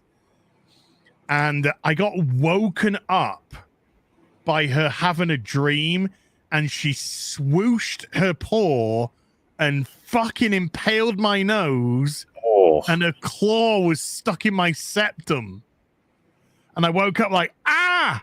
And I had to go like, ah! And fucking unclaw my fucking self from my kitty. And I was just like, but you're like, bow! And then he just like, you can't be mad with a cat. She's sleeping. How the fuck? It's not her fault. So you're like, bow! No. He's like, I sort of like tried to move the claws in a different direction in case, but man, that is a hell of a. I've never been woken up like that before. Scared the shit out of me. Holy fuck, man! You've been woken up by getting your cat's claw up your nose, sticking into your septum. Yeah. I've been. Yeah, so that was fun. That's my kitty. So she's been doing stuff like that. So every night now, she's waking me up, jumping down, trying to get under my blanket. What can I do? Not a lot I can do. Not a lot you can do, but it's okay. Cats are It's winter. It's not winter. It's autumn. But we've had a distinct drop of temperature here. Oh yeah, and the days are getting shorter. You guys only have. I looked it up yesterday. You only have like 8 hours of sun. No, it's like 12 hours of sunlight, but it goes down because I remember being in the UK in September and the sun set at like 3:30 or something like that. Or no. That's December. Wait, December? End of December time. No. Yeah. Okay, it always looks like it's 3 in the afternoon. Even like the sun doesn't hit. Oh yeah. I get what you mean. Yeah. Yeah, you get that dimmer sunlight. Like that doesn't happen here where I am. Like we still, it doesn't like do that. Yeah, because the sun's lower and. I love it. Like today was like overcast as fuck. Of course, spooky. And it was like I had like lights on from the start of today because it's just so dark. Just so I should really say gloomy as opposed to dark, but it's just so gloomy that I had to have my lights on just like pretty much all the time. Oh, dude. But our clocks go back, I think, in about 2 weeks time. Two weekends this coming up weekend. Right before Halloween. Yeah, our clocks are going back in time. Yesterday, it was this time of year. Fucking storming. We got hailed on, lightning, like the thunder all fucking night. It was crazy. It does not happen here usually. So it's going down, big guy. Sun's going down. Return to Oz. Remember that movie? Yep. Scared the shit out of me as a kid. Weird movie. Where all I was the fucking heads in the jar. Oh yeah, I want to show. I don't think Rags and Fringy have seen it. I want to make an EFAP movies recording for that someday. That movie is so like inappropriate for kids. It's terrifying. I know. I mean, my mum got it out because it was like the sequel to Wizard of Oz, so she thought it was going to be some. The whole film's vibe is that things are fucked. Everything's wrong. And it's just a constant unease and tension. It's such a strange children's movie. Yeah, and then you got this fucking headless woman with a fucking room of heads that she puts on. straight up just creepy as hell. Just All of that. fucking you the shit out, man. I need to watch that again. It's been so long. It's pretty class, honestly. It's a ride. How did that? And that was a PG. Yeah. Times they are a changing. They are changing. The whole maybe scene is always out of context. The point is, if you save Superman, if Superman saves the kids and gets exposed, he won't get to save other kids. Plus, the whole dad thing is, at the time, he wasn't trained in anything yet. Maybe you should. Oh, I read this one, but I read it. Mikey, we just agree to disagree. That's what I'm going to go with that. But if he doesn't save the kids, then the kids die. Why did you highlight that? I was just going to laugh. So if he saved the kids and got caught, he couldn't save any more kids. But if he didn't save the kids, they'd die, and he wouldn't be saving any kids. This is true. WG for $100. Says, hail, real BBC. Great show, but you're having so I'll be the guy to bring it down a notch with just 2 words. Jody effing Whittaker. Oh wow, dude. Dude, why? Wow, no. why the need? Jody's gonna fuck Whittaker? No. Forrest Run. Forrest Whitaker. Forrest Whitaker, George. Dude, I just did a whole set of jokes right there. Did you catch all that? Wait, that's 3 words. Let's try Ezra Miller. Oh wow.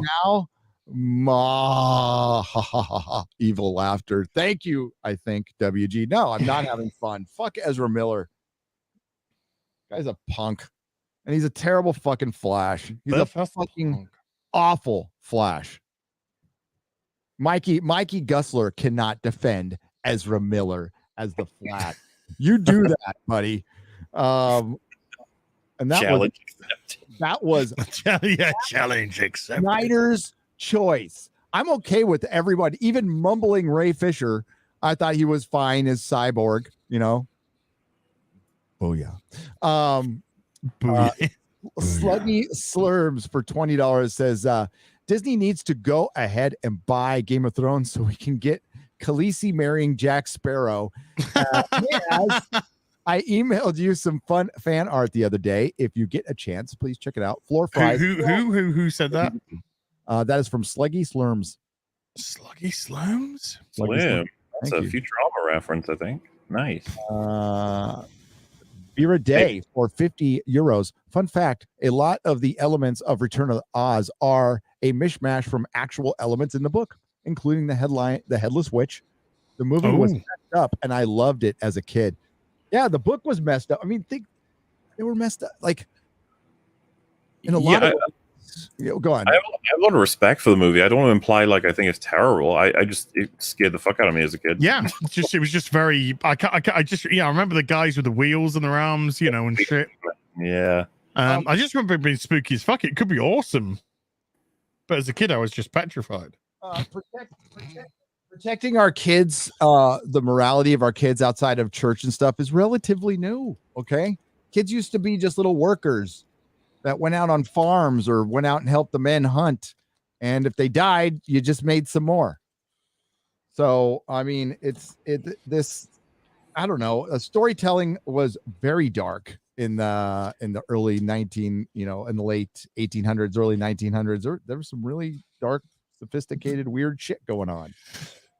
And Brothers Grimm. Yeah, I think there's been a regression of sorts. Definitely now, like we have regressed in the last, we have regressed as a society. We have regressed in storytelling. We are separating people now. People are freely talking about socialism and communism, which is what they really mean. The mask is off. They're okay with, giving up your freedom for their convenience. Fuck that shit. Oh, by the way, and anytime the government says equity, folks, just look at them behind the cameras, not doing anything that they're preaching you to do. They don't give a fucking shit about equity or equality. It's all about control. So fuck that shit. This Spartacus. I am Spartacus. Fucking great show. I am Spartacus. You guys, you've seen this right? You've seen Spartacus? Yes. Okay. Poor chap. Yeah. Good show. Good show, mate. Good show. Well, I saw him when it was Spartacus. I didn't watch it after he died. It was good still, but like the first season is he's great. That's so sad. He was so good in that role. And Sam Raimi can produce some motherfucking television. Hercules, Xena, Ash versus Evil Dead. Holy shit. That first season, perfection. Absolute, like, I would rank it right up there with Cobra Kai. This is how you bring back a franchise, is Ash versus Evil Dead season 1, which is what this channel, which helped start this channel. You know, I got views on anything was me reviewing, me and my friend reviewing that episode. I think we got 100. I'm like, what? We got 100 views, dude. I called him. I'm like, we got 100 views. Whoop, whoop. Cleopatra 2020. I didn't see Cleopatra 25. Was that 2025? I don't know. The future Cleopatra. Yeah, has got some big old tetas. Well, then I gotta see him. I'm making my own film up. I am Ash. I see Ash in here. What's up, Ash? How you doing, Ash? Ash versus Evil Dead. Good shit. I am Ash. I've got a surprise for you guys once I'm able to tell you the good news about the one good movie that we're gonna see. All right, so I'm gonna read a couple more, then I gotta bail out, and keep an eye out for my Venom review, which I worked on way too well. I mean, listen, it was supposed to be out 3 days ago, and then I had a computer die. So please forgive me. How you guys? Please forgive me, let me go. For I don't love you anymore. Oh my God, my dad. I have not heard that song since like my dad sang it. Oh my God. That's fuck. Wow, that brings back some we got holy shit. Bradley Burnett. My goodness. Thank you. Holy crap. Okay, we're gonna start with Deeds Minnesota. As I worry about your health with your rage rants. I hope you do yoga and with your AIDS. I would too. With your AIDS. No, it's rage. Sorry, I misspoke. Sorry. I've been kicked out 3 high schools. As I worry about your health with all of your rage rants. I hope you do yoga and meditation after you after your videos. Sorry, I got cut off there. I enjoy your shows, gentlemen. Why? Thank you. As getting it out is, I think it's very therapeutic. I think it's actually really good for him. So, yeah, just like that, yo. Well, look at Henry. Look at Henry Rollins. If anybody's a fan of Henry Rollins, that guy goes on stage, he screams, he rant, and then he's like, he's cool, like he's chill. I don't like agree with his politics or anything, but the guy's like a calm guy because he gets all his yayas out on the stage. As gets his yayas out on live streams and on videos. That's where he should. He's channeling it in the right place. But you know what? There's nothing wrong with a little meditation and some yoga. It took me the longest time to figure out to meditate without falling asleep, by the way. Bradley Burnett, we've got $4 super chats. Whoa. And this is whoa. Yeah. So thank you. Wow. All right. So we'll start at number 1. I don't know if Az and MauLer remember, but Gary probably remembers the Cola Wars of the 80s. Pepsi versus Coke gave rise to probably one of the worst business decisions in history. New Coke. Coke formula was changed, and I'll never forget it. Original Coke stopped being produced. We were told New Coke was fantastic. You must love New Coke. But wow, those silly original formula fans just didn't like it, wouldn't accept it. The original formula came back quit because they wouldn't shut up about it. Both New Coke and Classic Coke were available. What happened? Classic Coke was just the favorite, and New Coke eventually went away. I think woke is the new Coke. They keep trying to push the woke, but like New Coke, it just tastes like crap. if it's taking a lot longer with woke and new Coke, we just have to keep saying the classic Coke is the best. I really hope more people realize that classic is better. If not, we do have decades of great content to enjoy again and again. Bradley Burnett, that was epic. Oh, Jolly good show. yeah. I mean, we do what we do for entertainment. We do what we do to make a point. We try to inform, have a little fun. We're bringing new people every day in, and we're driving them to independent spheres. We're driving them to older stuff, or you are driving us. You are making, it's reciprocal. Believe me, it's reciprocal. And I think, I mean, the most watched things on streaming services are old series. They're not new series. Like fucking was it Netflix fought like hell to get Seinfeld because they lost Friends. And I think is it Friends or is it Big Bang Theory that's the most watched fucking thing on streaming? One of the two. It's one of the two. It's one of those old shows. Hopefully Friends. Yeah. Yeah, and I've never watched it, so I can't say like I've never liked the concept of it. Wow, I know. I just I don't know. Seinfeld, fuck yeah. Love Seinfeld. Cheers. Well, I say that I've never watched Big Bang Theory yet. I did. My mom sat me down and I watched it with my mom, loved it, and she's like, "This is, kind of your thing, nerd." And I'm like, "No, this is what people think nerds are." Yeah. Dude, that's the one's described previously. It's nerd blackface. it's when you... It is. That's brilliant. That's so good. Nerd blackface. My fractured butthole. Thank you for the super sticker. I appreciate it for $1.49. I'm sorry your butthole is fractured. That's a fissure. It's called a fissure. A fissure. A fissure. All right, we gotta go. I'm sorry. This is going to be a very short BBC at only 4 hours. 4 hours 10 minutes. 4 hours 10 minutes. So we got to wrap it up right now. So thank you, everyone. I appreciate the super chats will be read in a square up that goes on Nerdrotic Live. I have been told to keep reminding people that because I don't do it enough.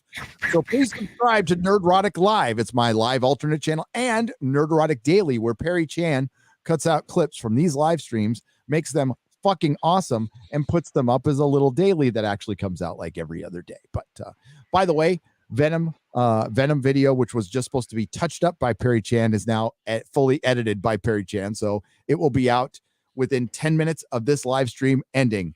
Enough of me. Let's get to Az. Who is Az came up with this show. Az came up with this show. This was Az's idea.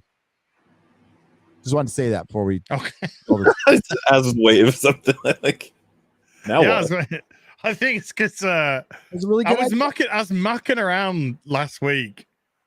I thought people could tell when I say people. I thought you guys could tell when I was mucking around. And I wake up today and I come online and Perry's just sort of redone the credits for the new credits. So you've gone back to front billing again. And I felt terrible because I was just mucking about. I know you were mucking about. I know you were. It doesn't you change them anyway, or ask him to change them. And Perry said I didn't ask him to change them at all. Well, I did. I said, but Perry said I had to fix it anyway because there's some differences, and he thinks this one is better. I think so. I think it's good. I like it. I like Perry's stuff. I know anyway. You weren't by the way, I know you weren't demanding it. I know it was a joke. I still did it anyway. So fuck you. I love you. Plug your channels and your stuff. You know where to find me, Heel versus Babyface, at What Twice on Twitter. My manager runs that. She's hot, by the way. She's real hot. Oh yeah. For a black, lesbian, trans person of color. So you can't criticize her at all. Never. Immune to that.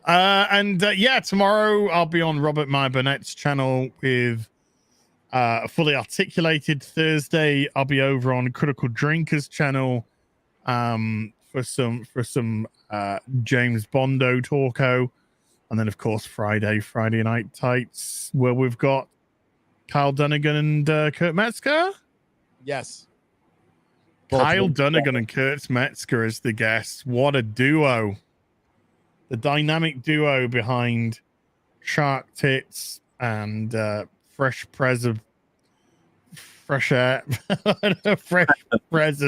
Bel Air, and all that sort of stuff, as well as some great characters. So they're hype. Bye. Thanks for being here, man.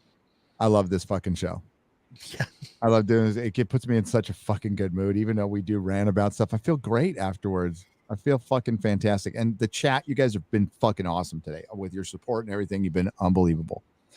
And Mikey Gusler, I love you, man. Unconditionally. We could disagree on shit, but we can still be friends. It's all good. Like MauLer, and like I think Tom Holland Spider-Man blows, but I like MauLer. I think Snyder Cut blows. Fine. There you go. I love the Snyder Cut. I might watch it like this week. I've been itching to watch it again, and I hope we get an Ayer cut. I want an Ayer cut. MauLer, please plug or tease what you've got coming out. I don't know if you want to say anything, but I know you're working on stuff. Well, you know what? We got the Resident Evil, the Paul W.S. Anderson movie arc has started up. We're doing one per week.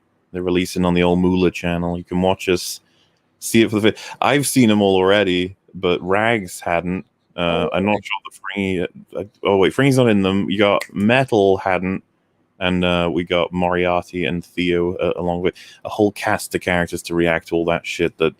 Those movies are a ride. I recommend them, honestly, just to watch them all deteriorate and go nuts. I was like, pick a variable from sci-fi or fantasy. Paul W.S. Anderson probably put it in the Resident Evil movie. Like time travel or clone. Like the first one. The first one's the most normal one. Yeah. Hey, did you hear that they Capcom have censored Resident Evil 4 VR?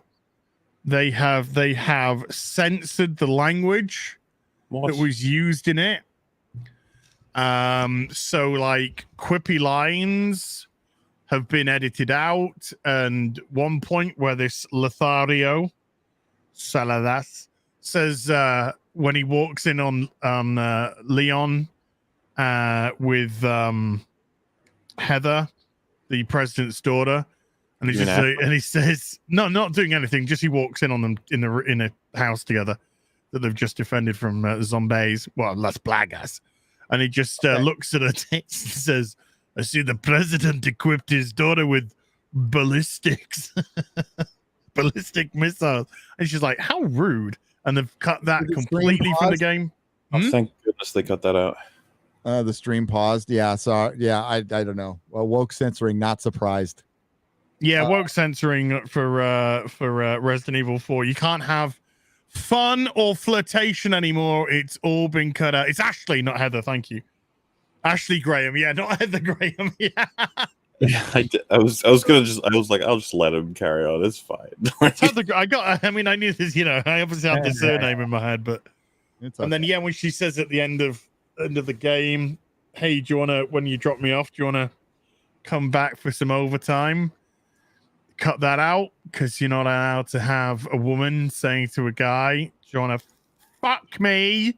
Mm-hmm. They cut out lots of little lines where Leon's flirting with his operator.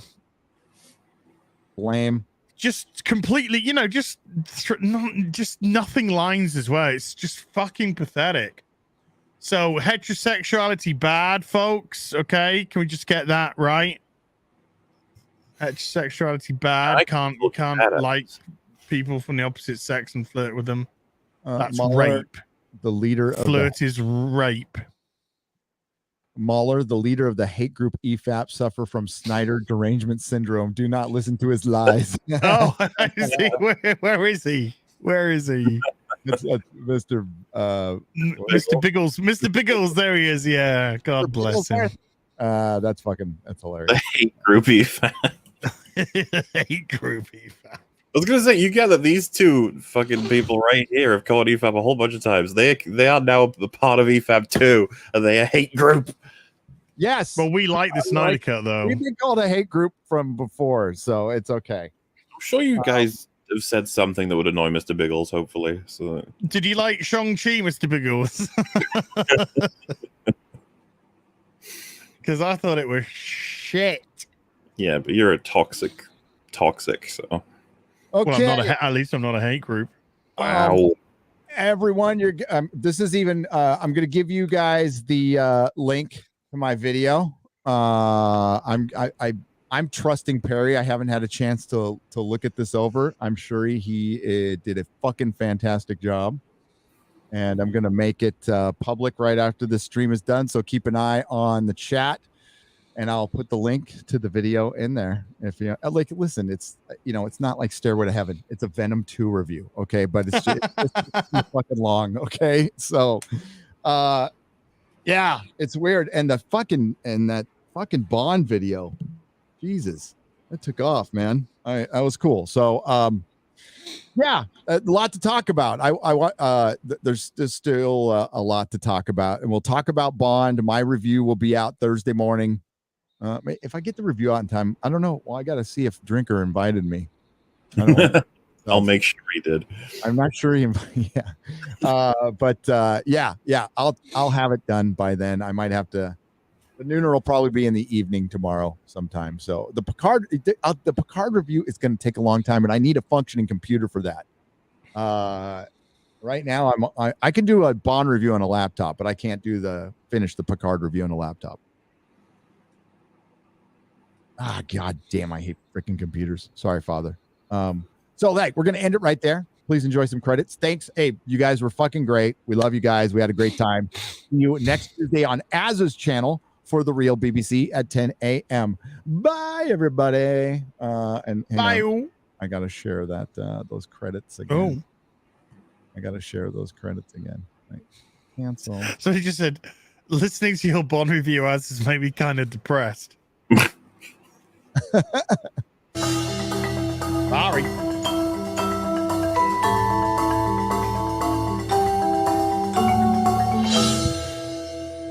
Boobies.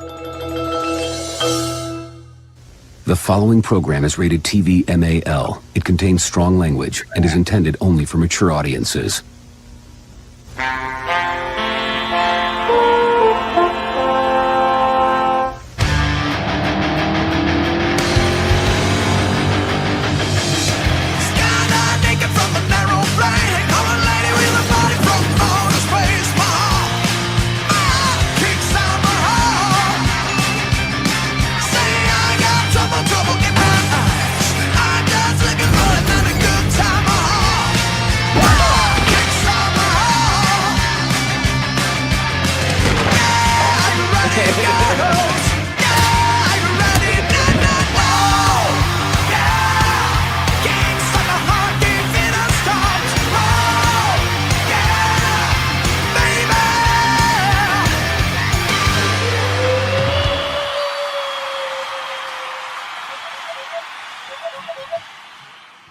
There you go. Hop and hop. Bye.